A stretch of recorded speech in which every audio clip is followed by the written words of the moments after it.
Correct. I will arrange false charges against you so that you may secretly investigate inside the fortress during your detention. This will save us a lot of unnecessary trouble. So, are you two willing to accept my proposal?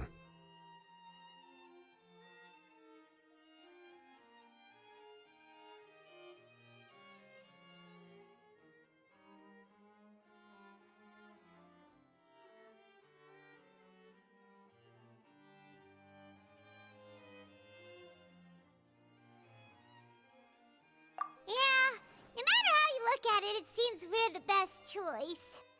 Alright, we hereby accept this difficult task. Reluctantly. You two have my sincere thanks. This matter is of critical importance to Fontaine's current situation. Also, I hope that both of you can keep this operation a secret. We will rendezvous at the Fortress of Merope's entrance on Erinius once you've prepared yourselves. I will arrange for someone to take you inside. Prepared ourselves? Is there something we need to prepare? Perhaps you could enjoy a good meal and have a nice bath. I'm afraid that living conditions inside the fortress are nothing like those on the outside world. Oh, right! Even though we'll be there on trumped-up charges, we'll be in prison for real. On second thought, is it too late to back out?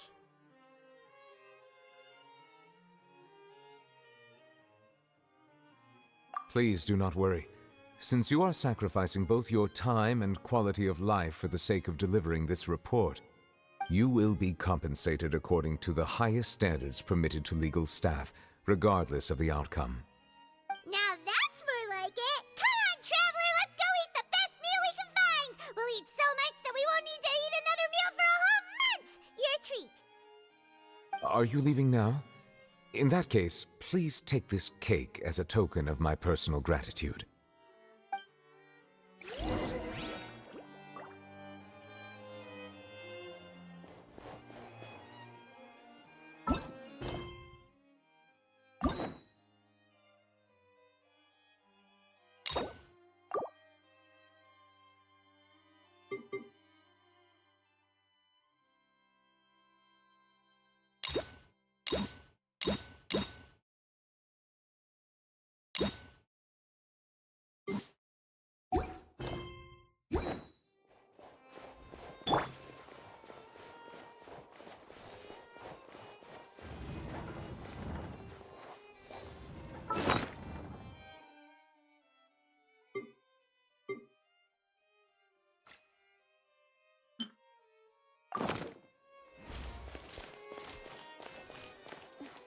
Leaving the Ministry of External Relations was definitely the right decision.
That cake was pretty good. But as soon as Paimon remembered that we were about to go to prison, Paimon's stomach suddenly became completely empty. Now that Paimon thinks about it, we've always been super careful ever since we arrived in Fontaine. Just to avoid breaking any strange laws here. But here we are, about to willingly send ourselves off to the Fortress of Meropide. maybe this is what they call fate. Let's just try our best to investigate everything quickly once we get there. Paimon doesn't want to stay in prison too long.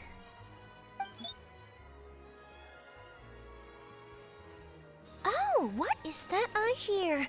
Is it the taste of a breaking story? Hey! You can't hear a taste! And what are you doing here, Charlotte? Oh, don't remind me. I invited an eyewitness to a case to eat here, and I was planning to get some great material out of him. But he didn't even show up. Calm down, calm down. This is nothing new. As a journalist, you should be used to this by now. As long as you can score some juicy tidbits from the traveler, you might still be able to recover the cost of the meal. You know we can still hear you, Charlotte. Never mind. It's nothing. I just heard you mention the Fortress of Meripede. You didn't commit a crime, did you? Please tell me all about it. No way! We would never! We're just going there to...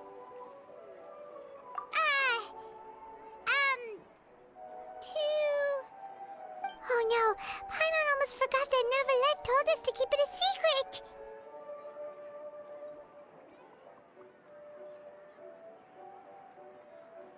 Huh? You're being arrested for that?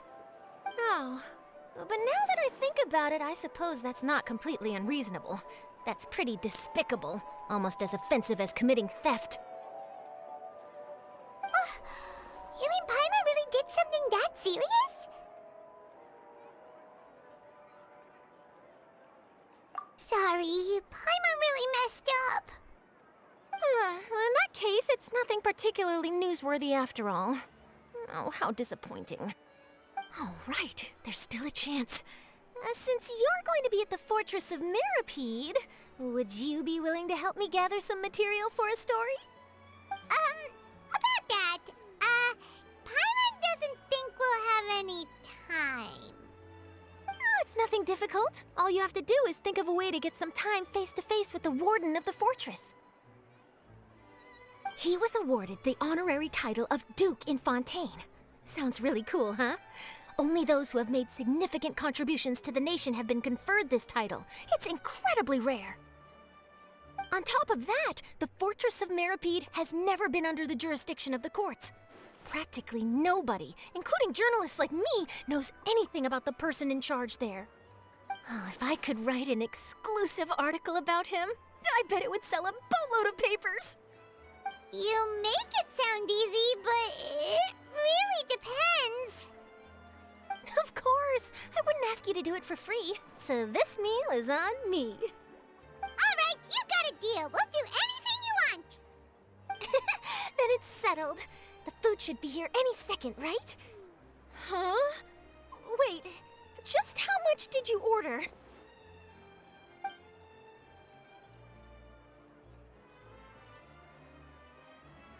Oh, Paimon's so full. Well, guess we have nothing to regret now, so let's get going. Wait. Paimon just said something really ominous, didn't she?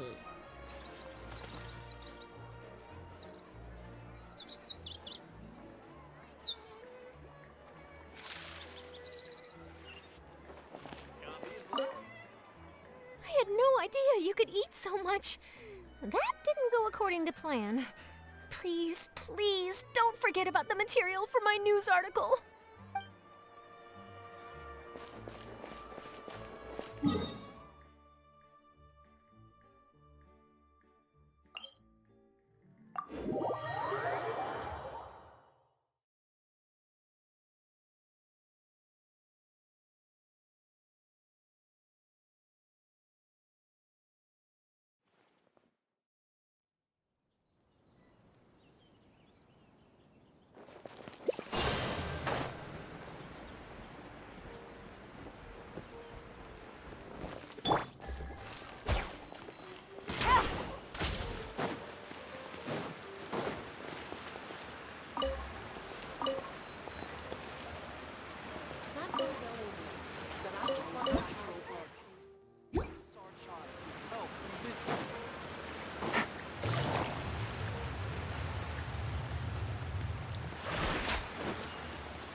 You have come, just as promised.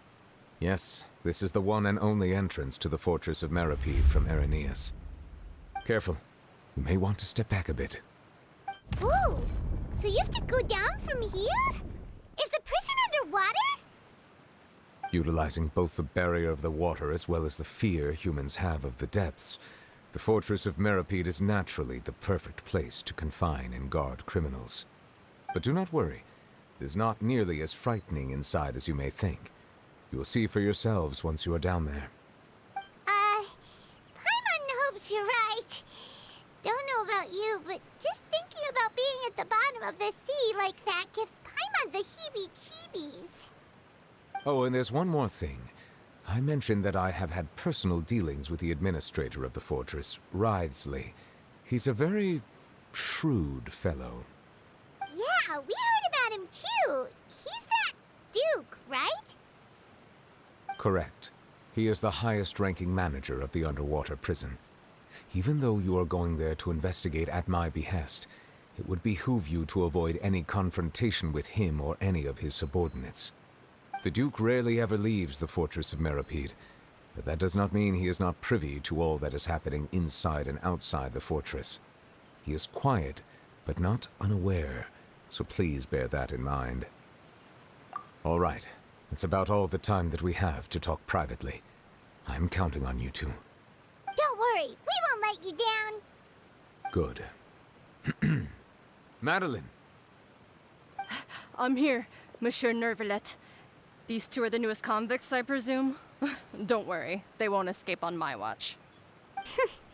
Like we would try. Please follow me, you two. I'll process your paperwork for entering the Fortress of Meripede.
Are we already underwater now?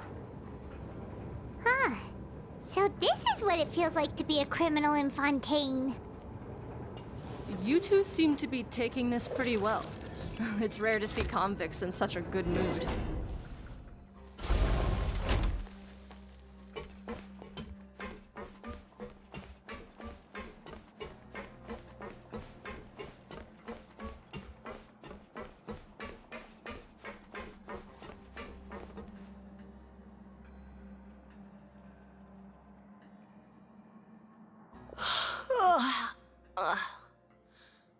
Oh, it's you, Madeline. Why'd they make you make the trip down here today? Monsieur Nervalet personally requested I escort these two convicts. I suppose he was concerned others might not be up to the task. Well now, aren't you the lucky one? Must be nice to be on good terms with the big shots like the Chief Justice. The only people I get to see every day are the new inmates. Well, have you tried service with a smile? Who knows, it might help your professional reputation. Yeah, right. As if. Every criminal comes through here looking miserable. How can I smile with such a toxic work environment? And even if I did smile at them, the convicts would probably just think that I'm some freak getting some kind of twisted enjoyment from their pain. Oh, she's got a point. Well, I've finished transferring you. You two will register here, and Marette will guide you through the remaining procedures. Yep, I'll take it from here. You head on back to that bright and sunny world above. Okay, let me see. You are the Traveler and Paimon, correct? That would be us! Let me confirm your charges and sentence. Let's see.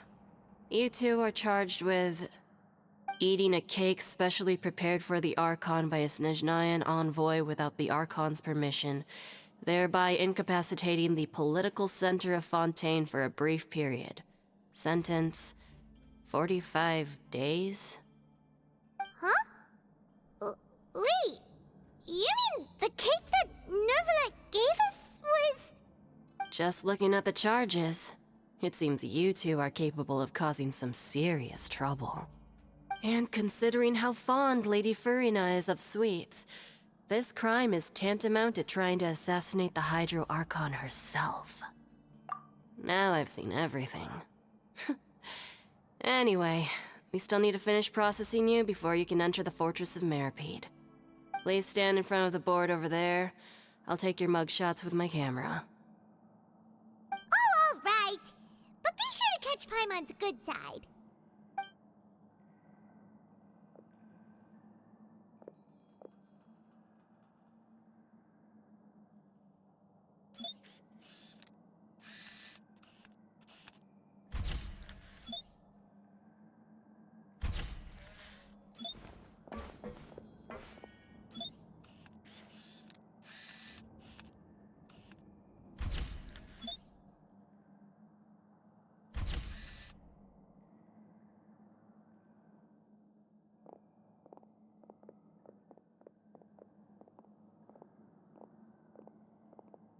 And we're done.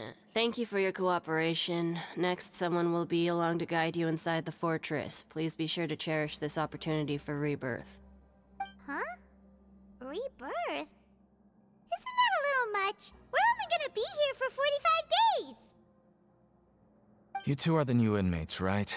Follow me. Oh, okay! Paimon is Paimon and this is the Traveler! Save it. Not like I'll remember your names. Move it.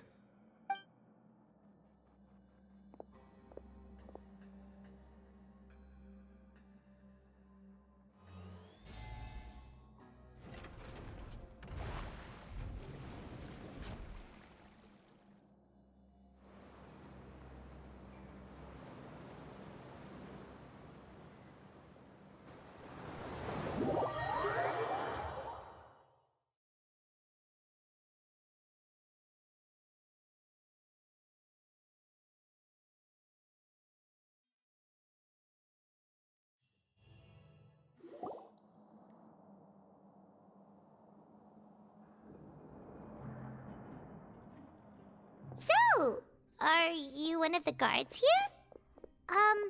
Is there anything we should be careful of while we're here?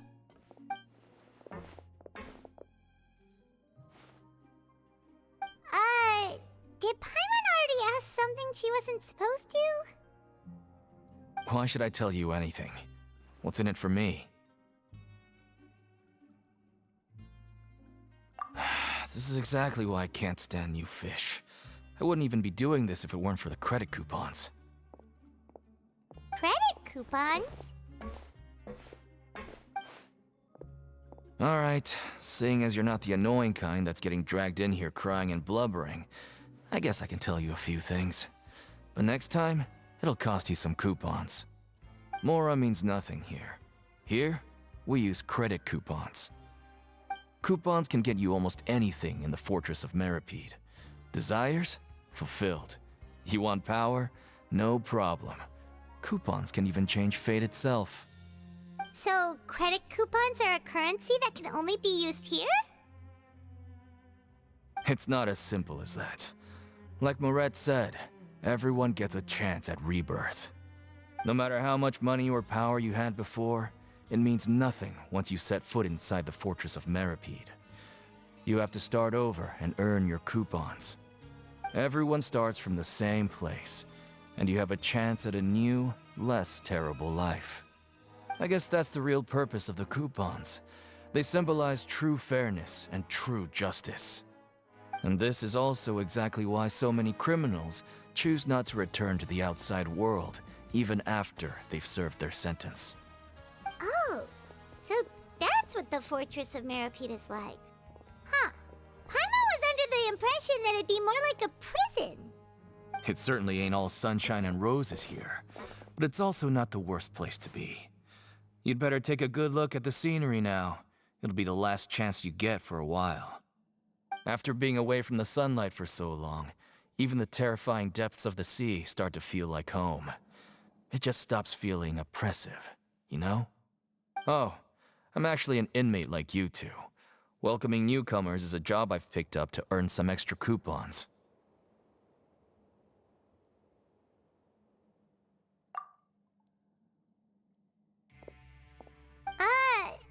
Why aren't you answering us again? I've told you enough for free. Any more info is gonna cost you. So all you care about is Mora! Wait, no. Coupons? Almost there. It's down through here. Your turn to give it a try.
So, we're going even deeper now?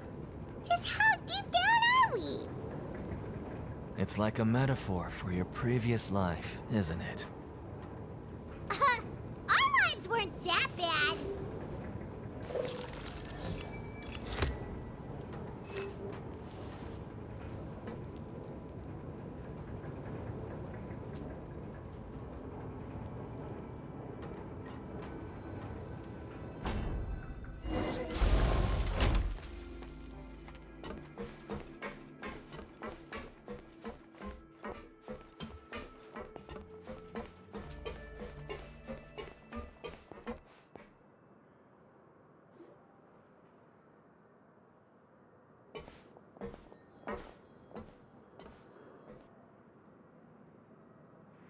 So this is the actual entrance to the Fortress of Meripede?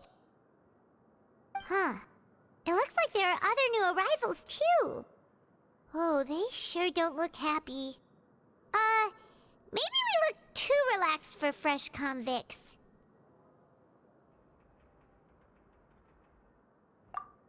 Oh, right. We're on someone else's territory now. We need to think of a good way to act like criminals to get by. If we're discovered, even Neuvillette might not be able to rescue us. Hey! Don't scare Paimon! Oh, Paimon's not ready for all this! Look, I don't really know you, and I have no idea what kind of crime you committed, but... You wouldn't have happened to anger someone important, did you? Someone important? Paimon... Now's not the time to worry about that. Anyway, it's over there, so... You just go on over there by yourselves. I've done my job, so... Good luck. What was that all about? Wait a second. Are there usually so many garter mechs around here? They're already onto us? Prisoners numbers 7459 and 7560. Welcome. Oh, no need to be anxious. These Gardamex aren't here to attack you. In fact, they're here as your honor guard. When I heard that you were friends of Monsieur Neuvillette, I had the Gardamex come and wait in formation. Wait! You know about our connection with The seafloor isn't as cut off from the world as you might imagine. However, I'm afraid that I know nothing more than that you are friends of the Udex. And as you can see, committing a crime means being sentenced here, even if you're friends with the Chief Justice. Quite fair. The Duke! Greetings, Your Grace. Lovely weather today, isn't it? Oh, greetings, my good fellow.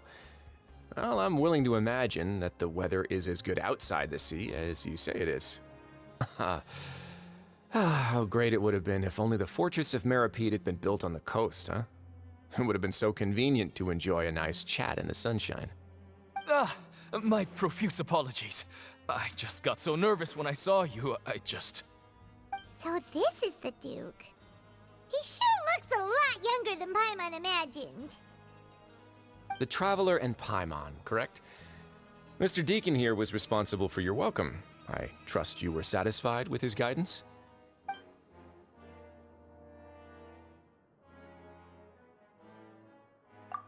Outstanding. Well, Deacon, I recall we discussed fate during our last work meeting, I believe that fate will reward all those who take every aspect of their work in life seriously. When you return to your bunk, you'll find the guards have issued some extra credit coupons to you. Oh, thank you. Thank you, Your Grace. Oh, and you too. I can't believe you gave me such praise. If you need anything in the future, anything, please, come find me anytime. No credit coupons necessary. Well, I believe that concludes the introductions. We've already taken enough time here. Deacon, if you would. Yes, Your Grace. I'll take my leave now.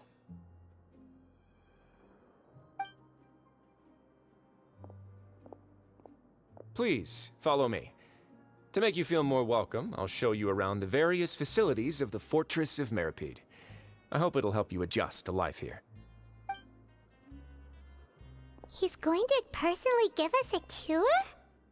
Huh. Paimon can't figure out what this guy's thinking at all. No wonder Charlotte's so interested in him. He's one of those mysterious types. Alright, let's keep up with him.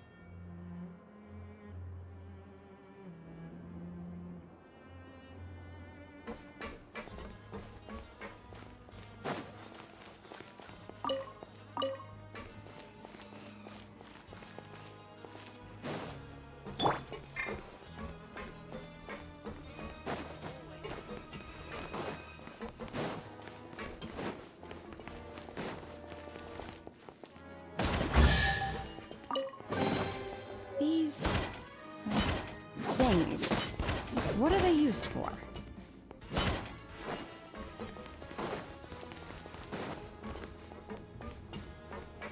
Welcome to the Rag and Bone Shop, purveyor of all essential provisions.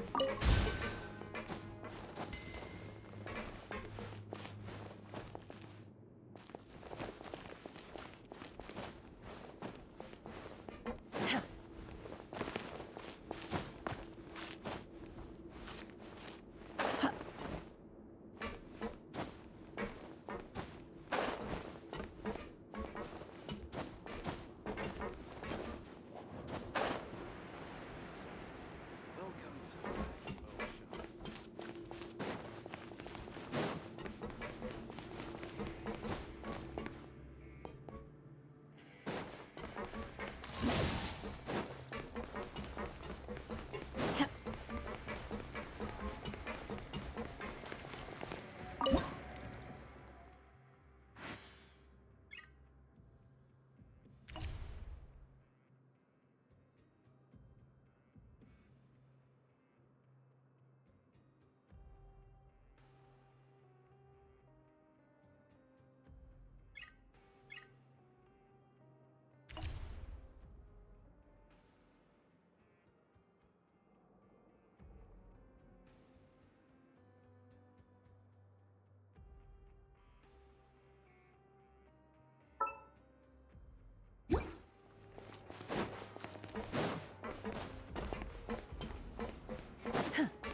more speed.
A couple more paragraphs isn't gonna hurt, right?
Yeah.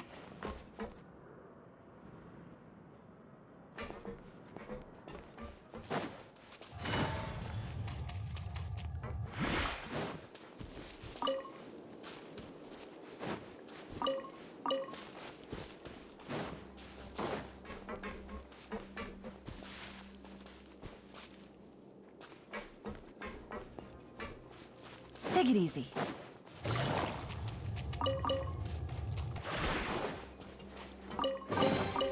A chest full of valuables and a trove of potential clues.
There's no need to be so reserved. The label of criminal is nothing but one of many identities. And being criminally inclined here at the fortress is just one of many ways to survive. Is it really okay for the warden to think like that? We're real criminals, you know. What if we're too difficult to handle? Well, then maybe you'll be able to carve out a name and a place for yourselves in this underwater world, But before you go in swinging, please remember that in the Fortress of Meripede, it's better to not cause trouble for yourself or for the guards. Now, we've arrived at a very important place, the Coupon Cafeteria. You can come here and claim one welfare meal each day. Welfare meal? You mean it doesn't cost anything? That's right.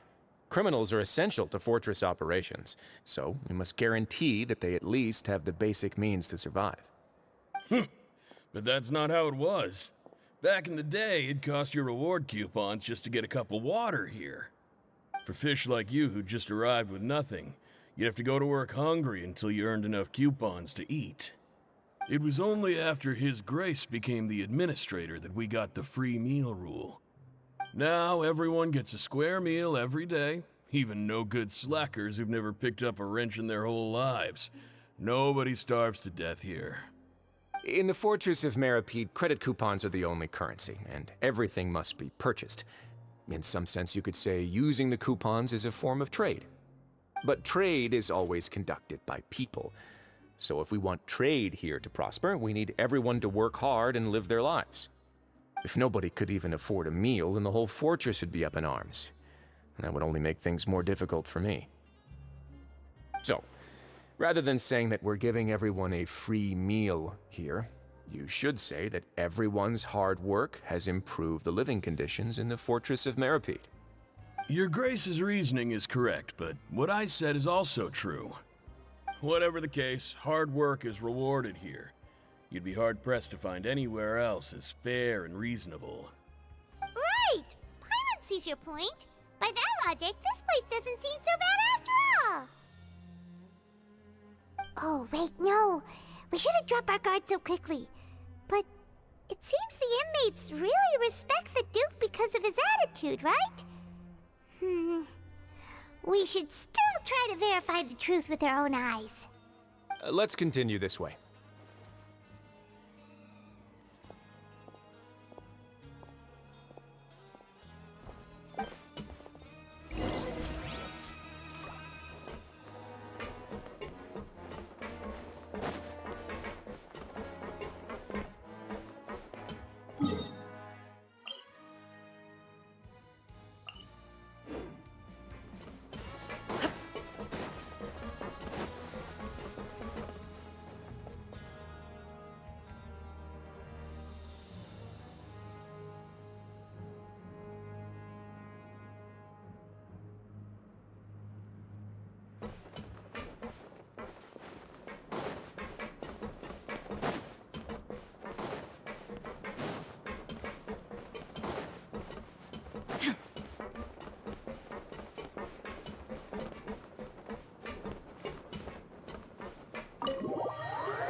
Ready!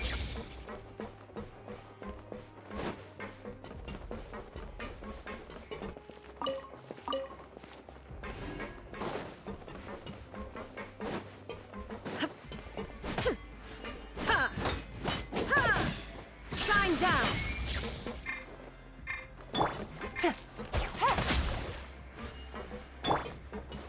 What should we do for our next? Surely the audience will be able to follow the plot.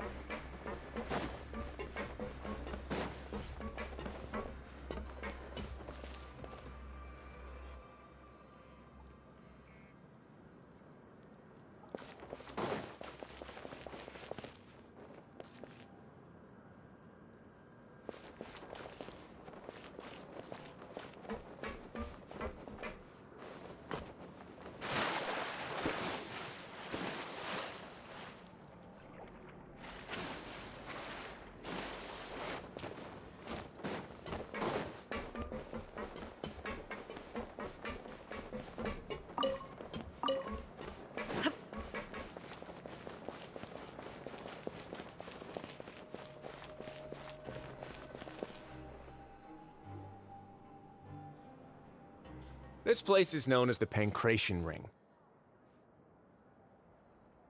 Sometimes we have criminals who have more energy than they know what to do with. Their daily work alone isn't enough of an outlet for them. So, instead of leaving them to their own devices, we've provided them with this dedicated venue. This way, nobody will get involved unless they want to be. Pancration matches? And you can earn extra coupons? Oh, what do you think, Traveler? Interested? But I must warn you that your sentence will be extended if you fail to restrain yourself and end up seriously injuring or killing your opponent.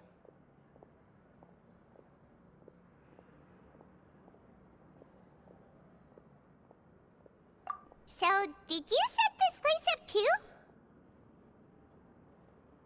No, actually. I just granted approval for the organizer to use this area to build the ring, and I collect a portion of the proceeds in return.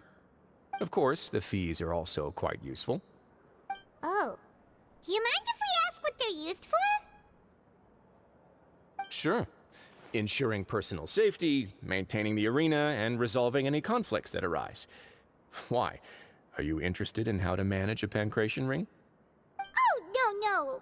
Paimon was just wondering if that's how you paid for everyone's welfare meals. A reasonable guess. I see you have a talent for entrepreneurship.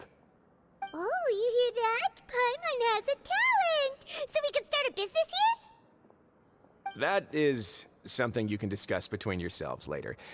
Let's move on for now.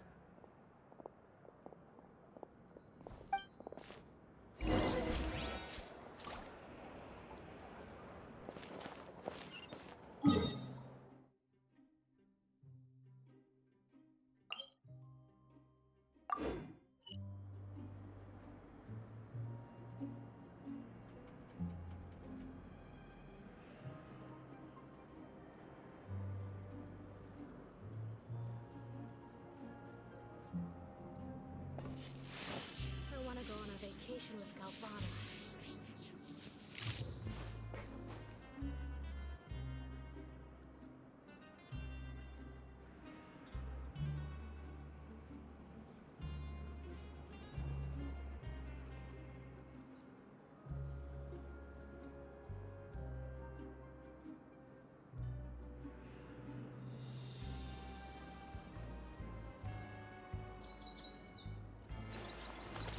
I want to go on a vacation with Galvana.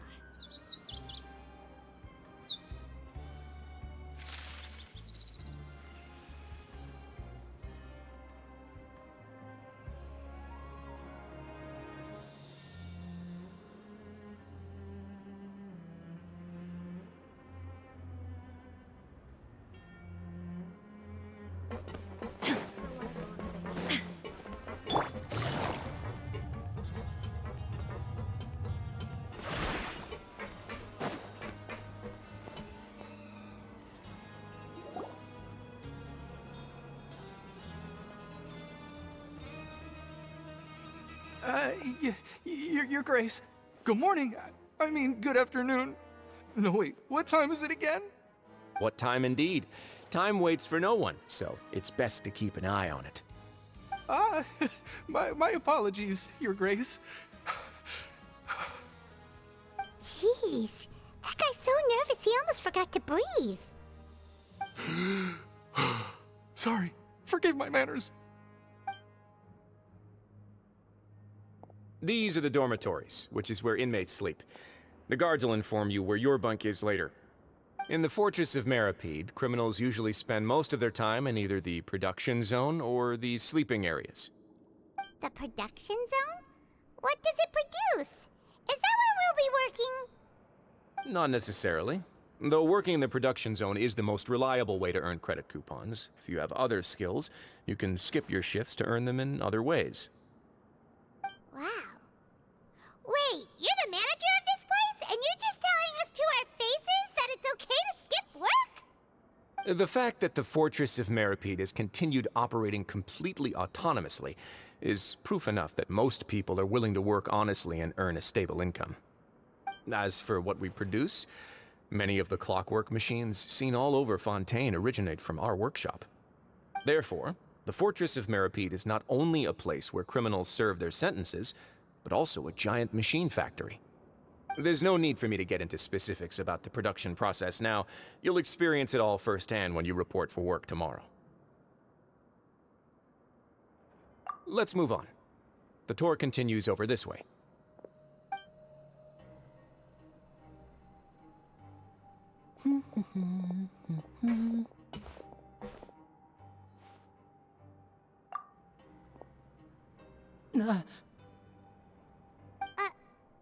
Oh! Oh, you really scared me there. I didn't expect to see you here, Your Grace. I thought maybe I was so tired from work that I was starting to see things.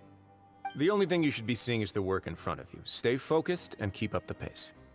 Oh? Is something the matter? It's nothing. Paimon's just worried about how hard we'll have to work tomorrow.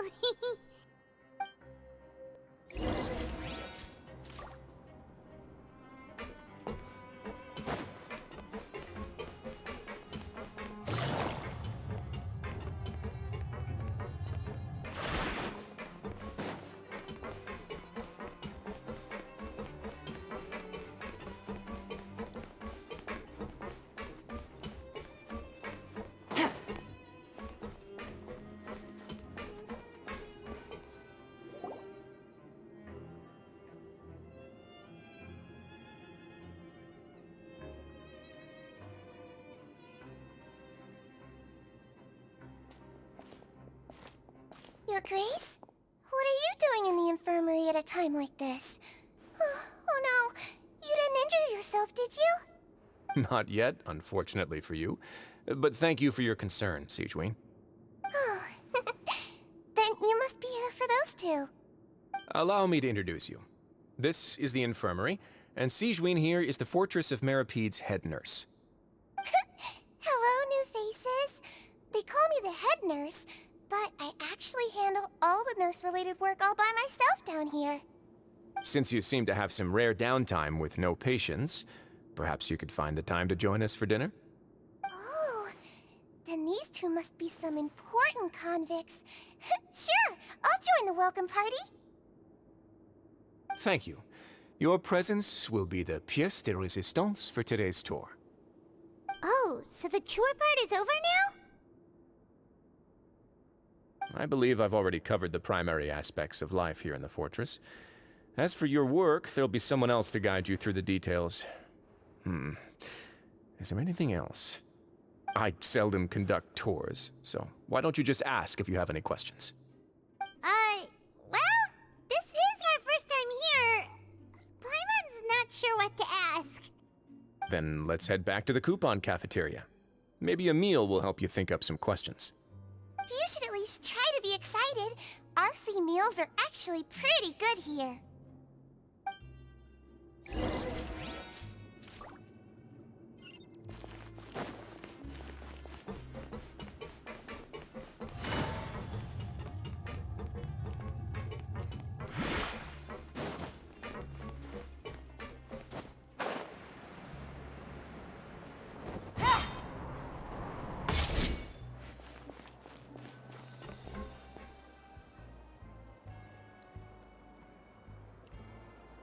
What do you think of the food? Does it meet your expectations? Wow, it looks delicious! Neverlet made it sound like living conditions in the Fortress of Meripede wasn't very good. Who would have guessed that criminals get to eat tasty food like this every day?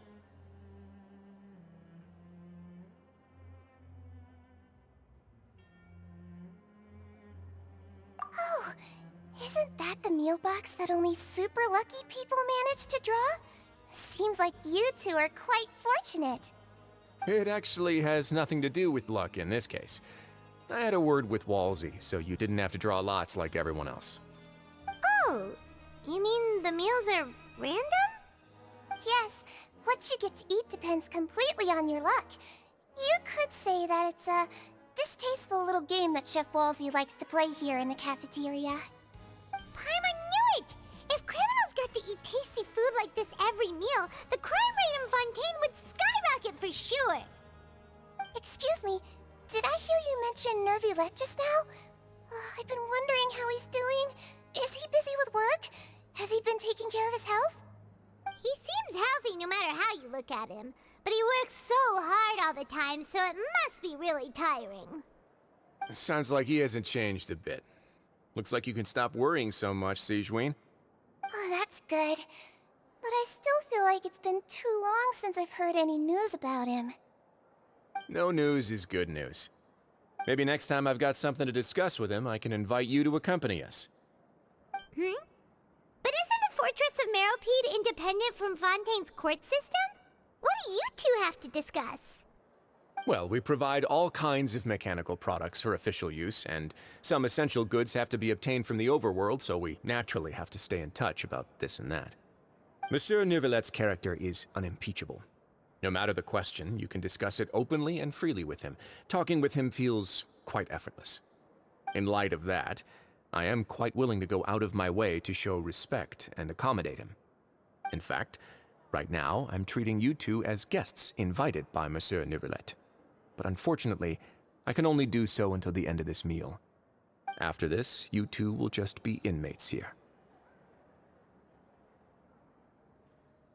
You're very welcome. Well, your new life awaits.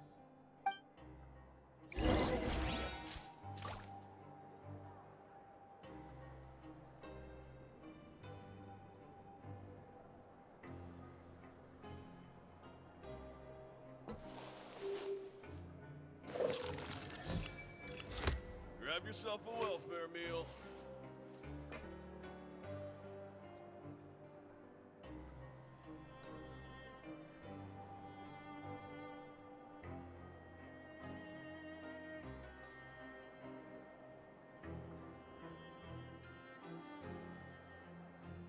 Navigating the world is a whole lot easier with a few different identities to choose from.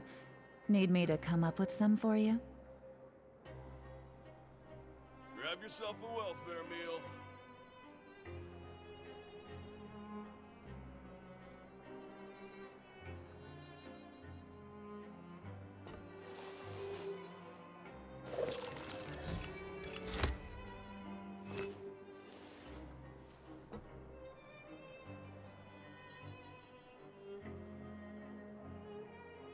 Grab yourself a welfare meal.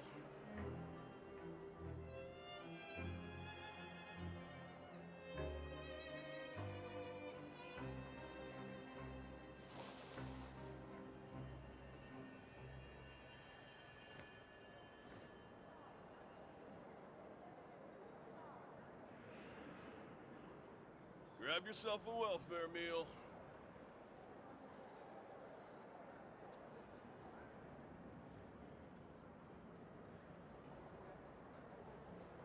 I got a new letter from an informant. Looks like the situation has changed again.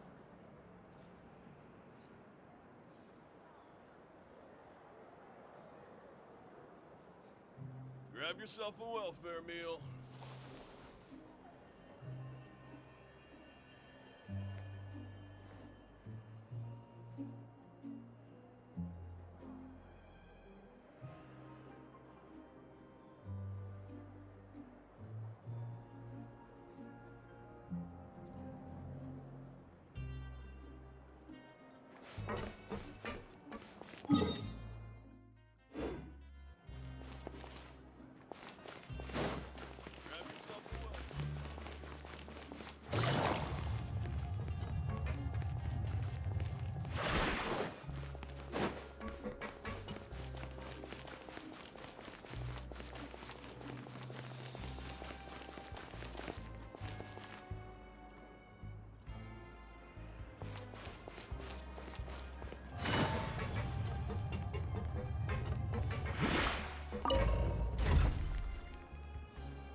Good roll. All right, maybe I'll take one more day off and knock out the rest of the work once I'm feeling up to it.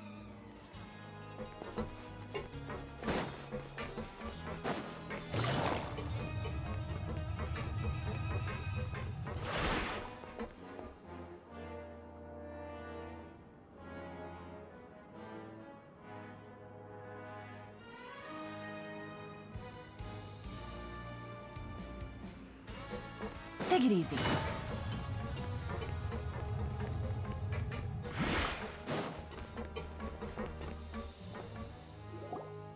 The Traveler and Paimon, right?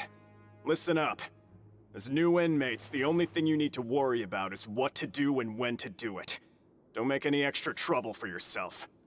Your bunks are right over there. Follow me.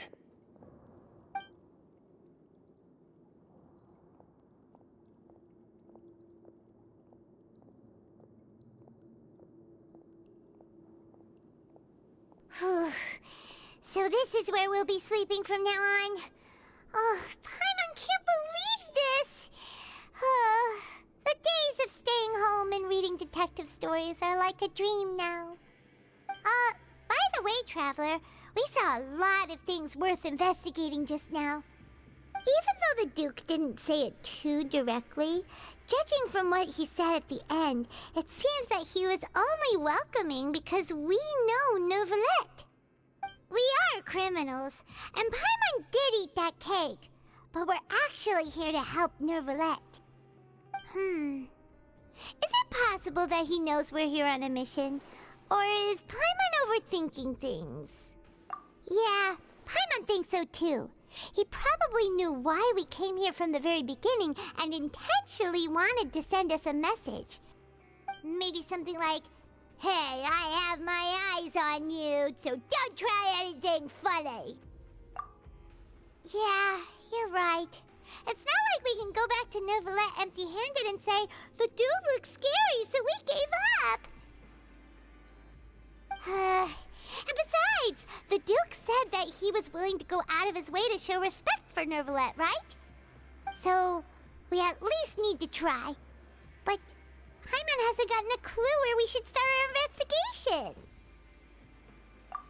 You mean... Yeah, that's what Paimon was thinking too! Paimon almost spilled the beans when we ran into him. Fortunately, based on his attitude, it looks like the Duke sees Linny as just another inmate. We worked so hard to help clear Linny and Lynette's names, and yet we turn around and bam! He's in prison anyway! Oh, right! Linny and Lynette are from the House of the Hearth. They work for the Knave, so they could be here to investigate too!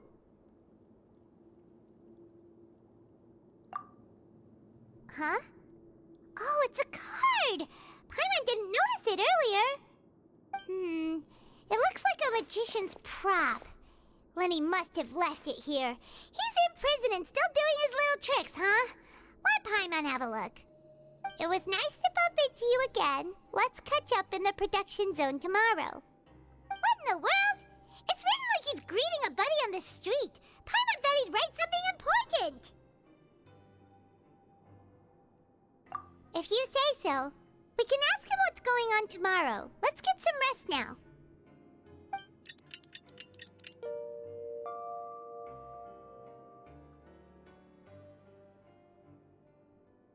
Hey, you're finally awake!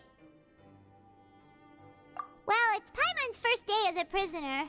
Last night, Paimon dreamed about getting interrogated by the guards until Paimon told them everything, and then Paimon woke up.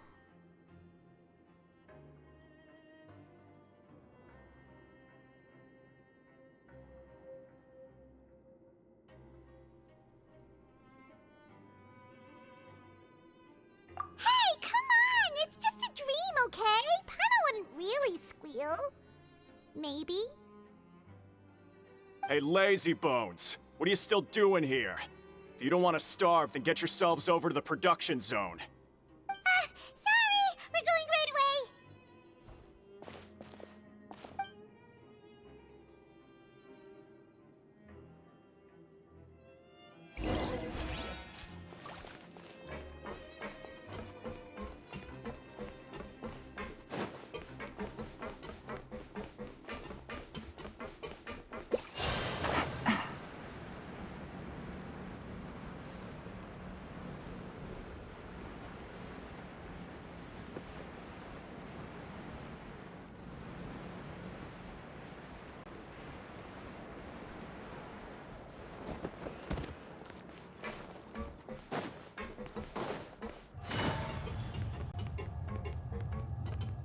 It's raining again? Oh, this isn't good.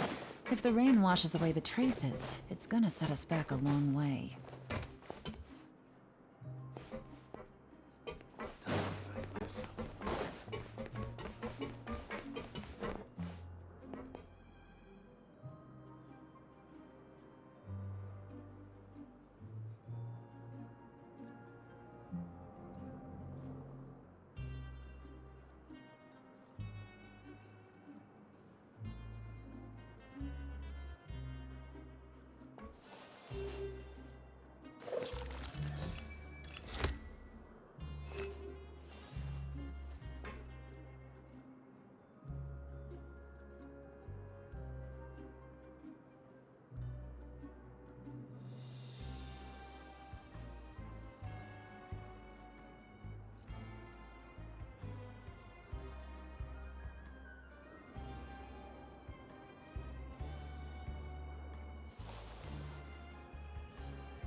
Take it easy.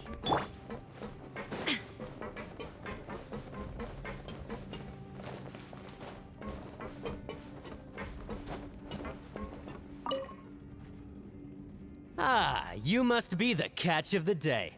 Looks like you've got some luck getting assigned this space. Yep, we just arrived yesterday and... Don't interrupt me when I'm speaking! Yes, sir.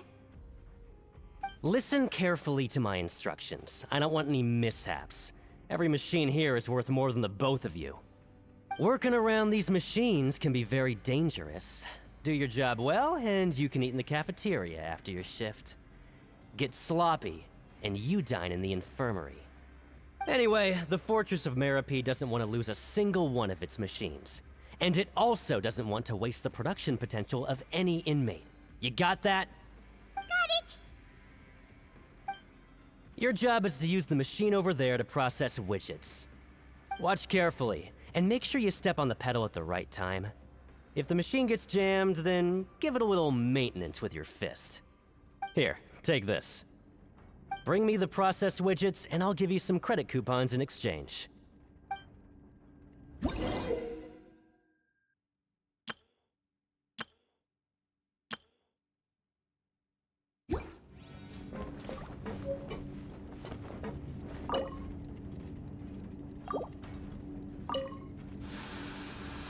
Once the widget is hot enough to glow, jump to step on the pedal and hit the widget. So if the machine gets jammed, you just need to attack it to fix the problem.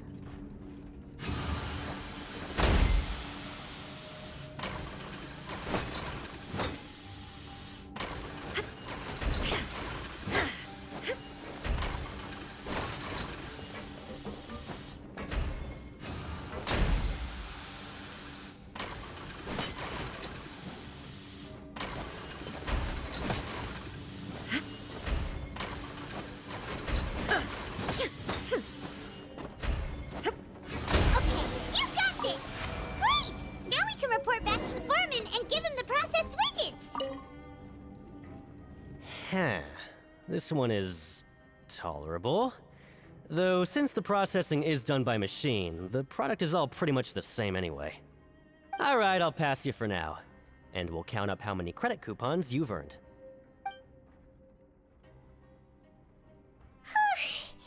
Paimon's exhausted. We're done now, right? Oh, that foreman. He's so scary that Paimon couldn't even speak. Ugh. Even though Paimon's starving and wants to head straight to the coupon cafeteria, we still need to meet Lenny first, right? He probably just finished up his work, too. He should be around here somewhere.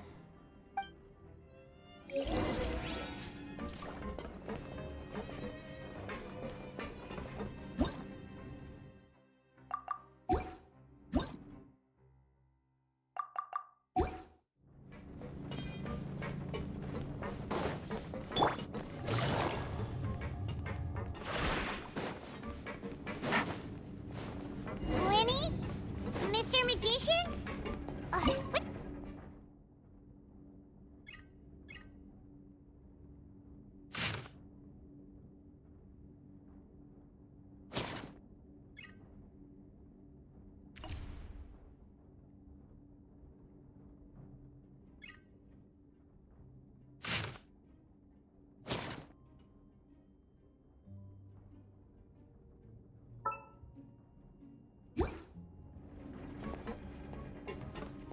He doesn't seem to be around here. Let's try looking somewhere else.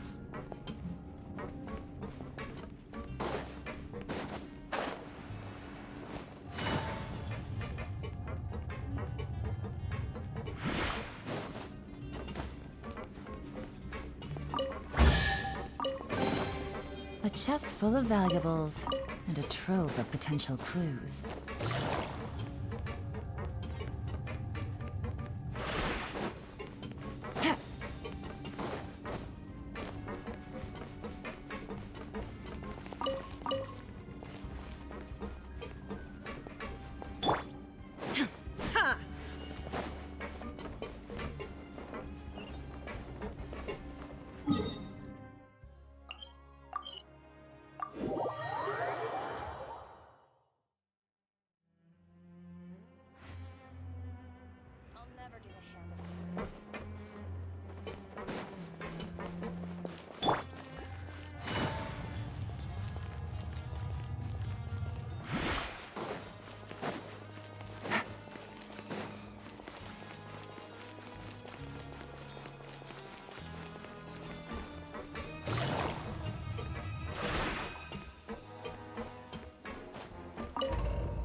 by heart.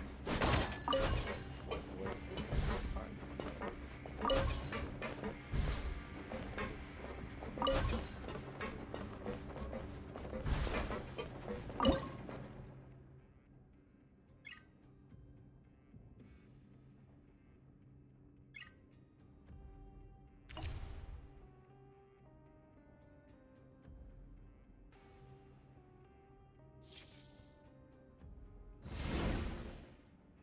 The world remains constant over the centuries, but human life is like the dew at dawn, or a bubble rising through water.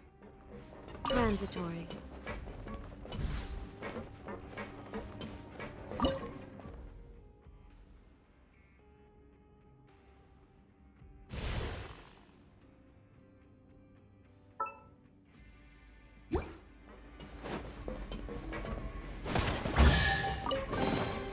Take them. I have no need. Ha! Learn the safety rules by heart.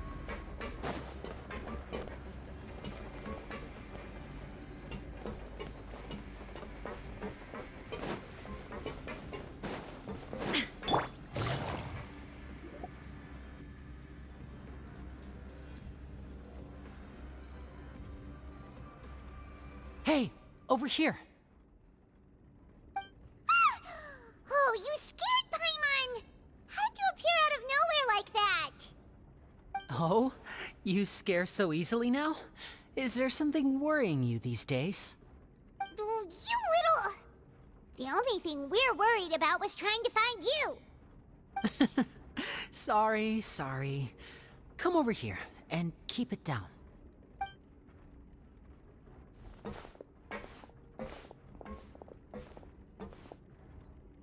Oh, Lynette! You're here too! You two really are inseparable. That's right. My brother simply can't stand to be away from me. It's not just Lynette. Fremine is also here. Do you still remember him? Oh, you mean that diver from the House of the Hearth, right? Paimon remembers seeing him in the Court of Fontaine before. Now hurry up and tell us, how did you end up as criminals this time? We fought so hard at court to prove you were innocent, but now it looks like our incredible court battle was for nothing! Sadly, even the teeniest of things can land you in prison these days. I put together a street performance and used the popularity we gained from the Opera House incident to attract a big crowd. And then? Next, I invited several audience members to participate in the show. And then, with the entire audience watching, their wallet suddenly disappeared. My brother was charged with theft, and I was charged as his accomplice, having assisted him in his crime. It really isn't that bad. The missing wallets are all in the leftmost drawer of the Maison Gardiennage's big filing cabinet. We just need to see how long it takes to discover them. Yep, we should be released then. In terms of the magic trick itself, I think the performance went perfectly. Leave it to Lenny to magic himself into prison.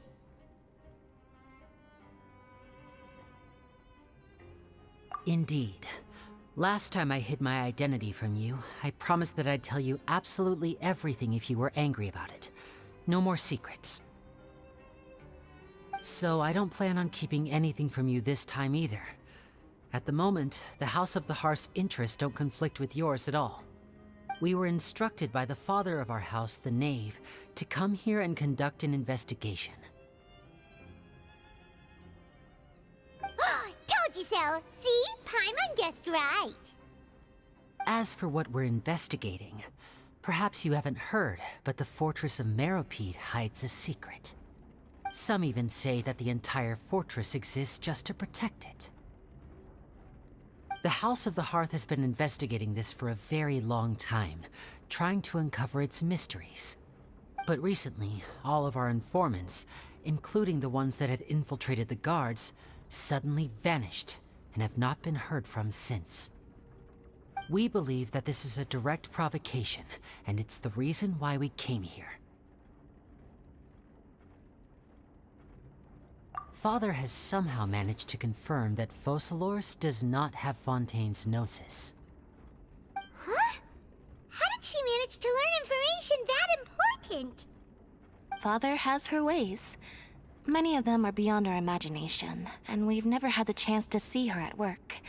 But we trust her conclusions. It was this information that led us to suspect that Fontaine's Gnosis might be in the fortress of Meripede and is related to that secret. So it's all about the Gnosis again. Well, that's about it from our side. How about you two? Did Monsieur Nervulette send you here? Bingo! The Knave has been applying a lot of pressure. She wants to know what happened to Child, so we came here to investigate. Traveler, are we allowed to tell them?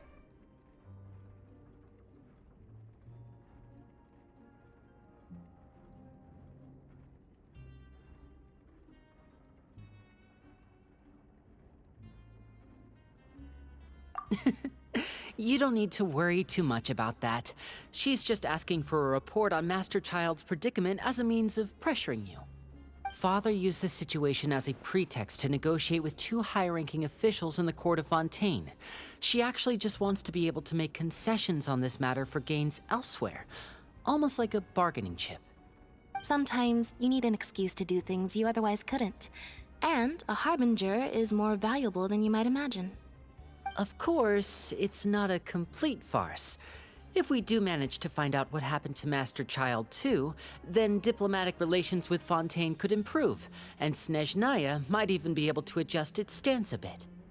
Is it just Paimon, or does it feel like we're the only ones who actually care about Child's situation?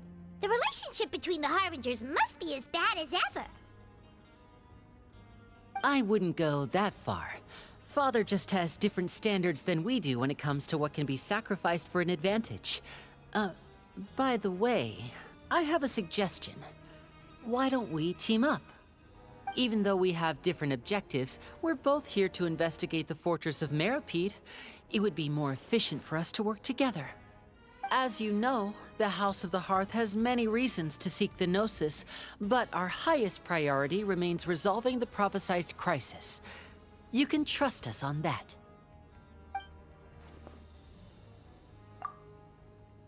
See, I told you. Is that so?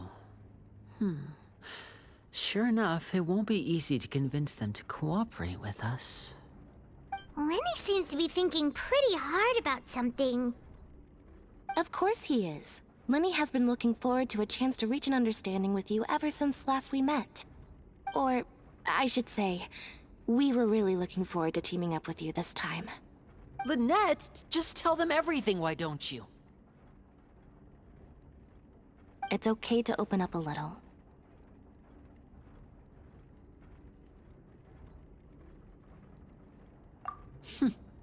Very prudent of you, and consistent with your behavior since we first met. That's reasonable enough, and I agreed to cooperate on these terms as well. I was prepared for the worst, but you were actually more agreeable than I anticipated. All right then, there's no time to lose. I have some information to share, so listen carefully. Since Lynette and I arrived here, our investigation uncovered the fact that the Fortress of Meripede has a forbidden zone. Most people just clammed up and wouldn't talk, but after asking the right questions, we were able to confirm the existence of the forbidden zone from the guards. You should be aware of that while you're investigating. A forbidden zone? Could that be where Child disappeared to? You're right, we'll definitely keep that in mind. Good. That's the most suspicious thing about the fortress that we know of so far. We have a few other unanswered questions, and we'll be investigating those as quickly as we can. Anyway, I hope you find our information useful at least. Oh, look at the time. You two must be hungry. You should go to the coupon cafeteria and get something to eat. I'll use my cards to get in touch with you again in the future. Oh, that's just what Paimon wanted to hear! Paimon's starving after all that work today. We can talk more about the investigation later. Let's go get some grub!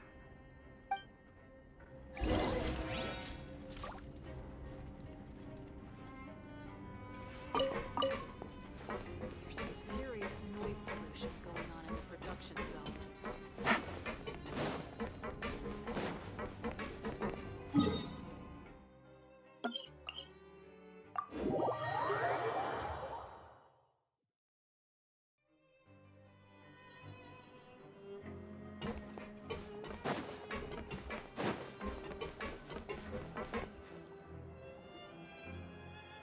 too.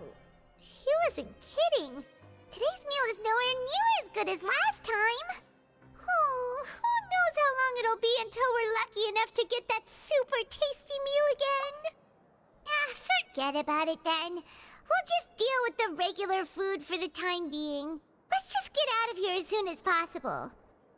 But life here doesn't seem all that bad. Other than the foreman being kind of mean and the work being pretty tiring. You think so, mate? If I had a coupon for every fish who said that. Seems you fishies still haven't learned your lessons from your life up on the surface. If you take things at face value, then by the time you reach a dead end, you won't even know how you ended up on that road in the first place. I like your attitude. I can, let you in on a little something. Everyone's been telling you to just follow the rules and not cause any trouble for yourself. Am I right? But what they don't tell you is that the rules aren't exactly what they pretend to be. The rules for being a prisoner. The truth is, this place has a lot of hidden rules. Huh? Hidden rules?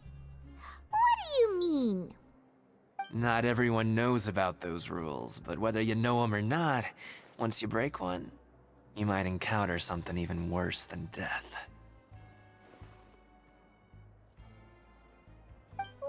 Really? Oh, now you're really scaring poor Paimon. Don't joke around like that! Of course. And I'd say that just disappearing would be one of the better outcomes. Oh, you mean that if there really are hidden rules, then Child's disappearance might have something to do with that? In that case, would you tell us some hidden rules? We definitely want to avoid breaking them. Come on, mate. This is valuable information. The difference between life and death. Do you really think you can just ask and I would tell you?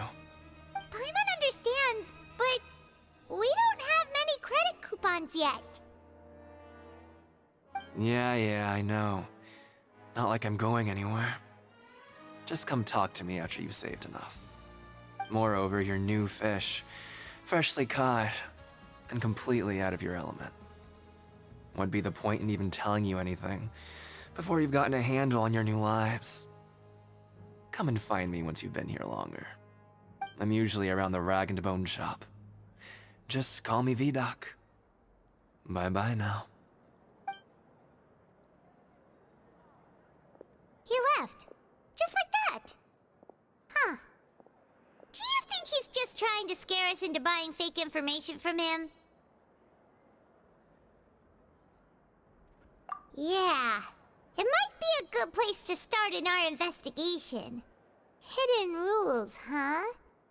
But, like he said, we don't have any coupons, and we're still not familiar with this place. Oh, there's nothing we can do about it now. We were so busy talking, we almost forgot to eat. Even if it's not the best, it's probably better while it's warm. Come on, dig in before it gets cold.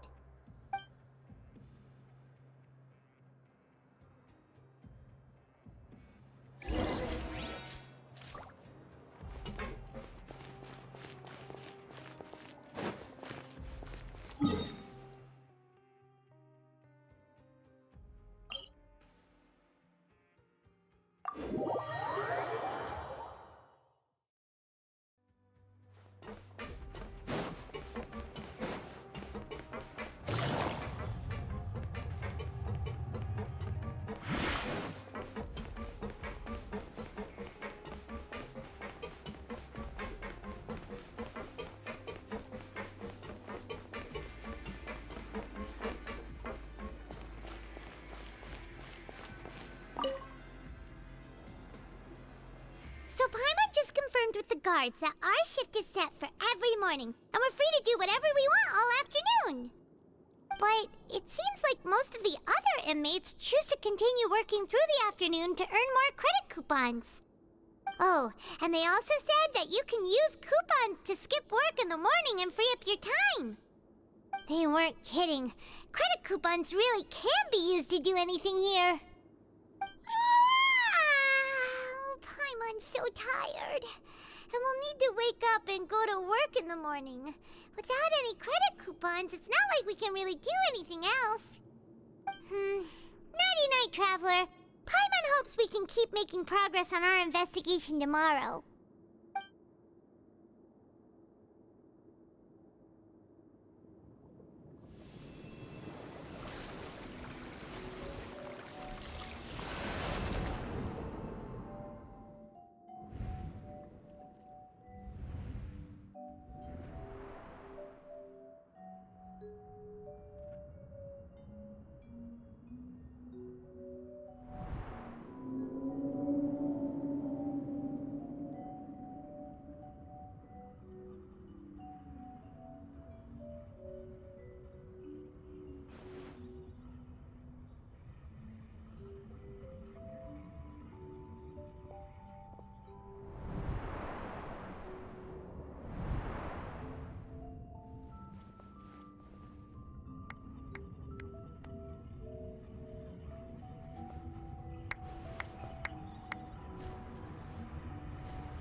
What's wrong? You seem to have something on your mind. Did you dream about something last night?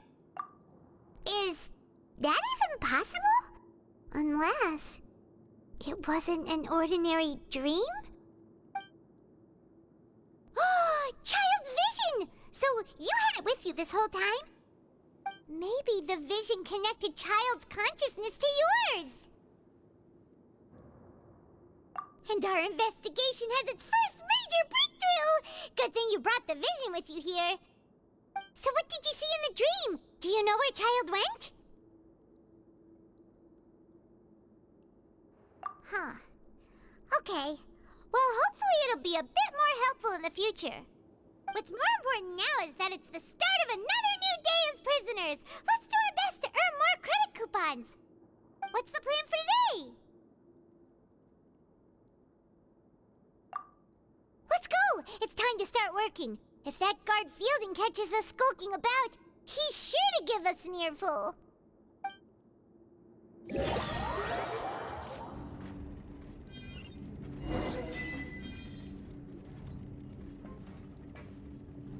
Look who decided to show up. Get your butts in gear and get to work. Time's a-wasting. Good, here you go.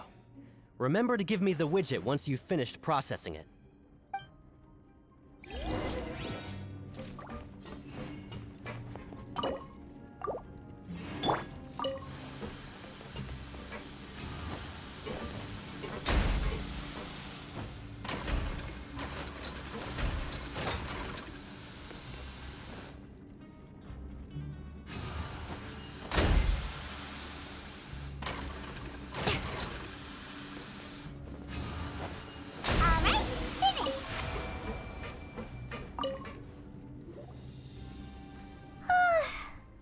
Speed. But after so many shifts, it seems we're really getting the hang of it now. Hey there, fellow shift mates.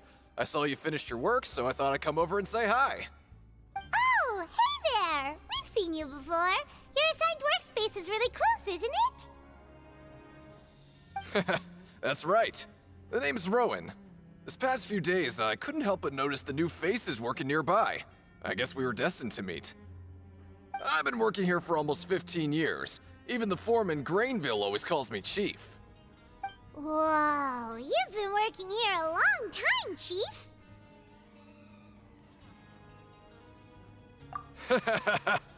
If there's anything you'd like to know, just ask me. I know the work here in the production zone better than the back of my hand. All right, Chief. We'll be sure to come to you first.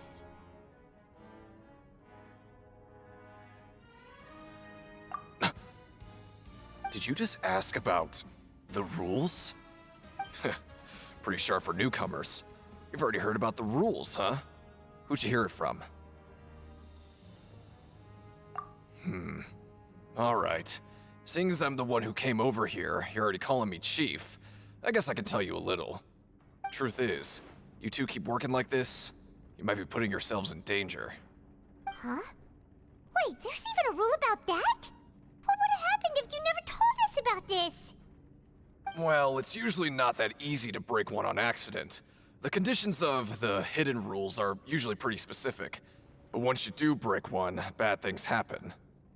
If you work continuously in the production zone for 3 days, and if all you do besides eating and sleeping is just work, then something bad will happen during lunch on the 3rd day. Huh? Like what? Oh, don't scare Paimon! If I knew that, then I wouldn't be standing here talking to you, now would I? You mean, even you have never tried working 3 days like that before? There's actually a legend about this rule. They say that there was a worker who worked way harder than me. He was both efficient and eager on the job, and most other workers couldn't hold a candle to him. One time, he tried to test his limits and worked as long as he could. Then during lunch on the 3rd day, he disappeared into thin air, as if he'd evaporated. Later, some people went and asked some of his past friends about him, but they said, never heard of the guy. What the? How could that happen? Unfortunately, we were assigned different production zones. I never saw for myself what he looked like. Wait, are you thinking that it was... Huh? Oh? You... Listen, kid. This ain't the kind of thing you should be curious about. Let me tell you, you're better off forgetting about it and looking after yourself. Now I kind of regret ever telling you. Yeah, I agree with Chief here. Do you really want to try?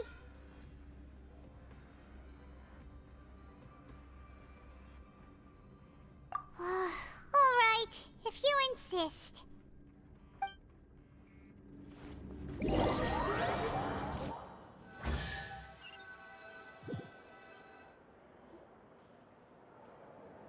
Whoa! Isn't this the Super Lucky Meal? Looks like hard work really does get rewarded. Paimon's gonna take her time and savor every bite. What would you like to do this afternoon?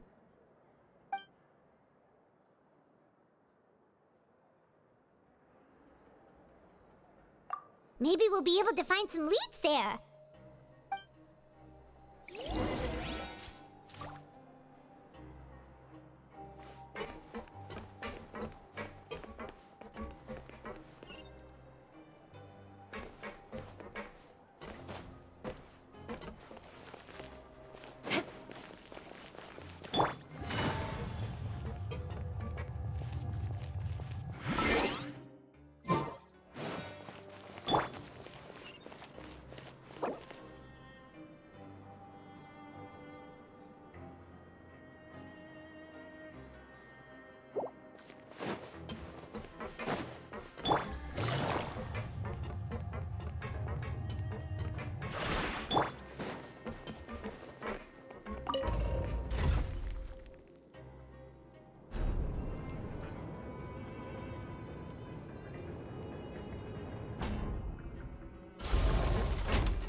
Oh, you must be the Traveler, huh? Sorry, mate, but competitors as strong as you are prohibited from participating. I don't make the rules, mind you, but I was given very specific instructions. Even convicts value their lives, don't they? I hope you can understand. But we have a game here that'll let you show off your strength, and you'll even earn some credit coupons in the process. What do you think? Interested? And if we lose the game, will it cost us credit coupons? Of course. That's the cruel reality facing every competitor in a place like the Pancration Ring.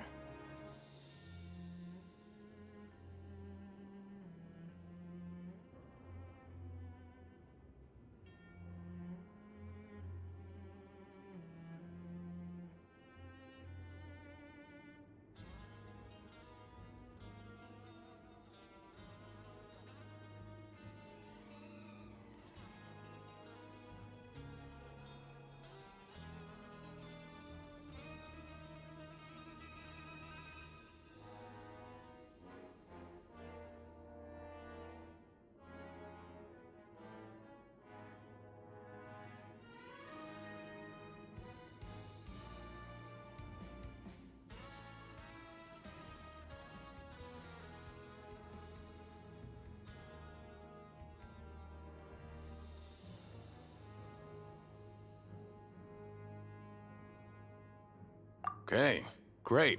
Let me walk you through the rules.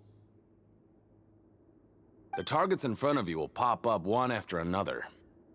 You'll need to hit the targets in the same order that they popped up. If you can complete a few rounds in a row with no mistakes, then you'll win credit coupons. But the second you mess up the order, you'll lose. Game over. The game costs 300 credit coupons to have it go. So, you up for it? Thanks for your patronage, mate. Now, let the game begin!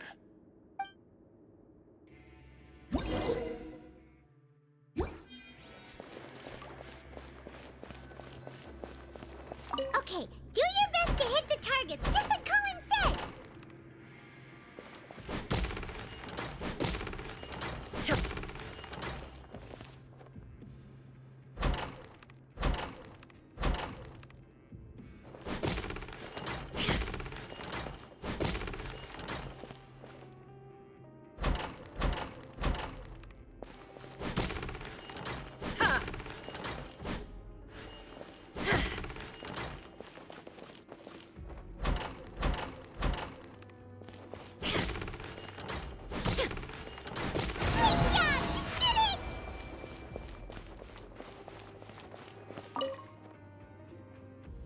I'll be.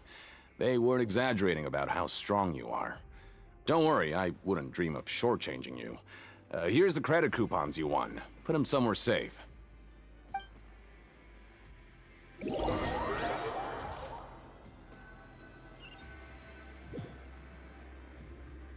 Aw, looks like we won't get a chance to sleep in as long as we're here. Let's get to bed early.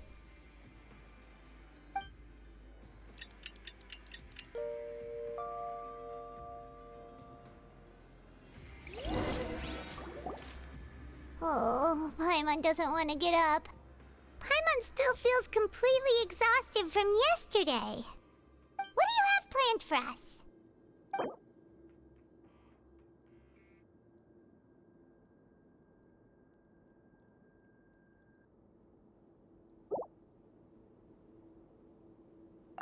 Let's go! Credit coupons, here we come!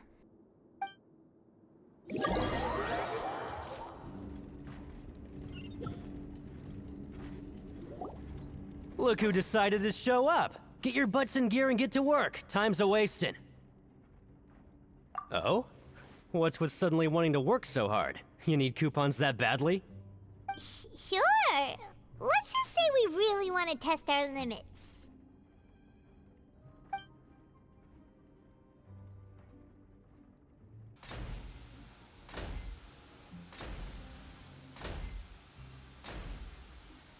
Nice! We did well today. Let's keep it up!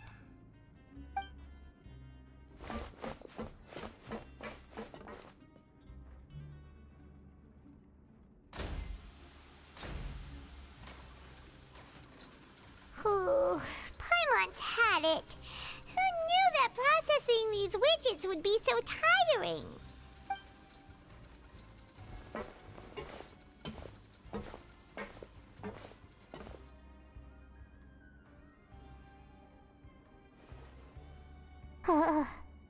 That's it.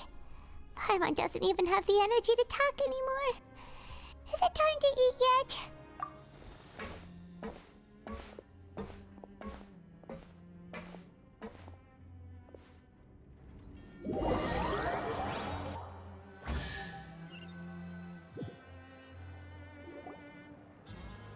Oh, Paimon's exhausted. It's just work, work, and more work. Paimon's little body can't handle this much longer.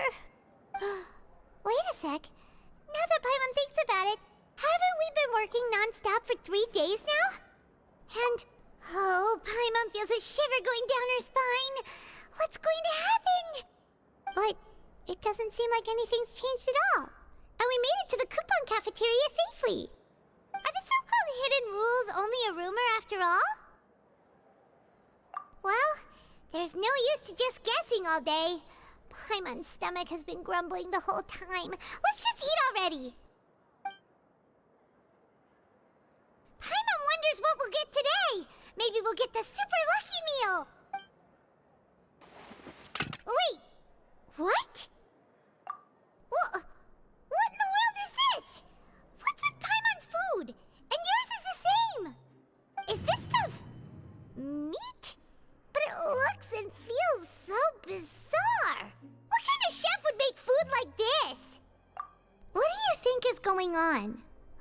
Is this the bad thing that Rowan was talking about? No, stop right there. Paimon gets what you mean, just don't say it. Hey, isn't that Woolsey over there? He must have made the food, right? So let's just ask him about the food and be done with it. Hey, Woolsey, have a moment? What is it? I'm about to go report the numbers for today's free meal, so you'd better make it quick.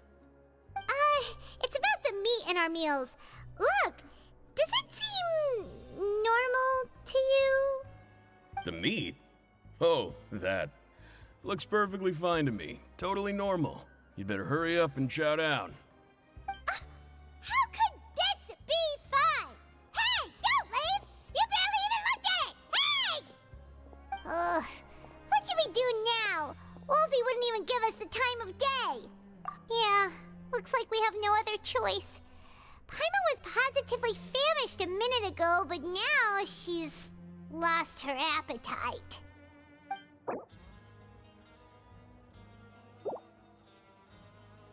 What would you like to do this afternoon? Yeah, Paimon felt like some of the people here were a little strange the moment she saw them.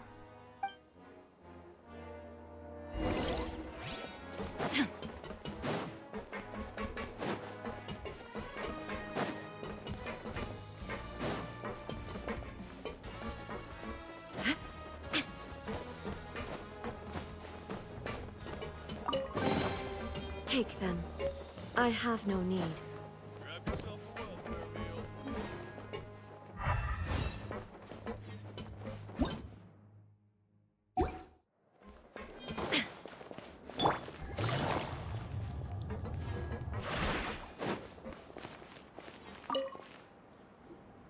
Oh, hello. You two are the ones who were with His Grace. No need to be so nervous. Sorry, I couldn't help but think of His Grace once I saw you, and well, it's hard to say. Maybe I am. He's got a very overwhelming presence. It makes me feel like I'm just some insignificant little bug. Wait, seriously? Oh, I'm always indecisive, and I tend to make a mess of things. It's like a reflex. I just instantly start to tense up the moment I see a smart and capable person like His Grace. What? Please, don't say anything like that out loud. How could you possibly think something like that?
Take it easy.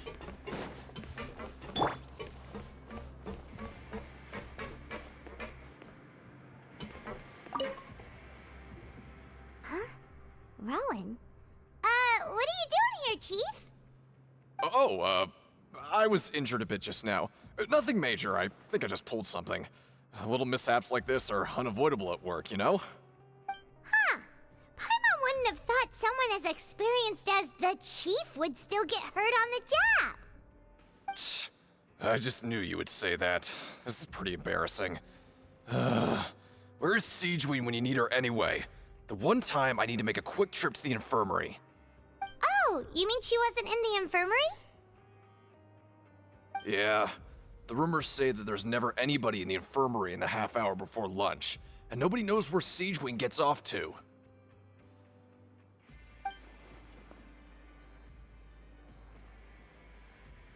Huh. That's actually really strange. Siegeween's always super dedicated to her work. Where else would she possibly go? Forget it. I can take care of a small sprain like this on my own anyway. No need to trouble her.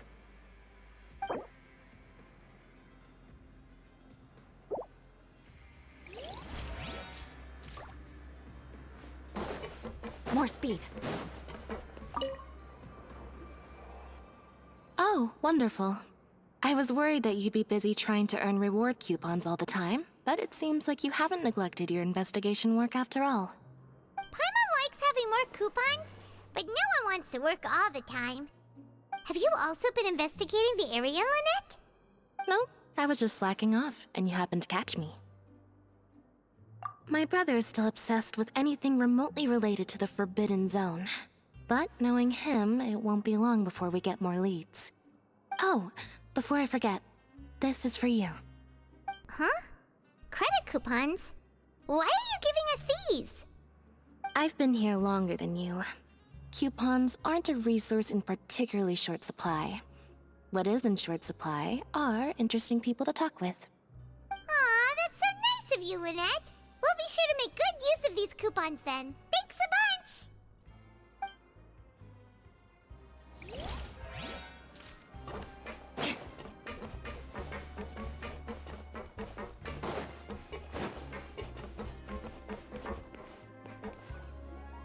Hey, look! There's something here! Looks like a research notebook. That suspicious guy peeking into the infirmary just now. Are they a fan of Siegeween? He must have dropped this. Let Paimon read it real quick. The Melusine perceive the world very differently from humans. There are significant deviations. As a result, their sense of aesthetics and beauty is also very different from that of humans. This must be taken into consideration when giving gifts.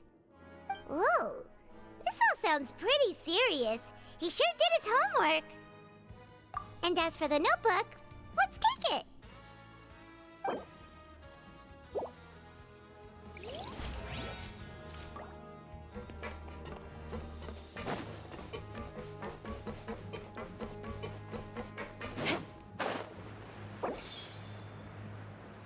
Help each other get through it together.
Siege Wing?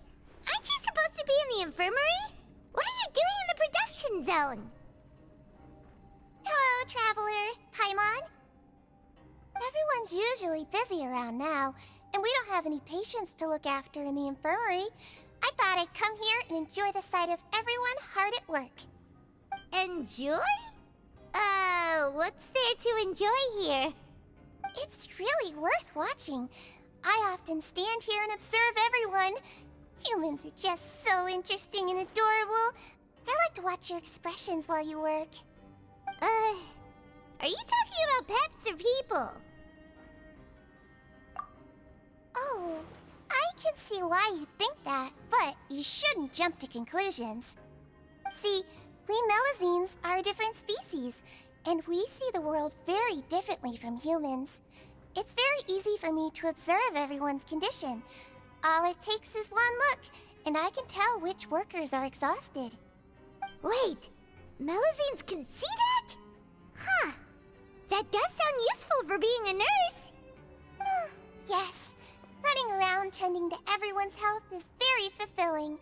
But I'd much prefer it if you're all happy and free from exhaustion and pain in the first place. Take care of your body and make sure you eat well. Always rest when you're tired from work and don't push yourself too hard. We'll definitely take care of ourselves. Thanks for the reminder.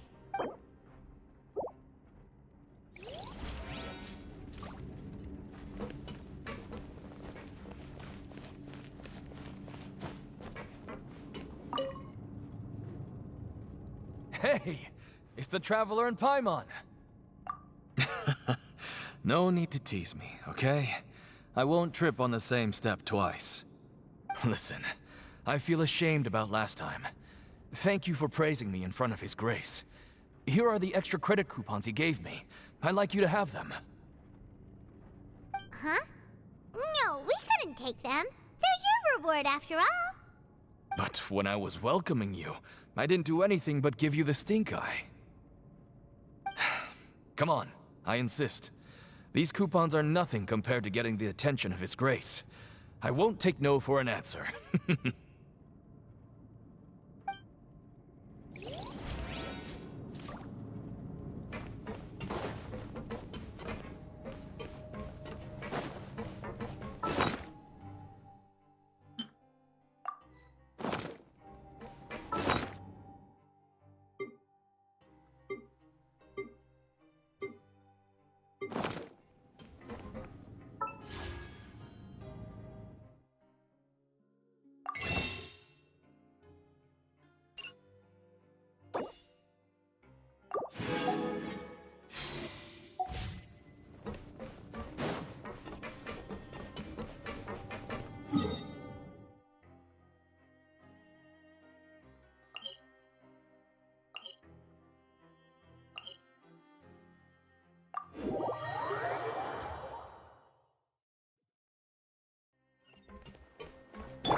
Oh, you want to stop investigating and go rest? Okay, you should rest up. We'll be back at it tomorrow. So after working a few days straight, we got some strange meat in our lunch. What was that all about? Has our investigation turned up anything useful recently? Really? Then it looks like that part of the investigation has hit a dead end. Well, we'll keep searching for more clues tomorrow. Good night, Traveler.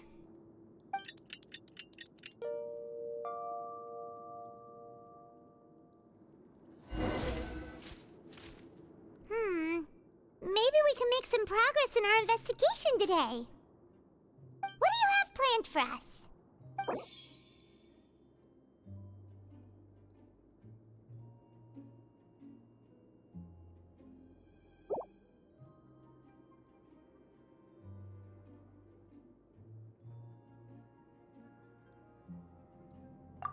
After working here so long, we're really starting to get... But doing the same thing all the time can get old pretty quickly. How are you holding up? Yeah, it's good to kick back and relax once in a while.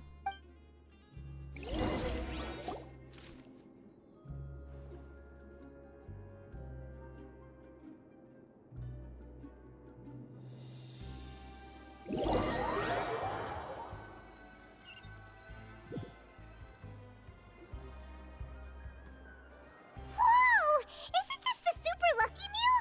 Looks like hard work really does get rewarded. Paimon's gonna take her time and savor every bite.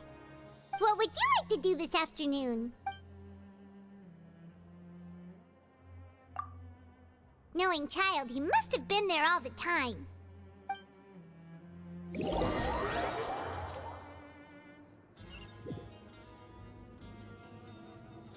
Oh, back for another try? I hope you brought enough credit coupons this time. All right, then get ready to play.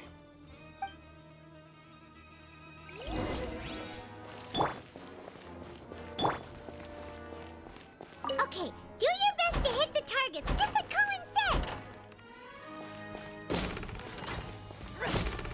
Shit.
Your strength really shouldn't be underestimated. Now I get why you're prohibited from participating in any official fights. Nobody who values their life would be willing to get in the ring with you. However, you two haven't tried betting on the outcome of a pancration match yet, have you? Just go talk to Rusimov. Buy a ticket for whichever fighter you think will win. There's a big payout if the fighter you support comes out on top. But we don't know anything about the fighters. How can we possibly know who to support? That's normal. Just watch a few matches and get a feel for the fighters. It won't be long before you can pick winners in your sleep. He's got a point. Why don't we give it a try?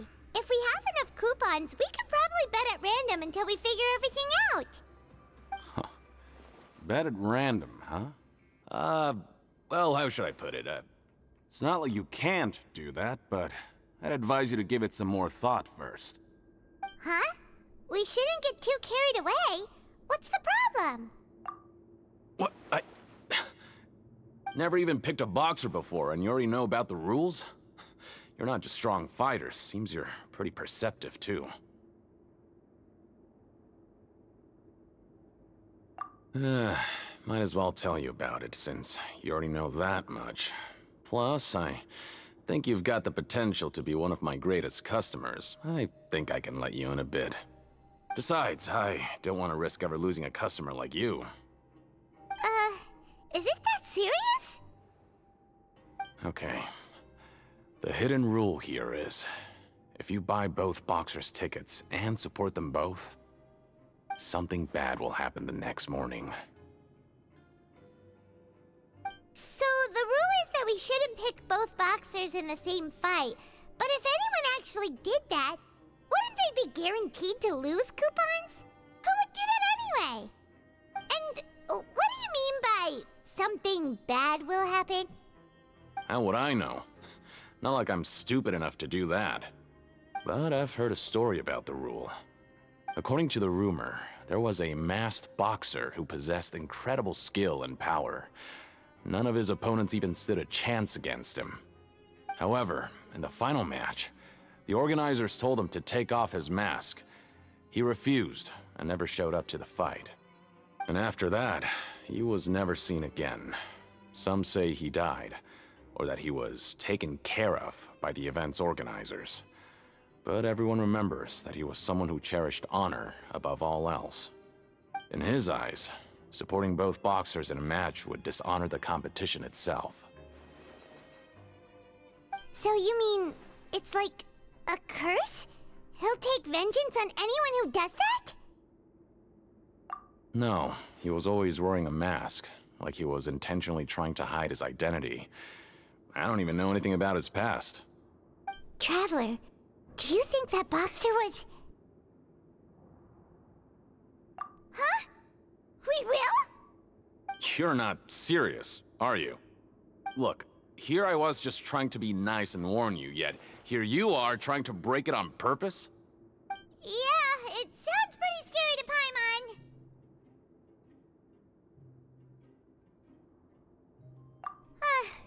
Seems you've made up your mind. Just be sure to protect Paimon, okay? Betting on both fighters will set you back about 3,000 credit coupons. If you have enough, then go ahead and give it a try. Just don't come running back to me if something happens. We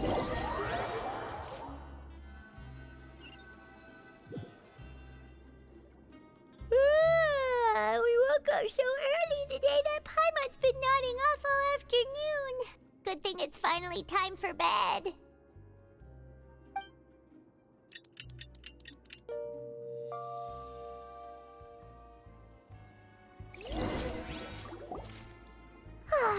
The dawn of a new day. Paimon feels like we're getting used to life as convicts. Is that a good thing or a bad thing? What do you have planned for us?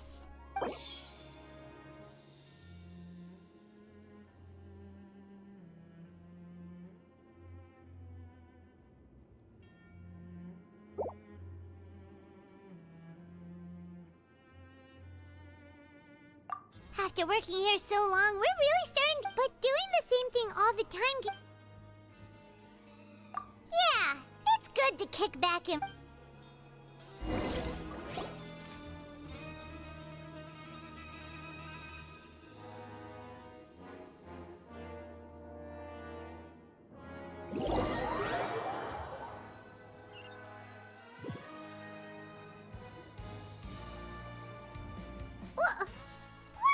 Garbage. Ooh, it looks disgusting. Oh, Paimon misses your cooking now. What would you like to do this afternoon?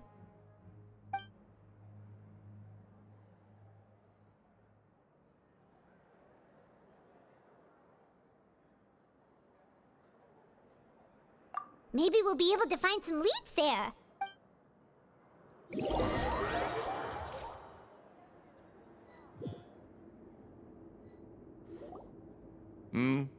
Are you two here to buy tickets? Better be quick about it. Another match is about to start. Who are the boxers in the next round? We have the reigning champ, Le Grappler, versus a contender from the Eastern Prison Block, Demon Horde. Are those their nicknames, or did they choose those names themselves? Either way, super weird. Since you're new around here, I'll help you out and give you a little suggestion. Even though Le Grappler is the crowd favorite, Demon Horde is a first-class dark horse with incredible potential. Anyway, for this match, I recommend that you pick... Huh? For both fighters? I could tell you're new to this, but I didn't think you were completely clueless. Maybe you don't quite understand the rules, no? Let me try to explain again for you more clearly. You see... Oh, no need. We're aware that we're going to lose coupons. All right then, if you're absolutely sure. Remember, no refunds once you buy the tickets. Yeah, we got it. Just shut up and take our coupons.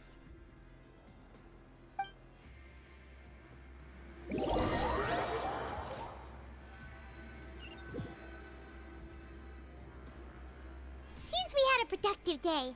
Hope we can make even more progress tomorrow.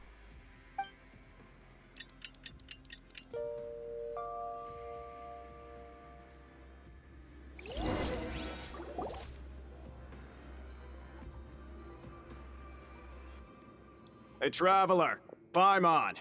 Package here for you. The next time you buy something, go pick it up yourself. I'm not a delivery man, you know. Huh? A package? For us? Did you buy something, Traveler? Paimon's not quite awake yet, so why don't you go take a look? All right! Yesterday we broke the hidden rule and bought tickets for both boxers. Oh, maybe this package is the bad thing that Colin said would happen. Paimon suddenly feels wide awake. Wait, maybe let Paimon go hide somewhere first. Just call Paimon after you opened it. Hey, wait! Paimon's still here! Don't open it! Ah! Huh? What is it? Are you okay? Let Paimon take a peek too. Oh, it's just a small bottle. But the color of the liquid inside looks so wrong. Almost like... Alright, that's enough of that. No need to say it out loud. Paimon already knows what you're trying to say. Ugh! No way! Get that stuff away from Paimon! Paimon thinks we shouldn't open the bottle until we figured out what's going on. Just trust Paimon on this one, okay?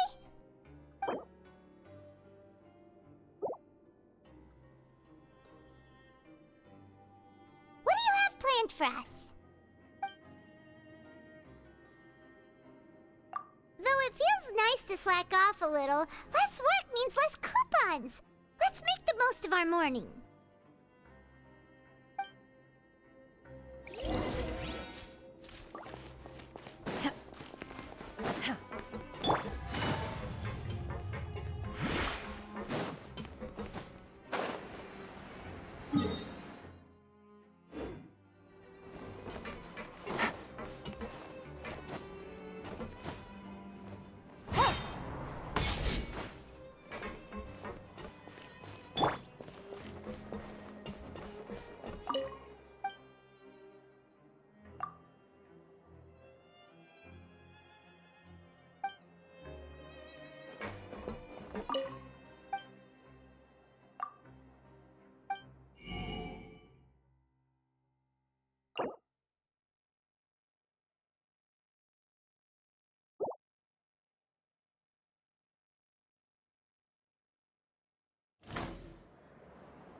If there's no way to send it all out, then maybe I'll never get a chance to leave.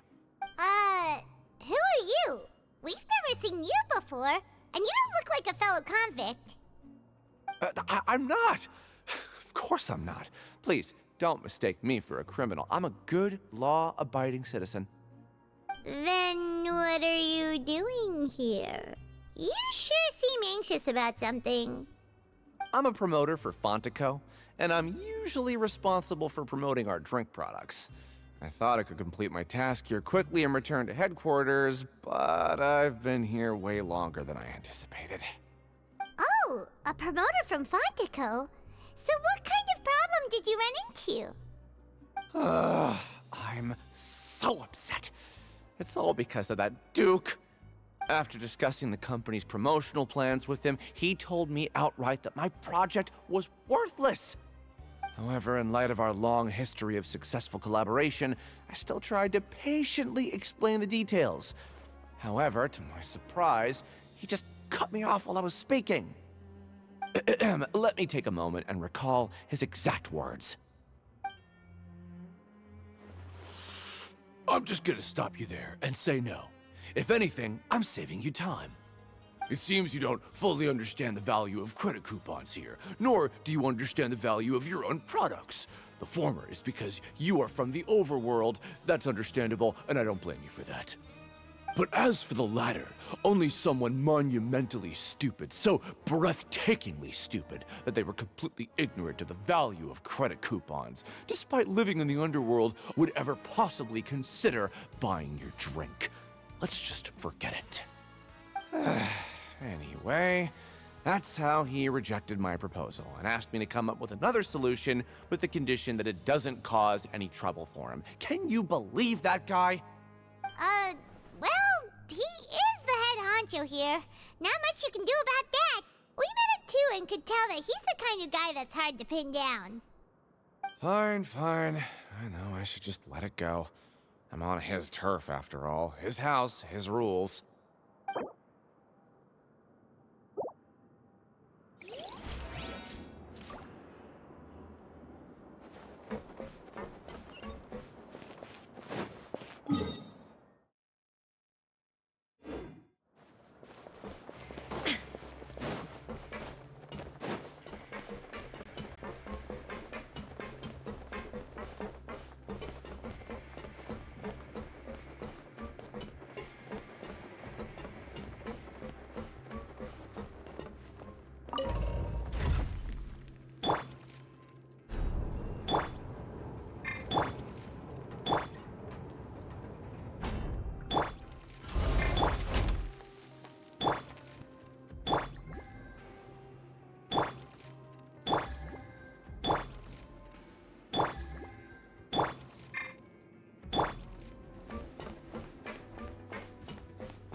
Hey, I heard you crazy fools really did it.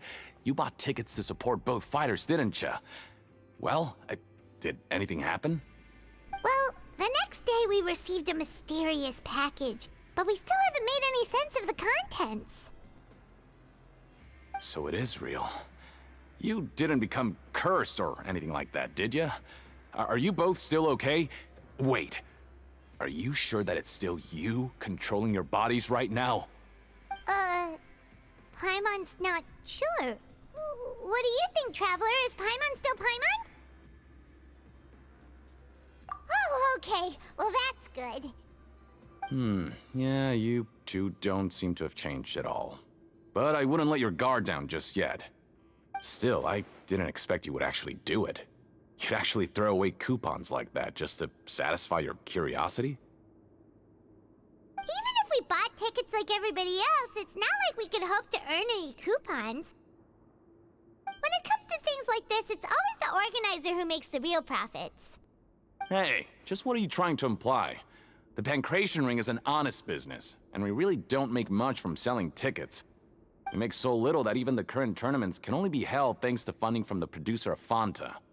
Oh, so it's the company that manufactures Fanta sponsoring the events? Paimon thought all of this was thanks to the Duke's support. Let's just say it's a mutually beneficial arrangement. They reached out to us first, hoping to promote Fanta products in the Fortress of Meropide.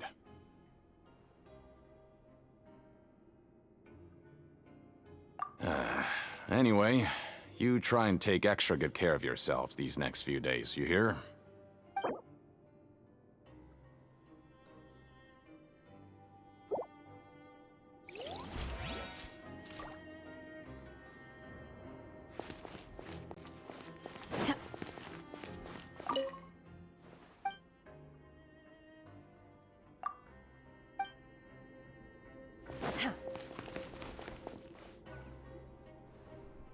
Hey, what are these papers scattered all over the ground? Are they registration forms or something? Maybe not. Every page has the Fontico symbol on it. Maybe it's some flyers from the company. Okay. But if someone catches us, they could accuse us of trying to steal the company's secrets, couldn't they? Oh, you're right. Guess there's nothing to worry about then. Let Paimon have a look here. Without assistance from the Fontaine Research Institute, development of the new product has been slow, and some researchers on the project have voiced concerns. We have no choice but to let the new product undergo the first phase of promotional trials without a designated name or packaging. We will adjust the direction of future development according to feedback. We have decided to only conduct closed, small-scale trials for the time being. Sure doesn't seem like anything unusual. The company is just trying to develop some new products besides Fanta. But it sounds like things aren't going well at all. Let's put these papers back where we found them and make it look like nobody went through them. Okay, good.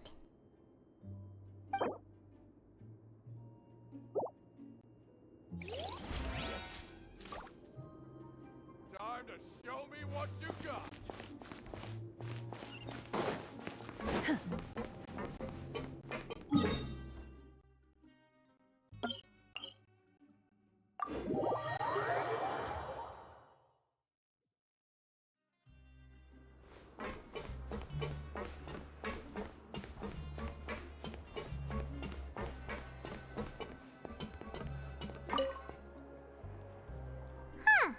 We ended up here without even thinking about it. Wanna grab something to eat?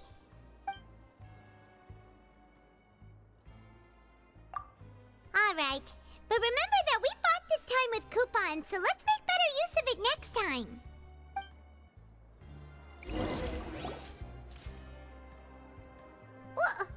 What is this garbage? Ooh, it looks disgusting! Oh, Paimon misses your cooking now. What would you like to do this afternoon?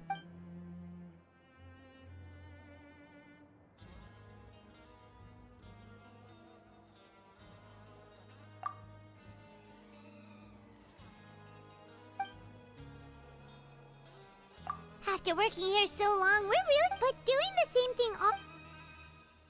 Yeah!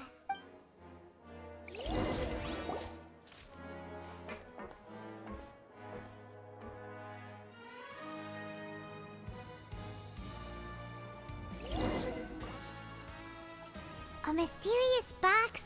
A bottle of crimson liquid? Paimon still doesn't know what to make of it. Do you have any ideas, Traveler? Really? Then it looks like that part of the investigation led us nowhere. Well, maybe we'll have better luck tomorrow. Good night, Traveler.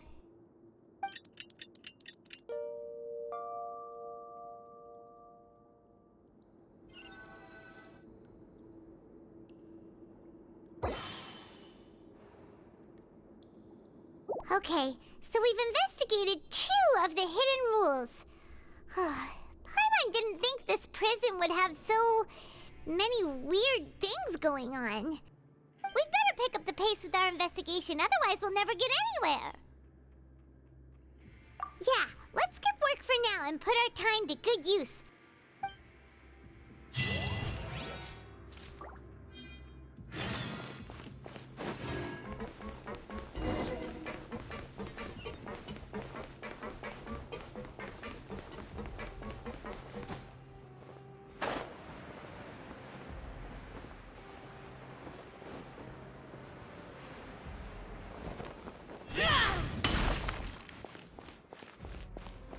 Hey, isn't that Vidocq over there? Is it just Paimon, or are there fewer people than usual here today?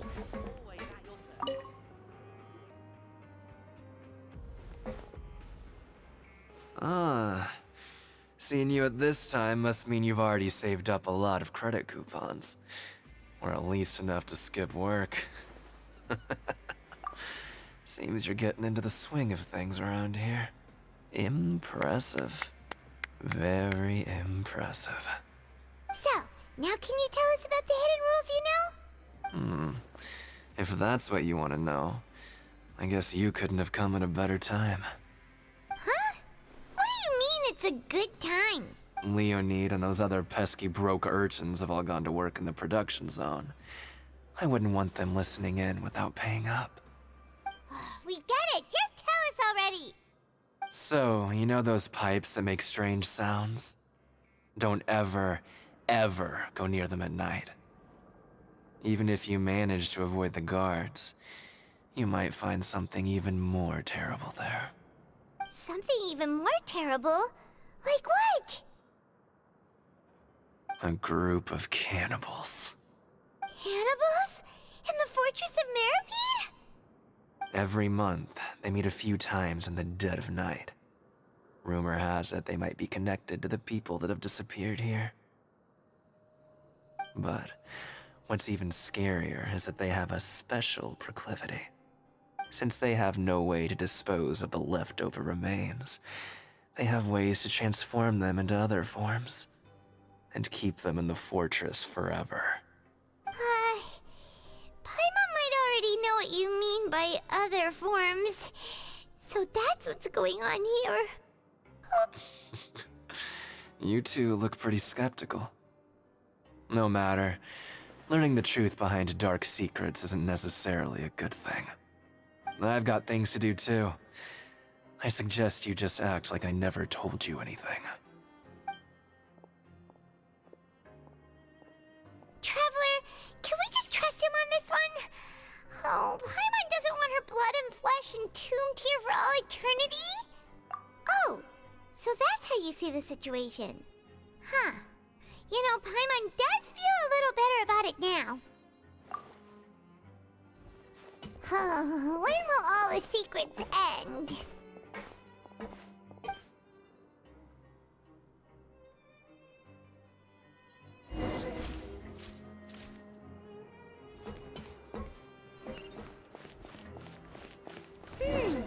Vidok isn't here. But the guys who went to work in the morning are back. Let's go ask them! Just stay away from me. What? What are you saying? You shouldn't go around saying stuff like that.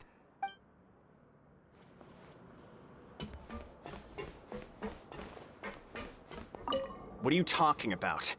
Listen, you should keep your nose out of other people's business.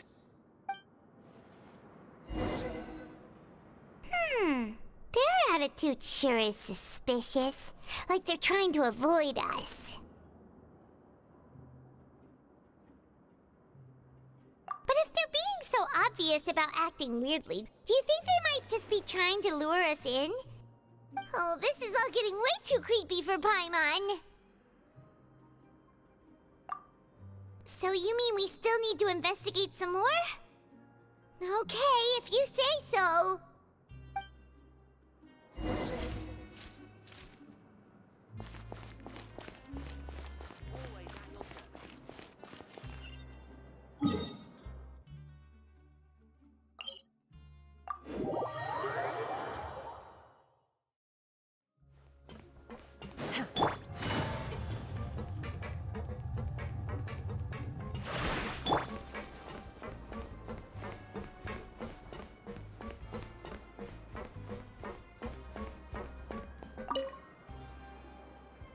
Fielding? What do you want? Criminals like you ought to be working right now. Catch my drift. We just want to ask you a simple question. Have you ever discovered anything odd during your nighttime patrols? Why are you asking about something like that? Whatever happens at night isn't your concern. All you need to worry about is getting enough sleep. Well...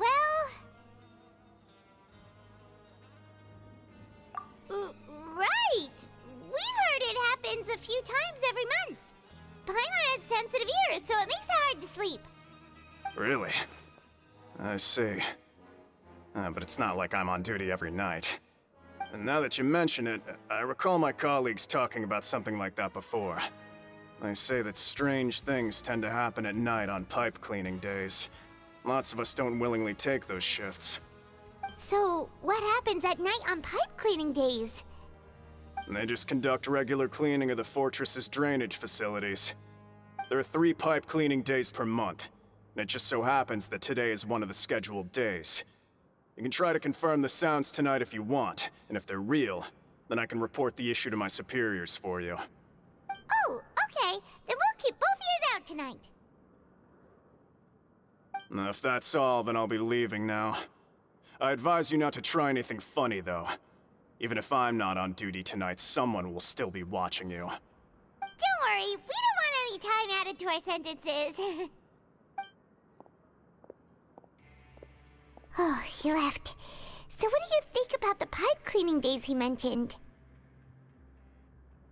Right, both are a possibility. But Fielding did say that tonight is a cleaning night. Paimon knew you would say that. Alright, sounds like we'll be up all night tonight then. Paimon just hopes the guards don't catch us.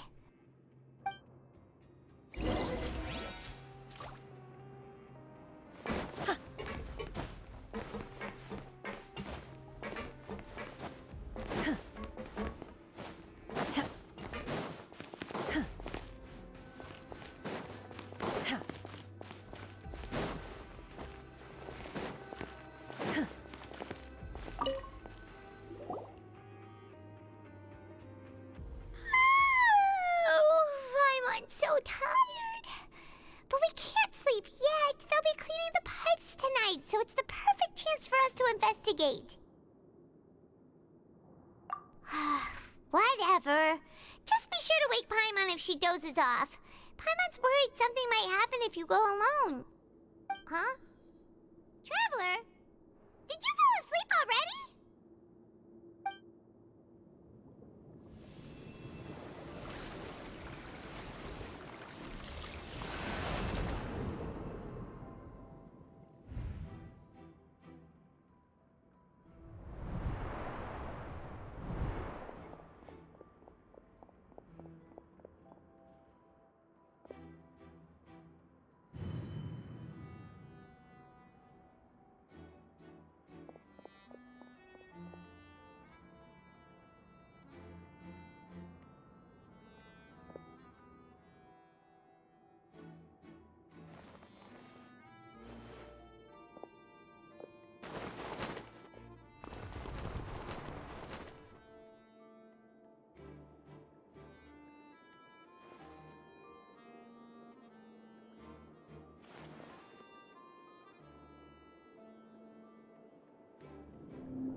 Traveler, come on, wake up!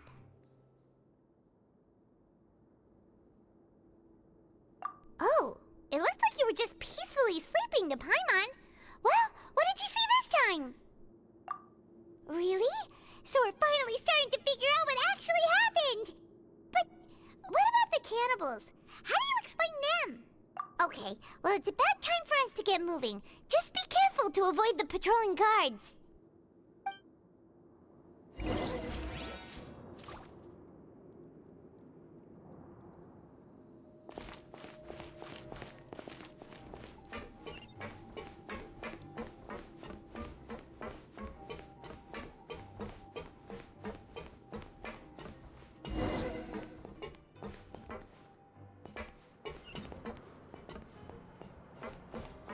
Shh! Careful! We'll get in trouble if the guards catch us.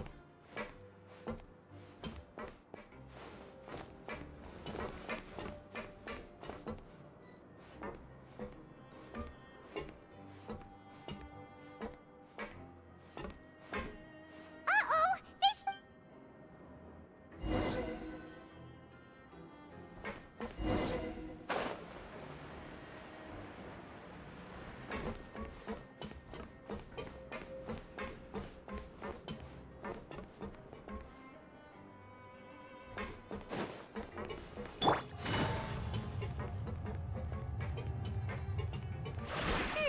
This should be the place.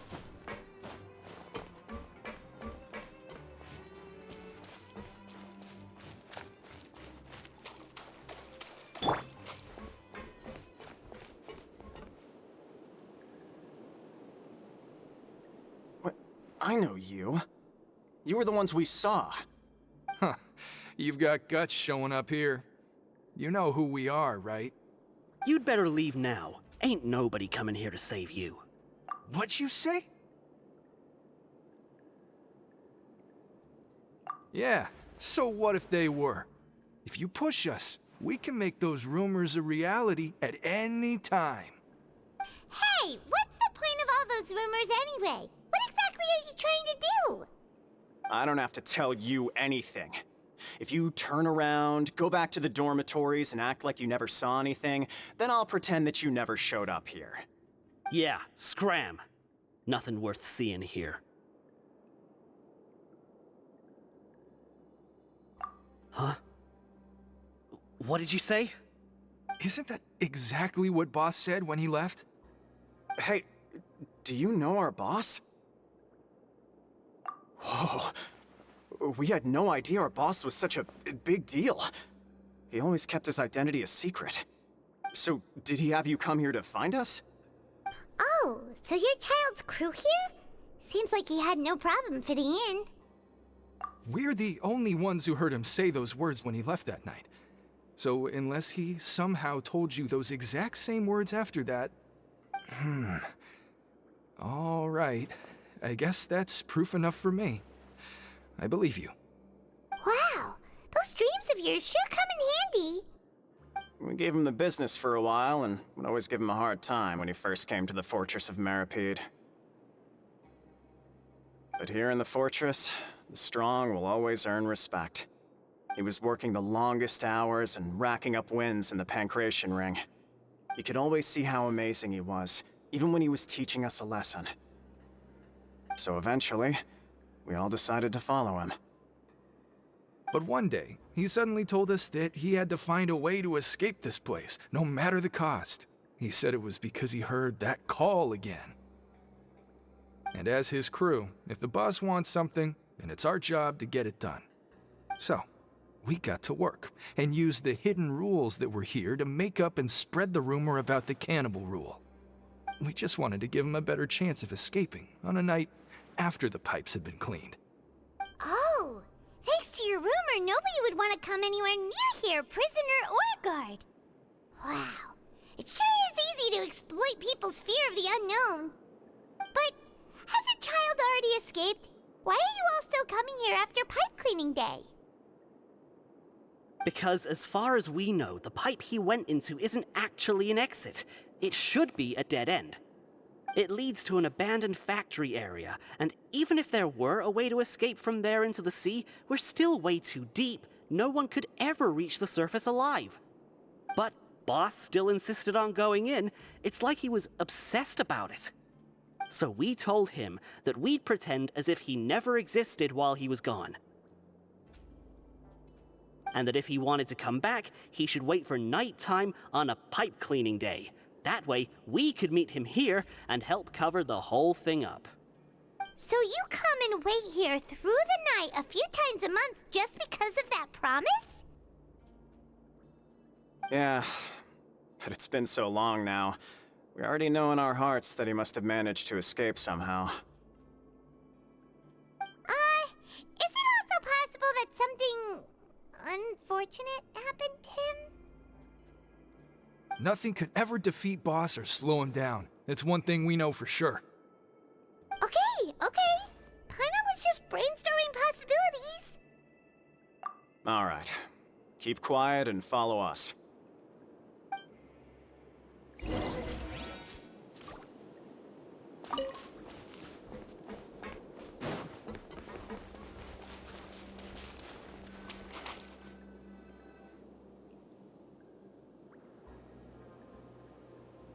The way up from here has been sealed off. It's impossible to get through. Boss left by going down from here. It wasn't full of water at the time. Later, we came back hoping to have a look. That's when we found out it had been completely flooded. It's impossible to navigate unless you're an extremely skilled diver. Do you think Child got trapped by the water? Not likely. We all know that Boss was an incredible swimmer. Really? Then have him come investigate, pronto. Just be sure to tell us if you get any news about Boss. It's getting late. We should leave before the guards come this way. Yeah, we learned a lot about what happened to Child here. Let's get going!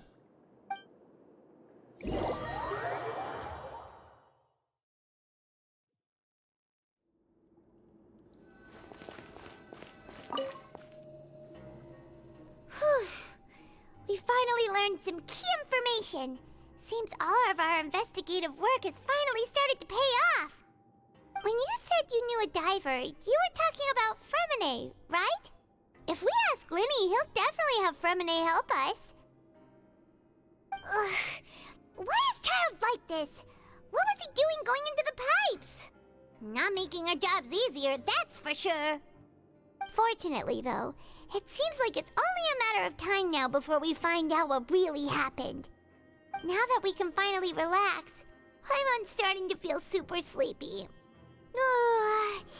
Let's try to get some rest while we still can. Nighty-night, Traveler!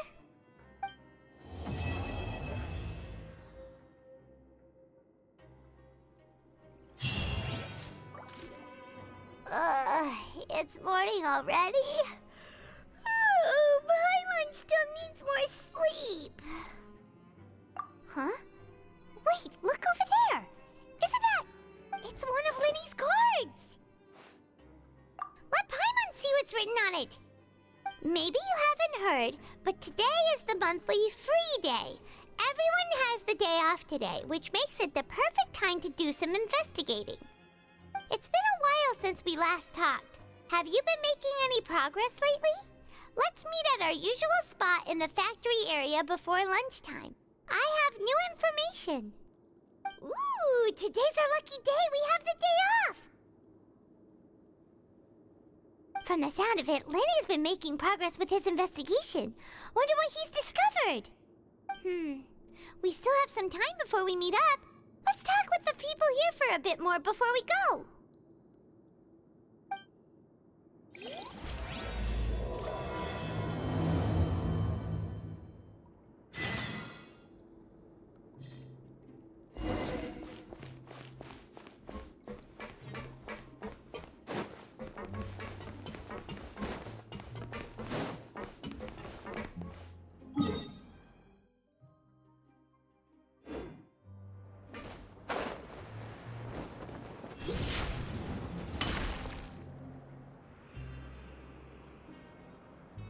Look, there are some people talking over there. Let's listen in on the conversation.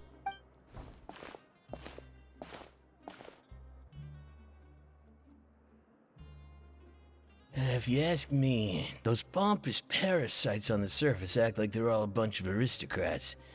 Do any of them give half a hoot about a bunch of dogs like us? Hey, speak for yourself, mate.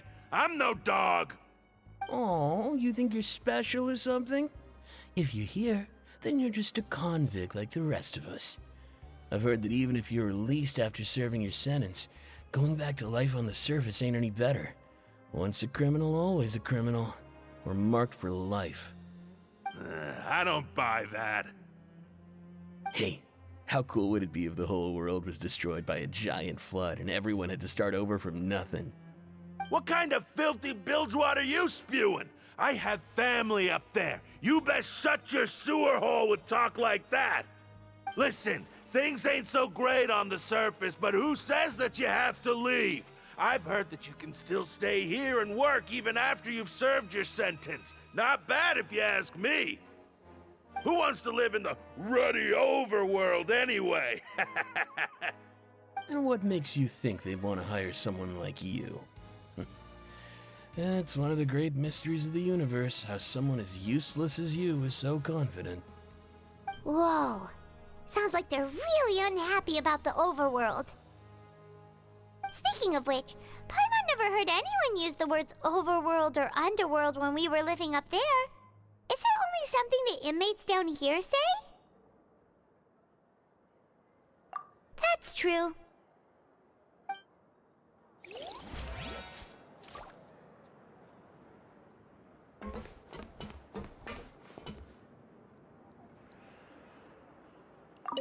Anyway, I've already decided to stay here. I wish I could say the same.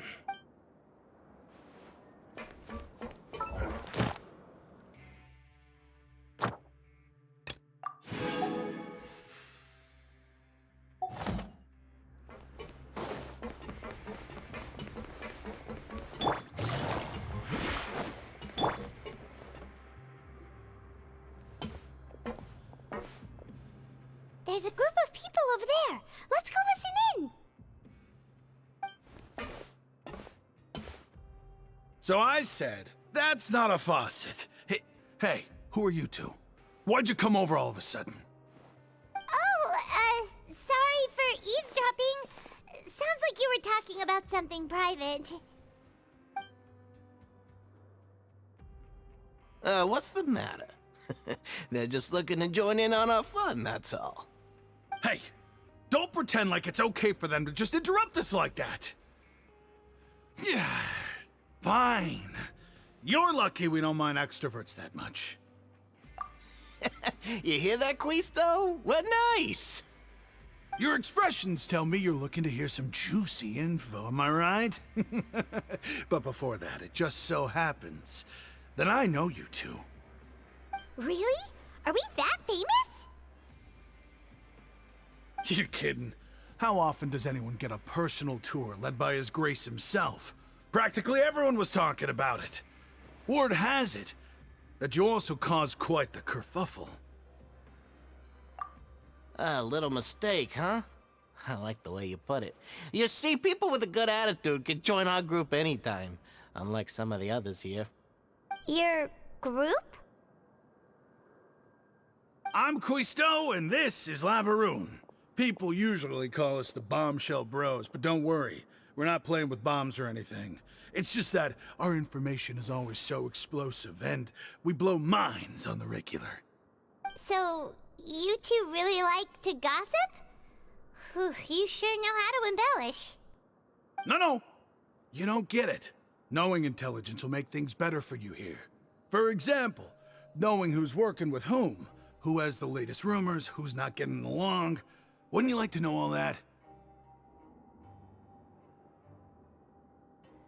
Whoa, all this info's worth something, you know? You should prove you're worthy of it. I don't mind him. Quisto's always this way. Just play nice and say something to massage his ego. The welfare meals. Talk about the welfare meals. Right. That meal we had yesterday was super delicious. Paimon can still taste it whenever she closes her eyes. Is that so? To tell you the truth, I've been helping out with making those welfare meals. I've been working as a kitchen assistant for about a month and a half now.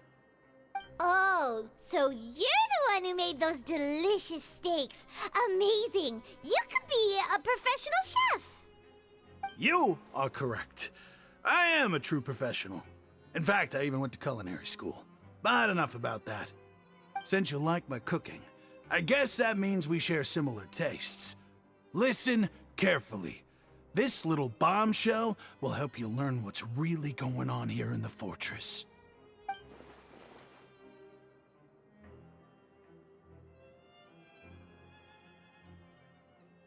Listen, kids.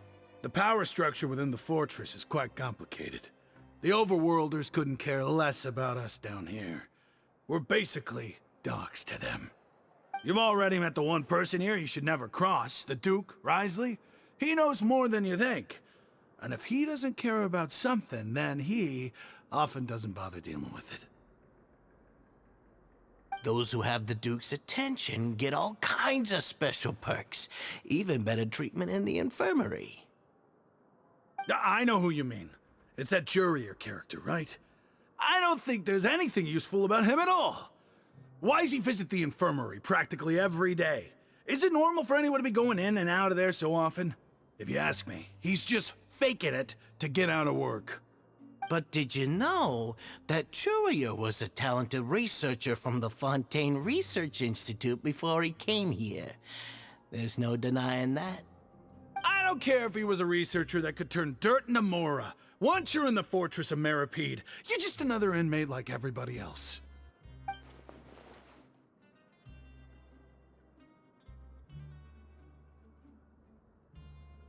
Speaking of which, the last time I saw him, he was passing by in the corridor with Lorvine. I also heard they started arguing in the library and got into a fight, right? Guess that's just how terrible of a guy he is. You mean he hit a woman?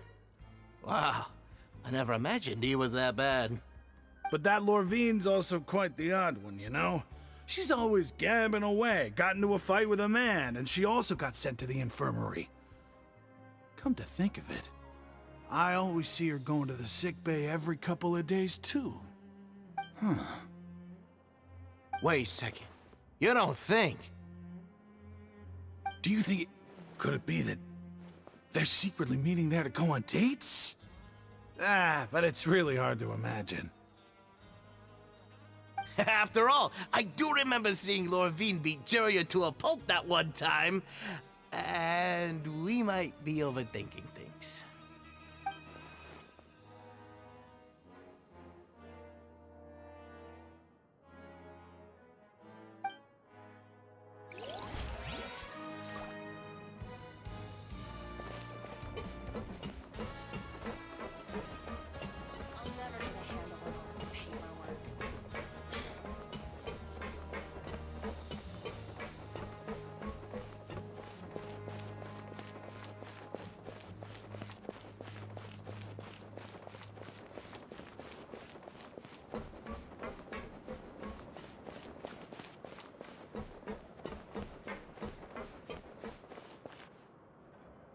Hey, you over there? Yeah, you. Say, do you like playing card games? You know, like Genius Invocation TCG?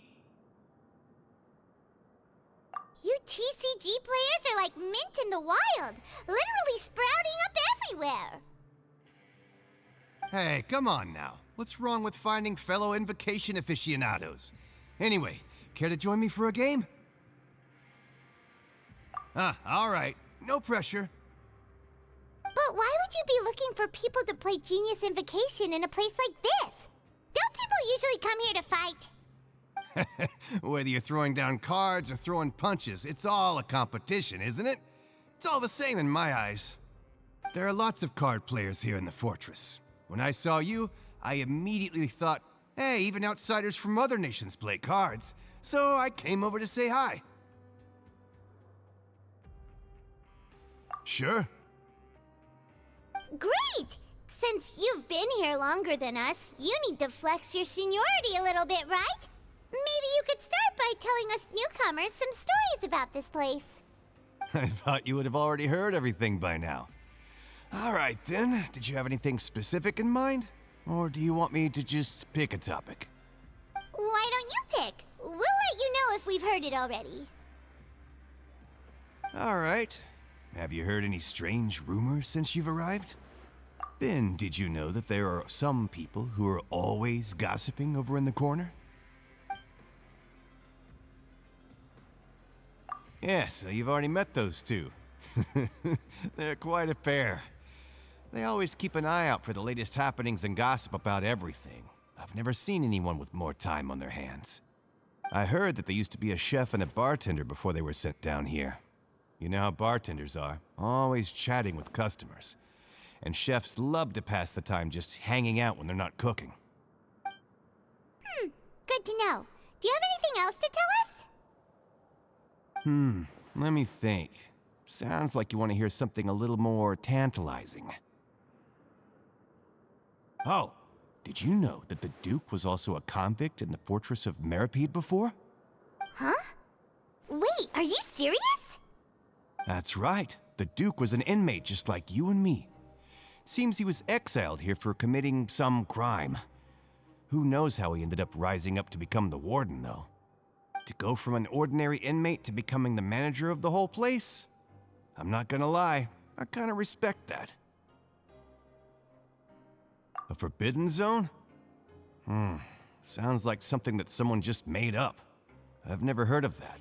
Where did you hear about it? It's just a rumor we've been hearing, but no worries if you've never heard of it. Do you have anything else you can tell us? Anything else?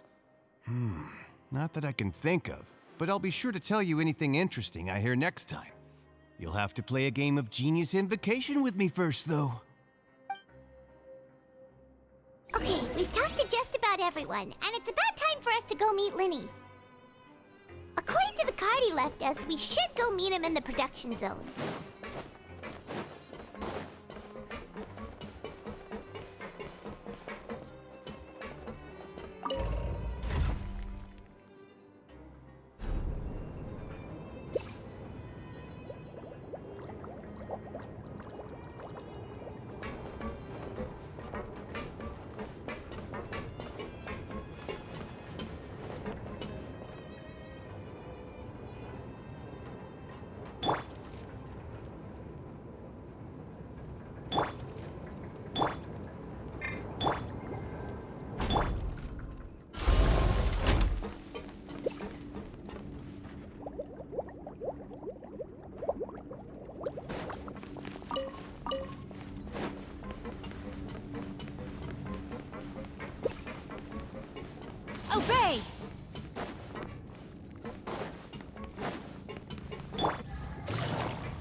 best!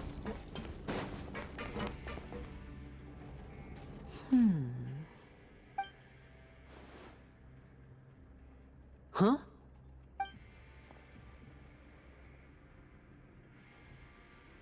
That look in your eyes. You found something? Hey, this is no time to be modest. Just tell him we found a boatload of information. Oh, as expected of the legendary duo, you have my full and undivided attention. Huh. I'd have never guessed that myself. The rumors swirling about this place are unreliable after all, and Master Child probably went missing because he found a way out. He is a harbinger after all. I suppose he's much more resourceful than I initially gave him credit for. Unfortunately, this isn't enough for our final report to Father. We need to find out Master Child's exact whereabouts. Father told me that even though Master Child said he was just coming to Fontaine for a vacation, he actually had some personal reasons. His agenda might be linked to his disappearance. His escape route is already flooded, so we'll have to task someone with professional diving skills to chase after him. Well, when you put it that way, it's obvious that only Fremine would be up to the task. Bingo! Is he around? He's working today. Coming here as a group would have attracted too much attention. I'll talk to him about it later. No need to thank me. This was always a part of our mission after all. Honestly, I'm far more impressed by you guys managing to collect all this information right under Risley's watchful eyes. Collecting information has always been our strong point. Now, let me think. To find out more information, Fremine will have to retrace Master Child's original route. And if he's to do that, he'll have to set out on the next pipe cleaning day at the earliest. That's 6 days from now. And after that, he'll probably take another 2 or 3 days to return. You can even estimate how long it'll take for him to get back? We've been working together for a long time. We know each other's capabilities like the backs of our hands.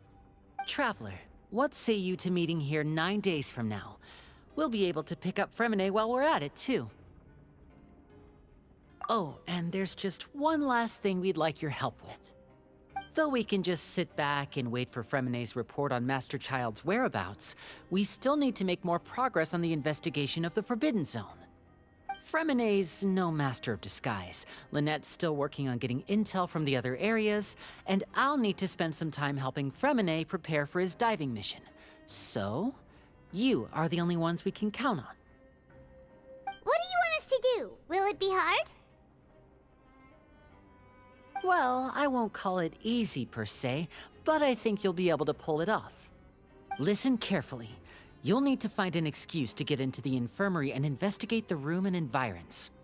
You've mentioned several sketchy-looking people always meeting at the infirmary earlier, so it probably has something to do with the secret we're hoping to uncover. You've already met the head nurse, so she'll be less suspicious of you. Investigate the internal structure of the infirmary and any active dealings within, and pass those on to me alongside anything else you're able to discover. But also, there's no need to take risks.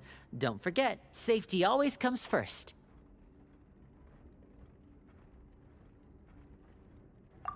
My apologies. I just started rambling out of habit. It was almost as if I was talking to my younger sister. But that's not a bad thing, right? All right, then we'll head out as soon as we finish our prep.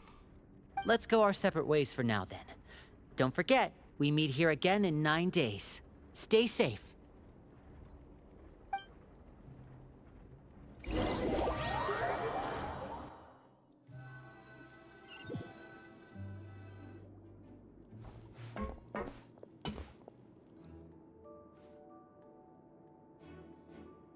Hey, stay here for now. Paimon will take a peek. There seem to be several people inside.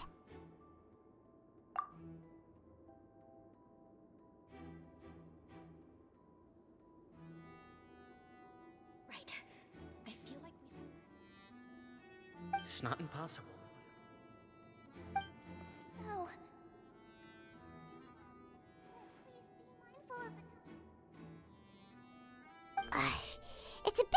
understand them from here.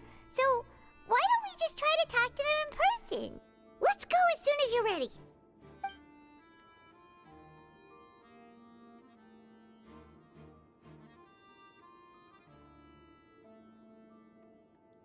Oh.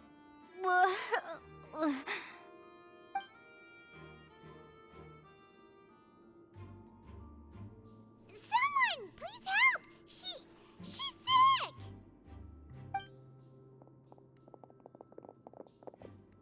Whoa, are you okay? Oh my! What's wrong, little one?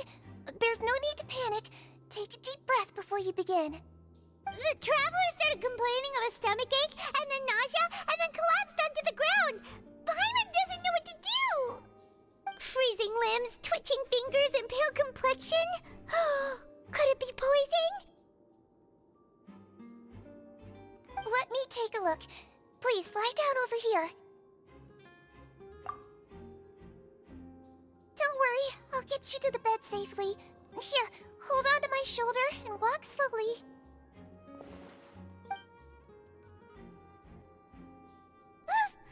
You can do it, traveler! Don't apologize. You're sick after all. Now, please relax. I'm just going to do a preliminary checkup on you.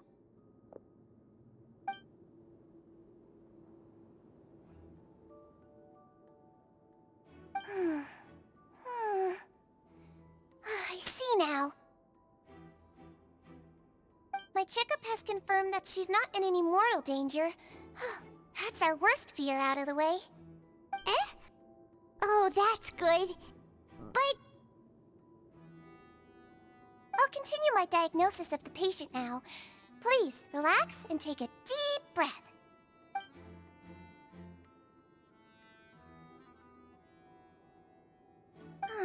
Don't sense serious damage to your organs either. Does it hurt when I press here?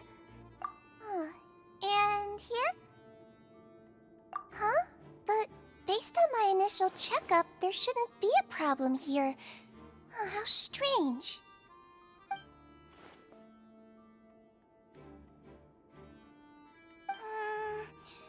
What about here? Does this hurt? Oh, I understand. So that's what it is. I think you just ate something that disagreed with you. That's all. Nothing too serious. Outside of a pretty bad stomachache when it decides to act up. So that's what it is. Thank goodness it's not anything more serious. And there have been other inmates complaining about the food recently. I'll inform our head chef, Mr. Wolsey, of this problem as soon as possible. Congratulations! The health risk is incredibly low, so you should recover within a couple days. Why don't you take a rest here while I go get some medicine for you? Miss Levine, I'll have to trouble you to help me look after this new patient while I'm gone. Very well. And she hopped away just like that.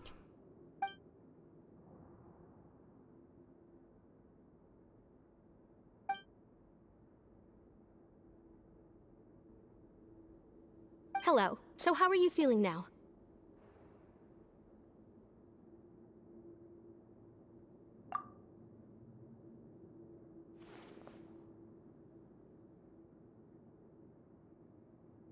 Her stomach ache's really bad. She was stumbling about the whole way here, so Paimon's really worried. If Miss Sijuin says it's not a serious problem, then there's no need to worry. She's the best medic we've got down here. But it also looks like she's the only medic you've got down here. Well, that's true. What do you mean, that's true? That's really misrepresenting the situation. Of course I can't speak for the whole fortress, but it's not like everyone imprisoned here is useless, you know? Though they may have committed crimes and gotten locked up here as a result, they still know a thing or two about medicine, and they help Miss Sijuin take care of the sick and injured. Yeah, you're right. But did you have to lecture me about it in front of another patient? Aren't you a patient too? Where did all your energy come from? That's correct. Sorry, I got a bit ahead of myself. Are you two also sick? We've been sick a while. I come back every once in a while for checkups, and to pick up the medicines Miss Siegewien prescribes for us. That's just the nature of chronic illnesses. As for her... you could say she fancies herself as Miss Siegewien's capable helper because she learned a bit of medical knowledge ages ago. Please watch your mouth, Mr. Jurier. Don't forget that you are the primary reason I have frequent heart palpitations. Hey, don't start arguing now! Please, keep it civil at least.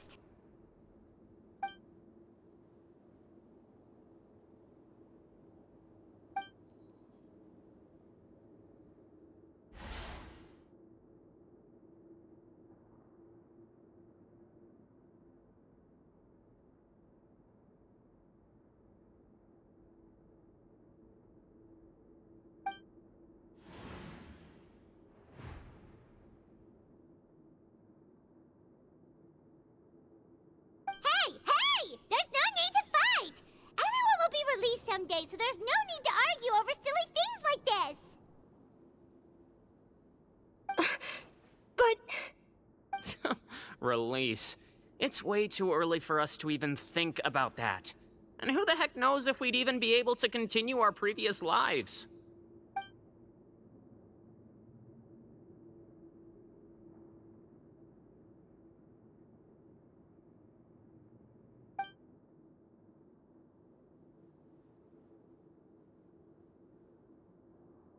Please allow me to end this boring and useless conversation. Oh, and Mr. Jurier, I don't want to see your face here again anytime soon. And same to you, Miss Lorvine. Anyway, that was more than enough rest for me, so I'm going to get out of this excessively noisy place. See you later, everyone. He just slowly walked off like that? That's just what he's like. I'm sorry you had to see all of that. I'm Lorvine, and that's... Well, his name is Jurier, but I hope you'll never have cause to remember his name. You really can't stand him, huh? I mean, can you blame me? Who would like someone who's as arrogant and obsessed with weird research topics as he is? But there's no need to keep dwelling on him. I'll accompany you two for a while. Miss Siegewien should be back soon, and I'm sure you'll feel better as soon as you've had some of her medicine. No, it's nothing. I'm back! Did you rest like you promised? Thank you for getting our medicine, Miss Siegewien. Did you all cooperate with your bed rest? I trust that nobody got up to walk around. Good. Here, this should be 2 days' worth of medicine for you. Take 1 pill now, and then continue your bed rest.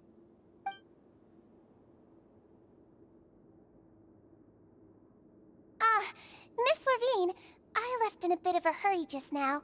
Do you still remember if we discussed the color of the pill that you should be taking today? I remember. You said it should be yellow.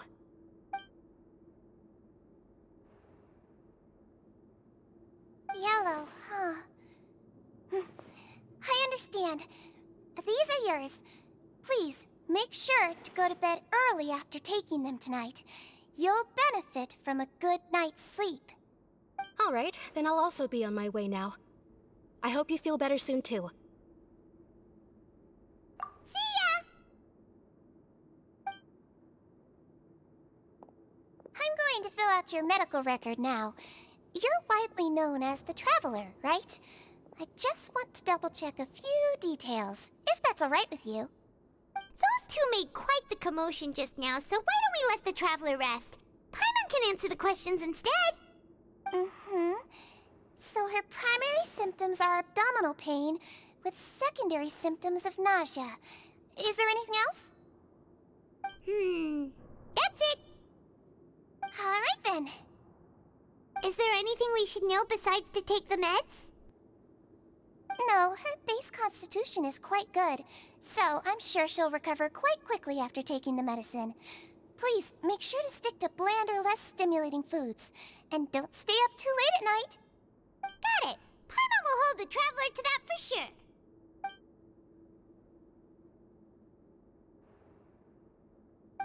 Oh, you're going to take a nap already? Okay then, you get some rest.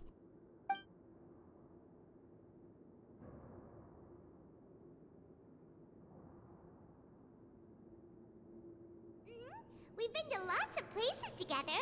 She may look a bit under the weather now, but she's actually super strong. So you're the best of companions. Well, don't worry, she'll recover soon.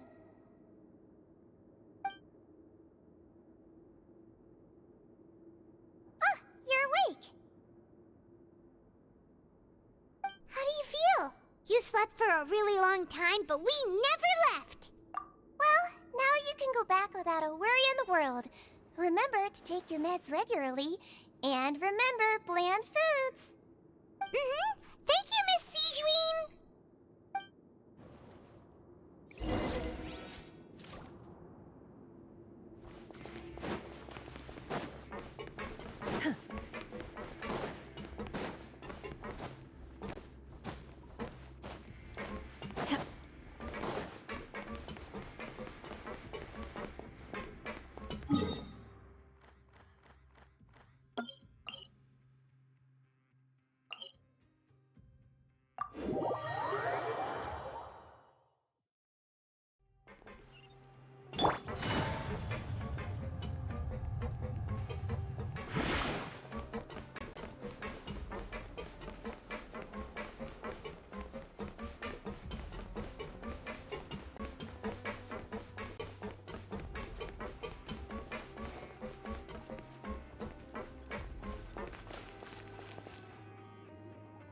You really are something. To be able to fall asleep like that and even sleep talk the entire time, you scared Paimon half to death!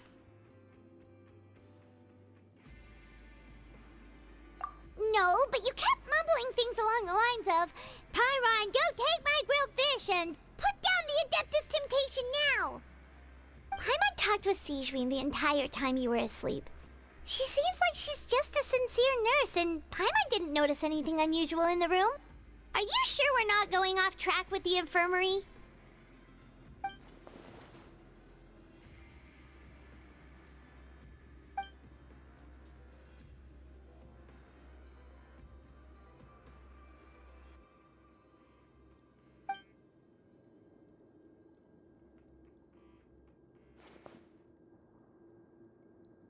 Whoa!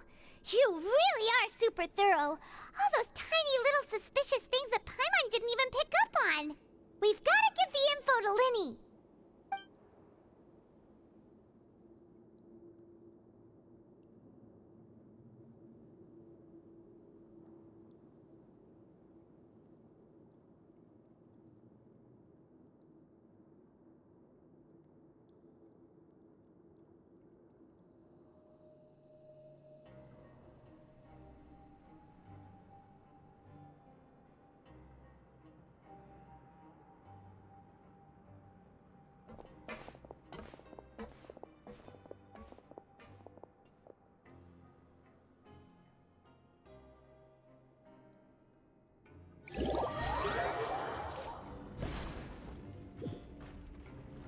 Today's the day! Let's go meet up with Linny!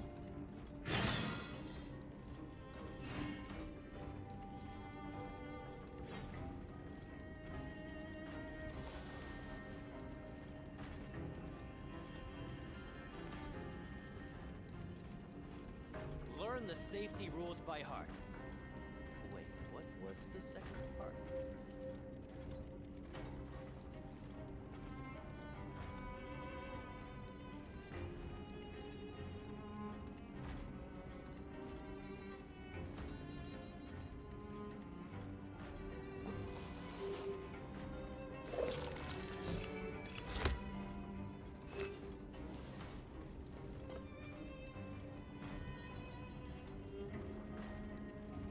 Learn the safety rules by heart.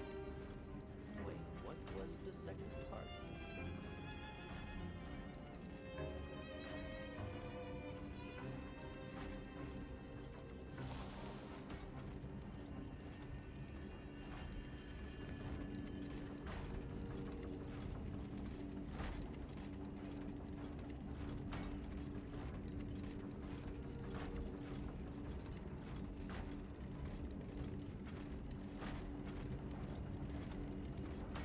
I got a new letter from an informant.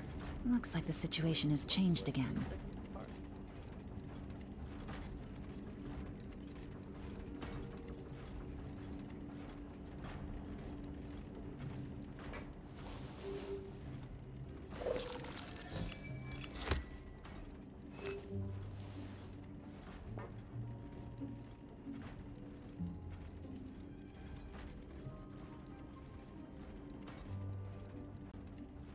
Learn the safety rules by heart.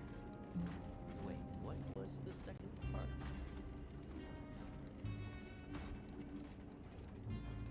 Navigating the world is a whole lot easier with a few different identities to choose from. Need me to come up with some for you?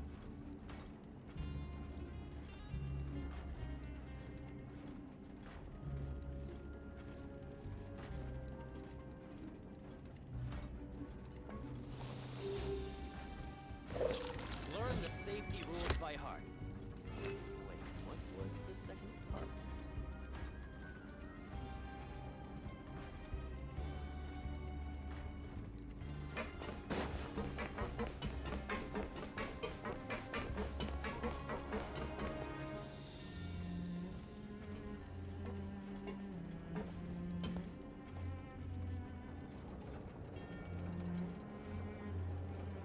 Oh! Hmm?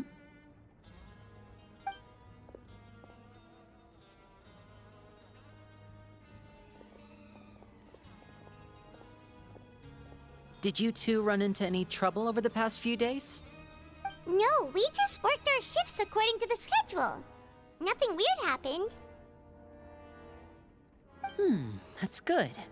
That means you didn't raise any suspicions when you infiltrated the infirmary. We've taken a look at the slip you've sent.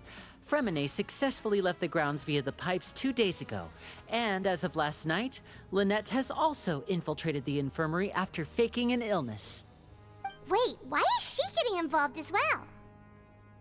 You already went above and beyond when you scoped out the infirmary. To put it more bluntly, even if we were to view that as something you did in exchange for Fremine's help, you've already done more than enough. Infiltrating a guarded stronghold is a different kind of job from a one-off investigation. We want to avoid using the same faces over and over and reduce the amount of suspicion that will fall on any given person. Lynette also felt like you have already taken the first step for us, so she should be the one to finish the job. So that's what Lynette thinks. Oh, Paimon hopes everything's going well for her.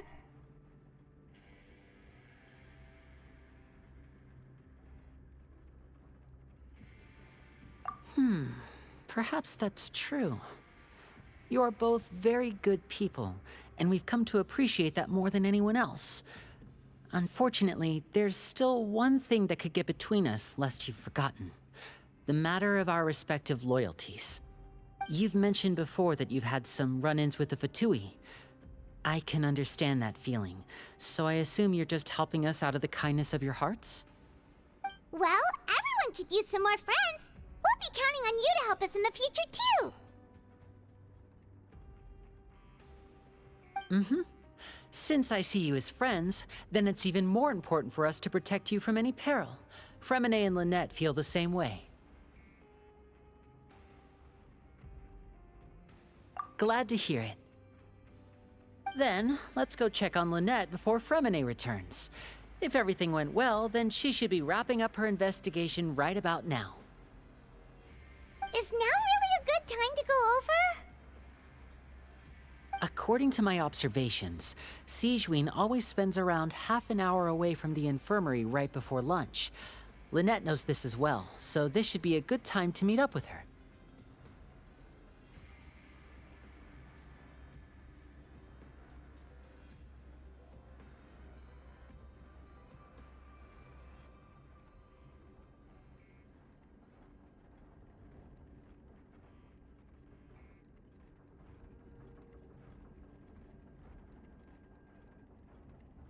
Also, I'm her brother, remember? It's only natural for an older brother to care about his younger sister's well-being. Okay, then let's head over right away.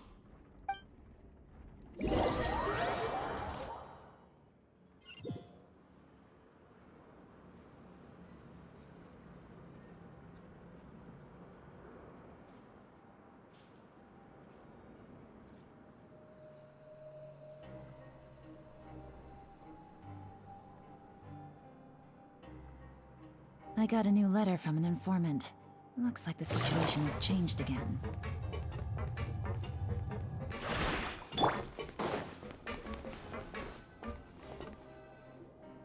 Lynette should be here right now. Huh. Strange. Lynette?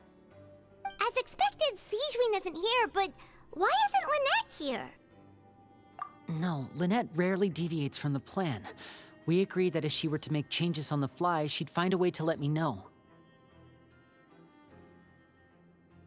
Unless... Let's see if there are any clues around here. We can look while we wait for her. Who knows? Maybe she'll be back soon. Okay.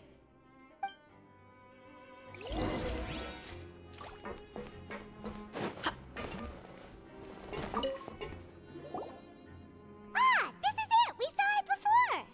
Wait, this thing? It doesn't look like it's been disguised that well.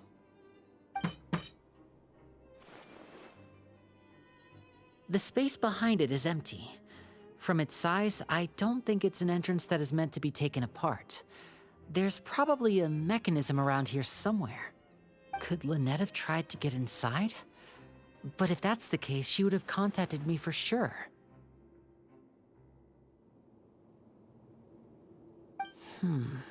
Let's look around here for some more clues. Don't panic, just take another look.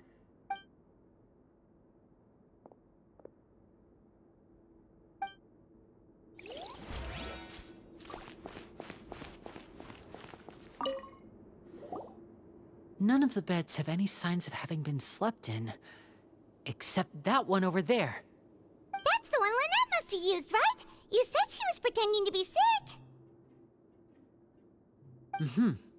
She would have said her migraine was having a particularly bad flare-up. Generally speaking, the head nurse would then ask her to lie down and rest, while she left to retrieve the medication.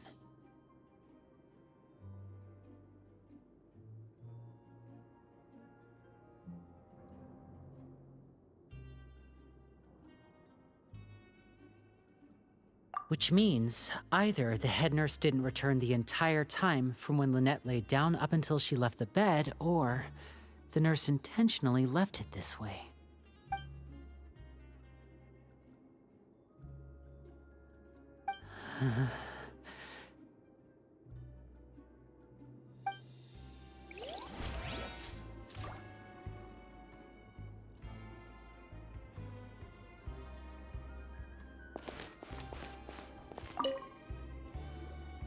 There are some books here and a few files.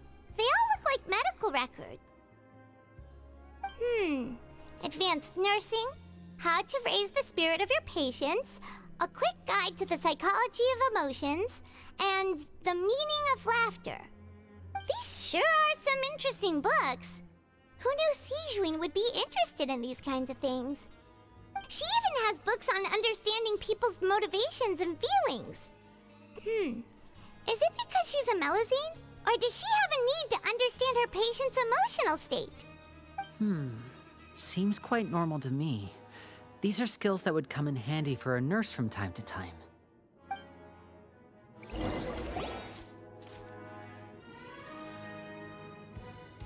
Hey, you guys, there's a slip of paper over here!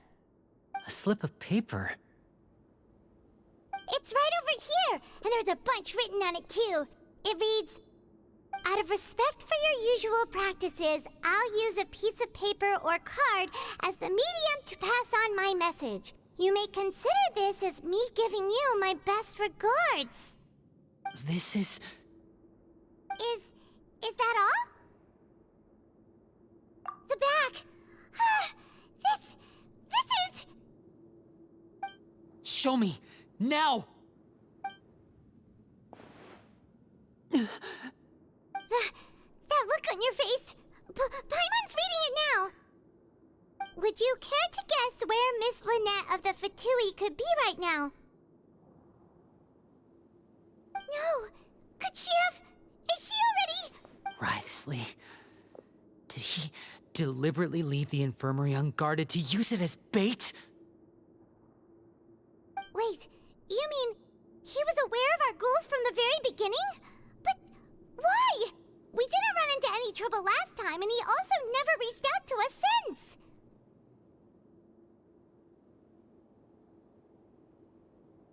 Yes, that is a crucial question. Wriothesley, he doesn't do anything without a clear goal or reason.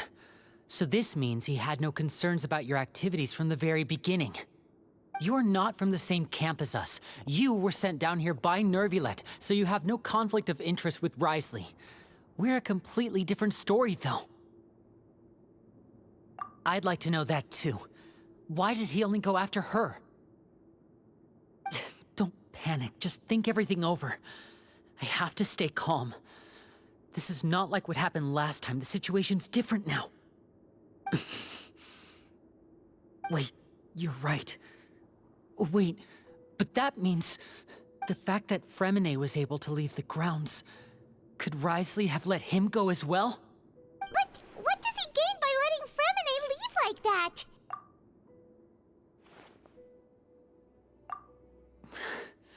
So he's challenging me and trying to provoke me, I'm sure of it. We never should have sent out Fremine. We had to go through all that trouble to find an opening to sneak him around the guards and into the pipe, and we even thought luck was on our side. If Wriothesley let him leave on purpose, then he's probably in a terrible spot now as well. Lenny's getting more and more panicked. We have to calm him down. Don't be like this, Lenny. Fremine wouldn't have left if we hadn't told you about Child. That was our fault. No. I'm the leader of this operation, and I'm the one responsible for this team. I was the one who failed to protect them. I'll go talk to Wriothesley. Hey, don't be reckless! Traveler, please talk some sense into him. I simply cannot allow Lynette to be abducted again. I have to go. I'll find a way to get them back! He's rushed out the door! After him!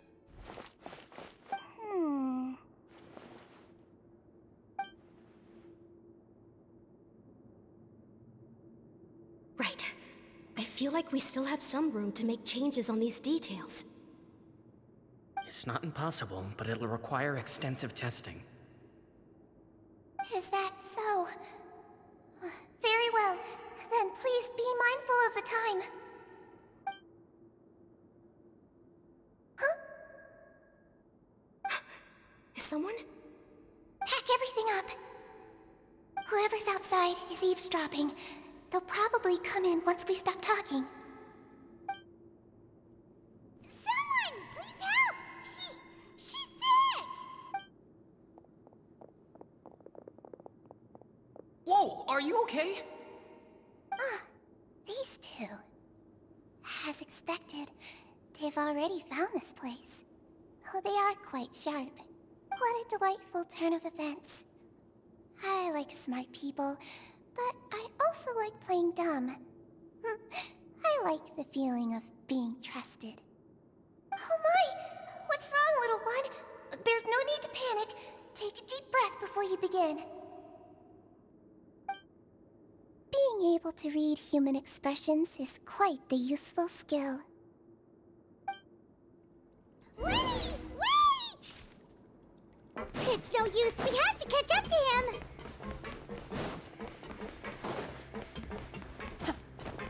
He's already out of sight. How is he so fast? Let's go head him off at Wriothesley's office.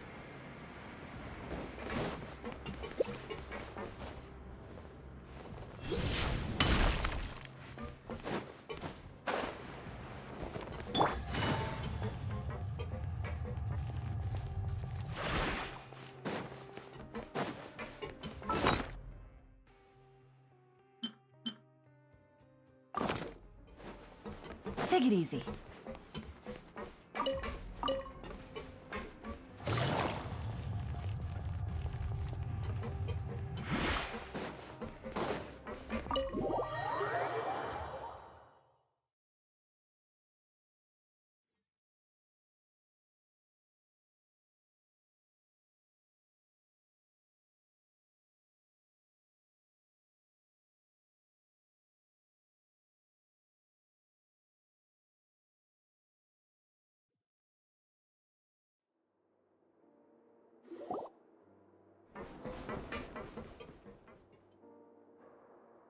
Come out and face me, Risley! Aren't we at an administrative office space?